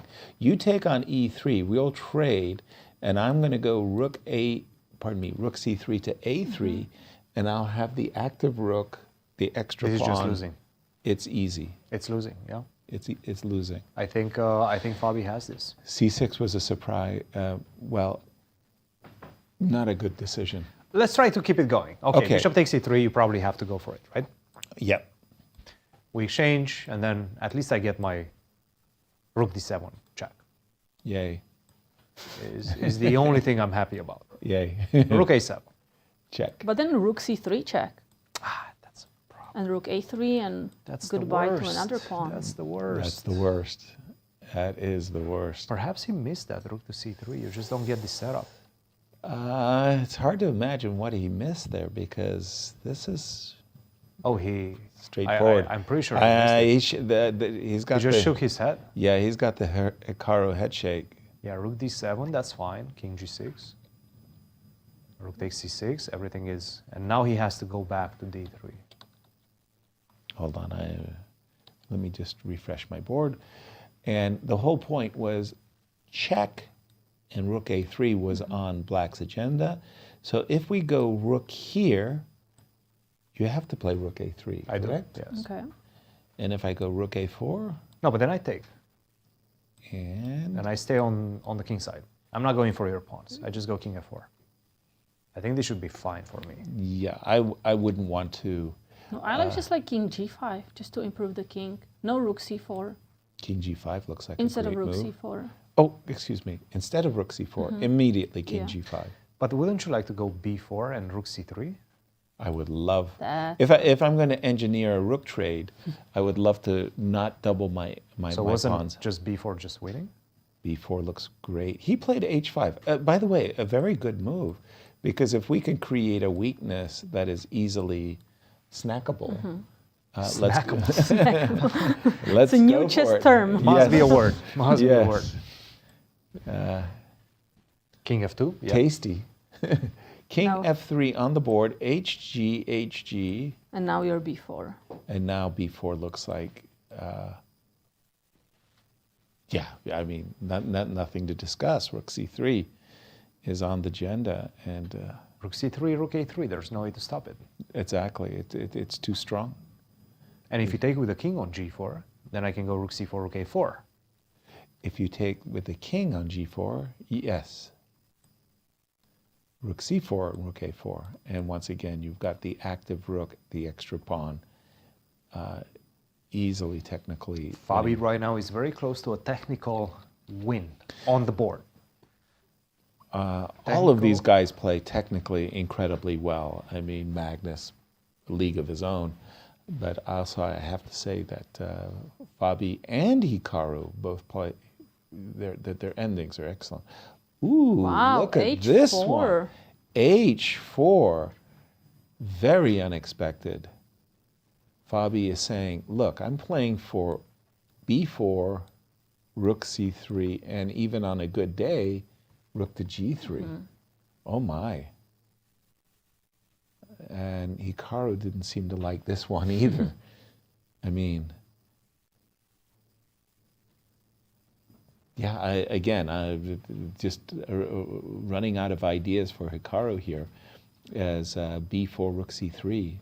The problem is white has issues on king side and queen side. Exactly. Rook a3, that allows king to g5.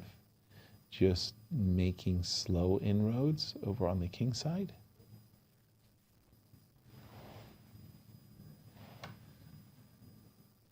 The important thing in these endings where you're losing is finding moves that challenge your opponent.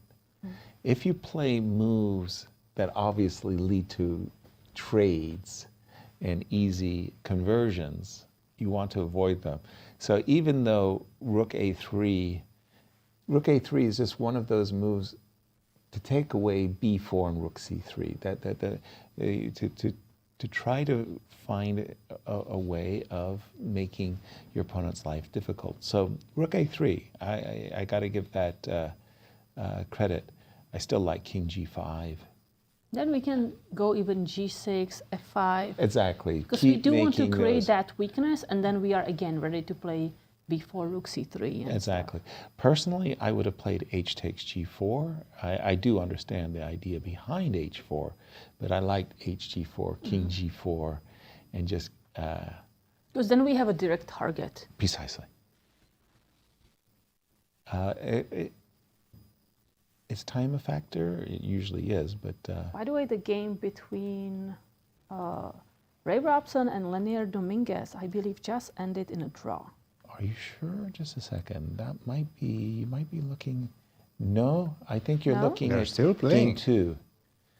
Okay, then... No, Yeah. just checking in, I would say the night ending feels like it's a draw still, but I would personally like to play white. White has the... Because you have the opportunity to create a pass pawn on the queen side. Exactly. I like, I'm not saying Ray's got great chances, but he's the one kind of pushing at the moment. But he has only 14 seconds. Ooh. So he needs to make a move. 8 seconds.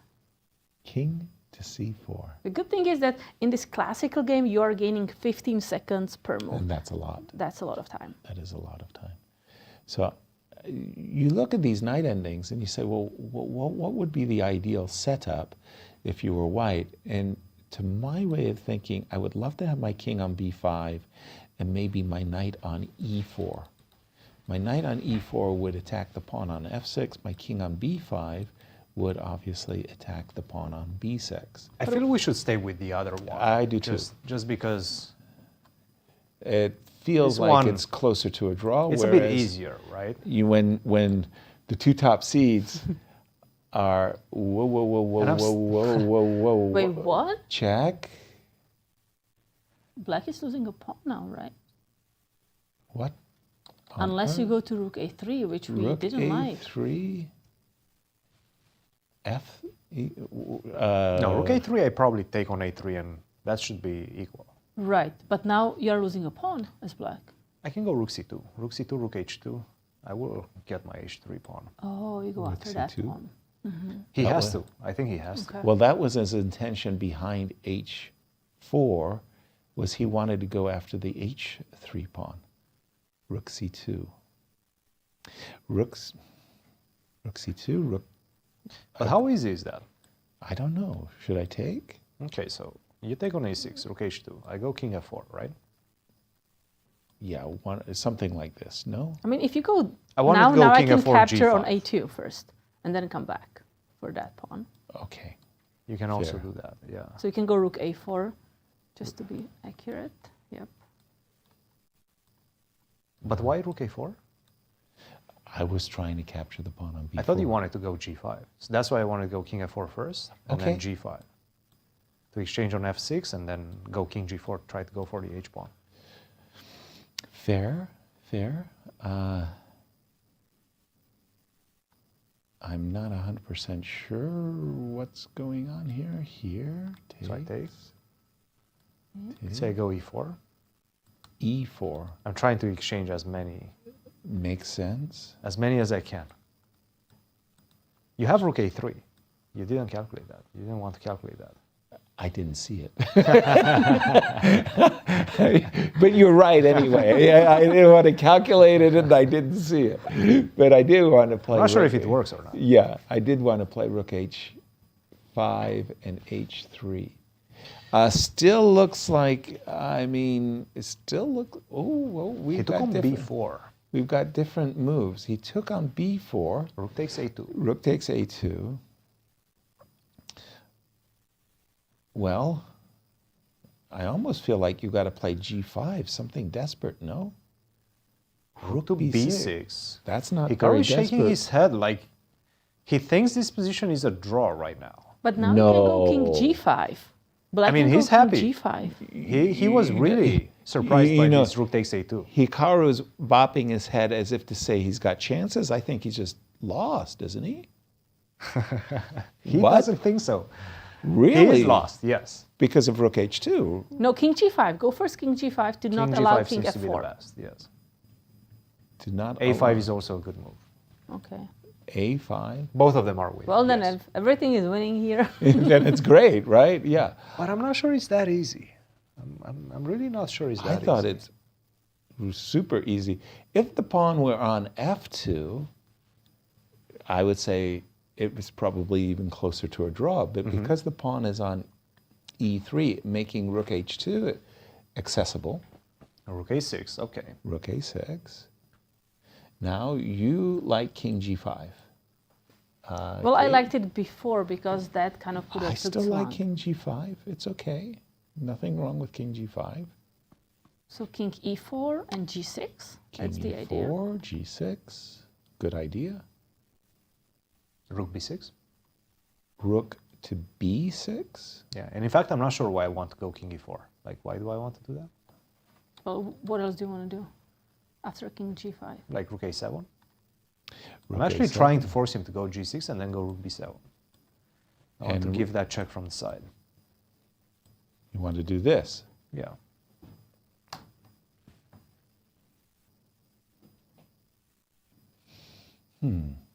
Okay, just tell me why I'm not winning with the direct stuff. You might be. Yes, it's very likely. I assume you wanted to give check, right? I will give you a check. I'll go back.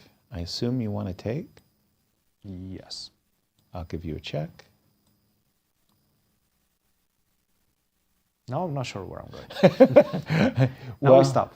Because after rook g3, that pawn on g4 is snackable. Thank Yes, you. yes, King g5, and it's yum, yum, yum. Still, clock times, if you I don't think mind? 1 minute for 1 minute 30 seconds for Hikaru and 47 seconds for Fabiano. As America's two top players by rating, King f4. King f4, a3. By the way, that sets up rook check followed by a2. That's a serious alert because then the a pawn is alive. I think you're going to have to play king f3 here. Or king e4. Guys, or king e4. This was a huge mistake. g5 is a draw now. What? I'm hiding on g4. g4 and king takes h4. This is now a draw. Rook to a1. Wow. I take on f6. Rook Well, f2 check. I think his intention was... What is happening, guys? This is a draw now. Oh my goodness. Because you're going to get even that pawn on h4. This would be an absolutely... a miracle save. I mean, what a match between these two. Wow. Well, what do you expect when the two top players duel one another? Yeah, allowing g5. I thought he was going to play rook h2. I really did. I thought that you just go for this weak pawn on g4 with king h6 to g5. I think he had a blind spot, guys. I think he thought the rook g2, king takes h4, he can take on g5 with a mate. Rook g2 check, king takes h4, rook takes g5 with a mate. F takes g5 with a mate. Oh, it's illegal. It's illegal. He's going for it nonetheless. Rook takes g5, rook takes a3. Wow, but this is just 2-on-2 endgame now. Well, wait a minute. We do have the threat of king h6 and g5 checkmate. Yeah, but I have rook So let's a8. go e4, right? e4? Yes. e4. King h6, rook g3 is my idea. Please play it again. e4, king But now h6. you're in trouble. Rook g3, rook e1. Yeah. I am going to lose the e4 pawn. I go king g4 and I give you the e4 pawn. And we play then 2 versus it should 1. be 2 versus 1. It It's should a be draw, a draw. but it's not that easy. Agreed. But at least there, yeah, it's a... But I mean, we had a beautiful position. I'm stunned. Completely winning, yeah. But by the way, rook a5, that's even a much better idea because any king h6 is being met by rook h5 check immediately. We're also being told that, in fact, Ray has Turned very the good tables? chances of winning his classical game against Leinier. When we left it, he had this possibility of a passed a pawn. And we're just going to stay with this game. Again, the clock times are just 1 minute 30 seconds for Hikaru, 20 seconds for Fabiano.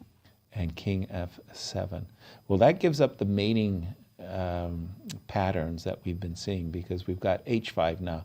g5 check is no longer an issue.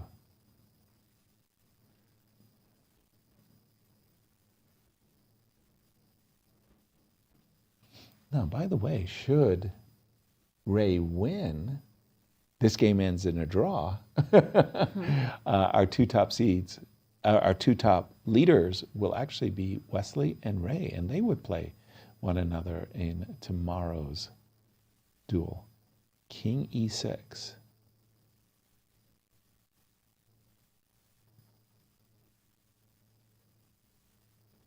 King e6. It's also very difficult now for Fabiano to kind of readjust. Oh, totally. Oh, he's got to be feeling miserable about what he's just done, because king h5 followed by h4, and there's absolutely nothing. He knows he has it.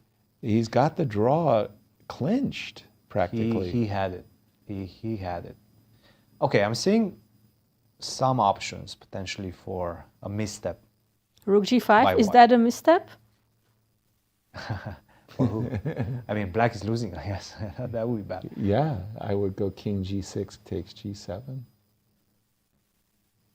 Yes.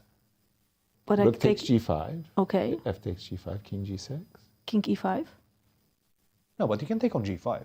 Oh, I can take on No, g5. but if you go, I go king e5.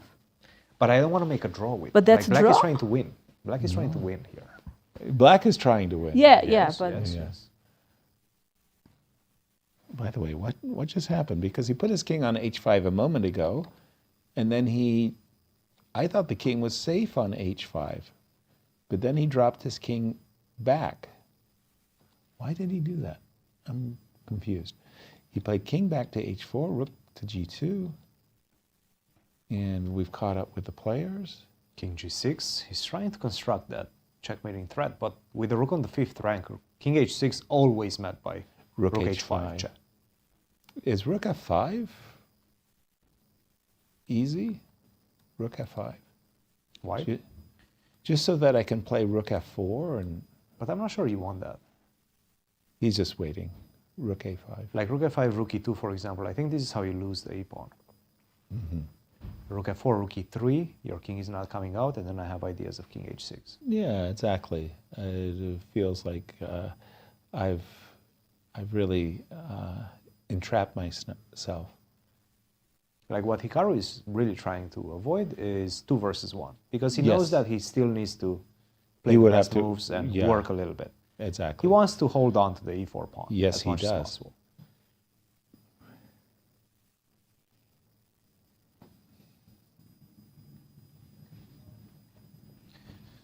Well, I think now is the time for a rook check. Rook check and king g6. And then I can go after the f6 pawn. Check. How easy is it, though? By the way, Robson just won his game against Leinier Dominguez. Wow, congratulations, Ray. He turns this match around completely. I mean, after losing the Rapids.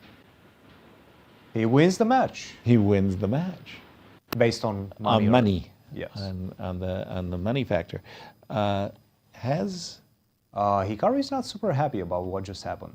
What did he do? He's running out of time, 30 seconds. So king h5, what is he worried about? Rook to g3, if you give a check on king g6. Yes, this was Let's look at that. Yeah, this was our main line. Check. King g6. I think he's worried about rook takes h3. King e5. King e5.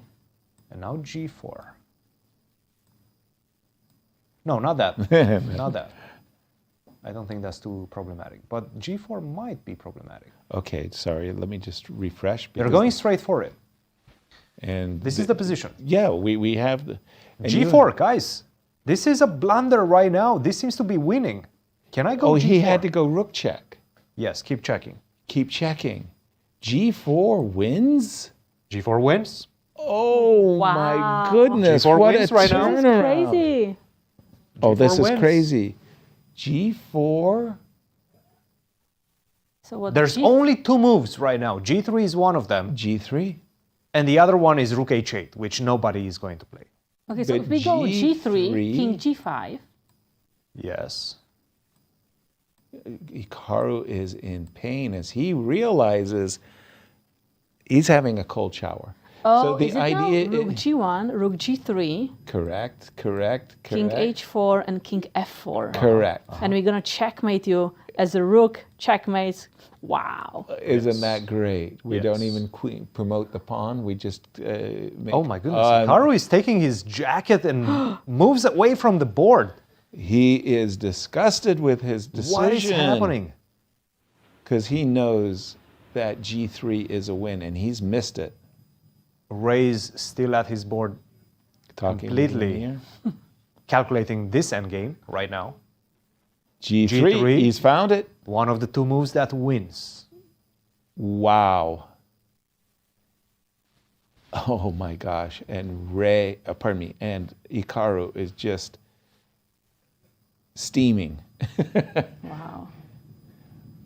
Whoa. I mean, he had a lost rook endgame. He managed to find some remarkable counterplay or maybe equality even. Tenaciously climbing his way back into the game, has a draw. And by the way, he played all of those moves, including rook takes f6, as if it was all book. Well, he was already worried at that point. Like, he spent a lot of time on this calculation, made his calculation, and then chose to follow his path from afar. Yeah. He shouldn't have. He should have stopped, played the move rook to b5, but at that point it was too late. After rook takes f6, he's lost. Yeah. Boy, this the highlight of the round right here. This was just number one versus number 2, and wait a minute on that pairing. Just a second. That may not, the Ray Robson versus Wesley So might 2, 1. And there's the handshake. There's the handshake. Yeah. Wow. And right now, in disbelief, Hikaru is, where did I miss my draw? I had it in my back pocket. I mean, wow. I fought so hard for it. I managed to get 2 versus 1, or 2 versus 2, in fact, and then lose that. What a shocker. Truly. I mean, Fabi, well, I mean, he was the one putting the pressure on throughout the whole game, but then relaxed and let. Relaxed is a bit harsh, right? Well, I think at that point he just had too many options. He got himself down to his last 30 seconds or a minute or so, and he just made the wrong decisions. Right. He forgot that he cannot take on g5 with a checkmate. I'm pretty sure that was the pin. That the blind spot that he missed. Yeah. Let's pause and turn it over to Eric Rosen, who is with Ray Robson. Everyone, welcome back. I am joined by GM Ray Robson, who maybe had a shaky start today, but won your semi-classical game against Leinier Dominguez. How are you feeling, Ray? I'm feeling good that I was able to win the last game, and even though we tied, I guess technically I won more prize money, so I kind of won the match, even though we really tied. So yeah, I'm happy I came back. And did you do like much preparation specifically for Leinier, especially given you played the three games, 2 as white, 1 as black. So what was your prep coming into today? I wouldn't say I did a huge amount of prep. I mean, I've already played him many times, but also in matches. Like we played in the American Cup before, for example, last year. So I have a pretty good idea of what he plays and what his style is and what I should try to do. Yeah, definitely in the first game, the opening didn't go well, and I mean it's tough. The Blitz is just, the game just goes and then you have to react instantly. So if it starts badly, you can just lose really quickly, which I think is kind of what happened there.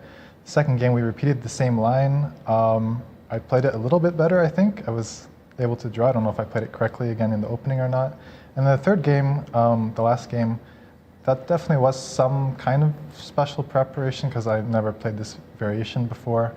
He played a very solid line, which is probably the most solid for black. So I wasn't too excited about my chances, but at least we were able to get a game, and I was able to just keep playing, try to keep putting some pressure. Mm-hmm. And does it cross your mind during the games that there's a lot of money riding on the result of each game? Does that apply more pressure to you in this format? I'm trying not to think of it. I am taking into consideration regarding the overall results. I know that the semi-classical is weighted more, so that's kind of a priority. And yeah, it's tricky because I feel like with the faster time controls, it's a lot harder to defend with black. So it's kind of better to have the two whites, I feel like. But on the other hand, if you somehow manage to win the white game in the semi-classical, then it doesn't matter. That's true. So yeah, I feel like that's kind of what happened today in all the white games. White was pressing, and I was just happy I was somehow able to win in this knight endgame in the end, because I have the outside pawn, so it's always going to be practically difficult to defend, but it felt like it was probably holdable, I felt like. So I'm being told you're officially in third place in the tournament. Does this result kind of meet your initial expectations, or do you want more going into the next day? I'd love to just win every match, win meaning win more prize money than I've won in every match. So I guess I met that for today. So I'm going to play, I don't know who tomorrow, someone very, very good, obviously. So I'm just going to try to keep focusing on doing that. I don't think, I'm not going to be blowing these guys out of the park, but if I keep winning matches, I'll be very happy. All right, well, thanks so much for joining, and we'll send it back to the studio. Thank you, Eric. Our congratulations to Ray as we recap his victory in this match. Yes, very good game. Started with a loss, but in the Blitz that there is the least prize money for the game, then draw in the rapid, and then a very important win in the classical game. And again, we're going to use the cash money earnings as our leaderboard, and we can see that while the match technically might be 1.5, not so by the prize money, Ray Robson's the winner. In fact, we had 3 winners in these matchups, and we'll go to our next matchup as we'll see who won the most money. Here's the next matchup. So Fabiano Caruana managed to win this really nerve-wracking game. Truly. In the classical format. 2 draws before, but right now $17,000, $250. Okay, that definitely leapfrogs Ray's result. And how about Wesley So, who actually had a great outing? Wesley So winning 2 games, so really winning the match, even with points, and earning $19,000, $500. So we see Wesley and Fabi will be probably matching up tomorrow as the 2 winners will. Absolutely. And Ray will be and third. That's actually going to be one of our direct matchups. Yasser. Yes. You got Wesley, I got Fabi. I know. That's the one. Everything is riding on that one. I tell you. Pride. Pride. A lot of pride. Pride. Commentator's pride. Exactly. And let's go over to Chris Bird, our chief international arbiter, and ask about tomorrow's pairings. Okay, hi everyone. My name is Chris Bird. I'm chief arbiter for the Champion Showdown. We just finished day 1. We're going to now determine the colors for the day 2 matches. So first up, we have Wesley So against Fabiano Caruana. Since Wesley currently has the most money, I'm going to flip the coin for him. We're using the Bicentennial Missouri chessboard coin. So if I get the white queen, the piece, that means Wesley will get the white pieces. and if I get the chessboard, it means he will get the black pieces. So flip, and I got the white queen, so it means Wesley will get the white pieces in the Blitz and the rapid game, and Fabiano will get the white pieces in the classical game. I'm going to do the same thing now for Robson and Hikaru Nakamura. Since Ray has the most money, I'm going to flip the color for Ray. So Ray actually gets the black pieces in the Blitz and the rapid, and we'll get the white pieces in the classical. And then for the last match tomorrow, we have Leinier Dominguez against Levon Aronian. Since Leinier has the most money, I'm going to flip the coin by his colors for the Blitz and the rapid, and he will get the white pieces in the Blitz and the rapid game, and the black pieces in the classical. That's it for the drawing of the colors for day 2. Chris, as we got that was very nicely very done. and Very he nicely flipped it impressively. You got it. And finally, we have Eric Rosen with Fabiano, our final match winner. Yeah, I am joined by Fabiano Caruana, who had a really interesting finish to today's game against Hikaru. How are you feeling, Fabi? Well, I thought it was a really nice game up to a point. And then, of course, my technique in that rook endgame at some point was just, I mean, it was like another one-move blunder. Also in the Blitz game, I made a one-move blunder. I just like missed that my c2 pawn is hanging in the opening. And also here, it's just like I didn't even see that king g4 was an available square for his king. So I just thought the game's over. And then the king goes to g4, and I realized that it's a draw. So yeah, it was like a total blind spot. Unfortunately, it kind of spoiled what would have been, I think, a very clean win, like a really excellently played game up until that point.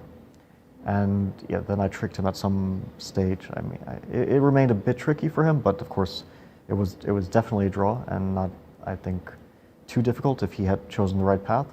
But yeah, he went down a path where he probably thought it was a draw, but at the end, yeah, my pawn goes to g2, my king goes to f4, and I just dominate his rook. But overall, of course, I'm happy with the result. Mm-hmm. And did you find it challenging to kind of adjust, having just played this freestyle event, Fischer Random, switching back to normal chess? Is it hard to make that adjustment?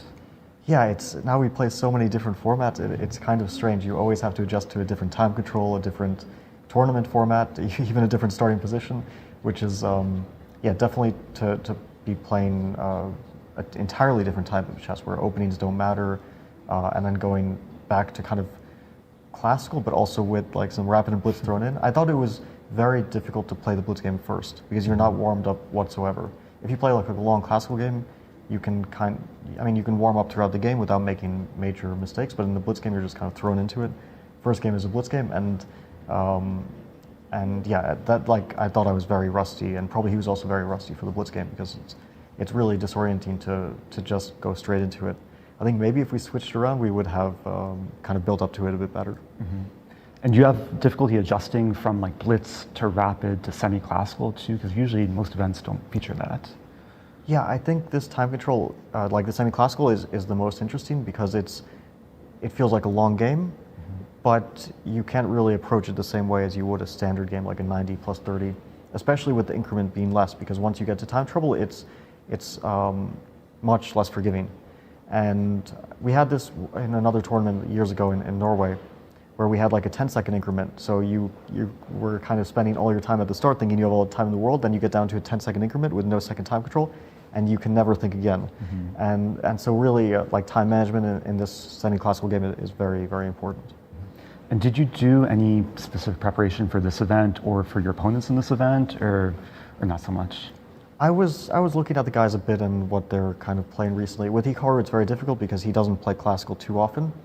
And in Blitz, which is where he plays an enormous amount of chess, he has a very varied repertoire and doesn't have like a very clear thing that he's going for.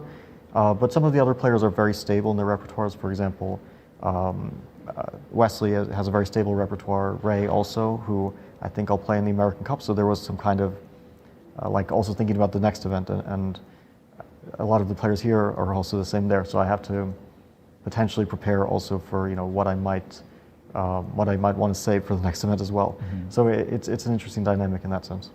And you're currently in clear second place. You're going to play Wesley tomorrow. Any thoughts about that and what you're going to do tonight to prepare? Yeah, okay, Wesley is a really tough opponent. We have an enormous amount of experience against each other. We've played for so many years, and not even years, right? I think we're already talking over a decade of chess. Even I think like our first game, because we were just kids in the World Youth, it goes back 21 years ago. So it's been a while. So yeah, we have a lot of experience. Of course, he's really tough, and especially in this format where I think one of his strengths is time management in general. He's usually very, very good with the clock, and it matters quite a lot in this format where, especially semi-classical, time management is playing a huge factor. And I think also he doesn't feel much pressure because it's kind of an event where, we're playing for the money per game, but it's not like a qualification event or like playing for a big trophy. So definitely the lack of pressure, I think, also plays to his strengths a bit, because he can kind of relax and play his usual, just like very high level. So I do expect quite a tough match, but nobody's easy here. Okay, well, looking forward to tomorrow. Best of luck, and we'll send it back to the studio. Thank you, Eric. Our congratulations. Fabi, whenever you take down the #1 seed, it feels good. But recap for everybody the results, Kate, of this very eventful at the leaderboard. Champions. Or this match first. So Fabiano Yes. Caruana won against Hikaru Nakamura, and he earned $17,250. Very impressive. Congratulations, Fabi. And another very, very impressive player, I believe, is Wesley. So who also won You're his match. waiting to. There you go. Very, very, very nice. 19,500. Yeah.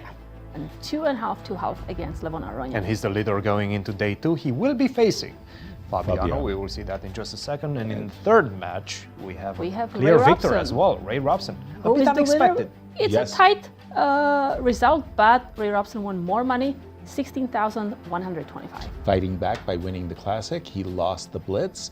Maybe Leinier had a draw in the Classic, but you got to give Ray credit. Look, if you are to lose a game and then win a game, you want to lose the Blitz and then win the Classic. So that's perfect trajectory. Wesley will play Fabi. Ray Robson cannot play Leinier, so Ray Robson will play Nakamura, and Leinier and Levon will be our third matchup for tomorrow. Same format. Cristian, final thoughts as we close day 1 of the Showdown. I said it at the beginning of the show. I haven't seen a single game yet, but I'm sure I will love the format. And I do love the format. It's also the head-to-head, the strategy that goes in between games. Hey, I just lost this Blitz. The What 3 do I disciplines, do, right? rapid Do I go splits. for broken classical? Right. That's a proposition as well, because there's a lot of money at stake. So definitely a very interesting format. I'm excited to see, especially the clash between Fabiano and Hikaru. And let's take a look at the predictions. Okay, that's not bad. I'm fighting. I'm happy with Fabi. Am I the only one that picked Fabi? Wow, we got two Hikaru fans. What a way to start the season. Kate, Cristian. Good work. Yes. Nice, Tomorrow really fun. We meet. Thank you, everybody, for joining us. Tell your friends where we're hanging out. You've only got 3 days of competition. We'll look forward to seeing you tomorrow. Good night. Bye, everyone.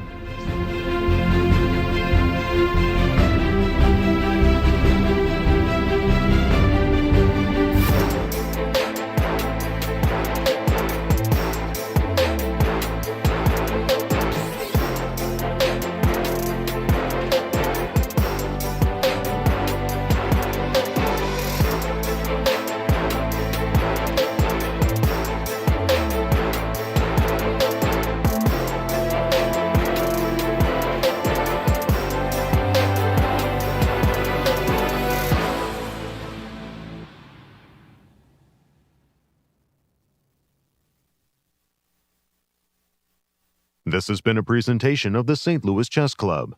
Any reproduction or distribution of this content without the express written consent of the St. Louis Chess Club is prohibited.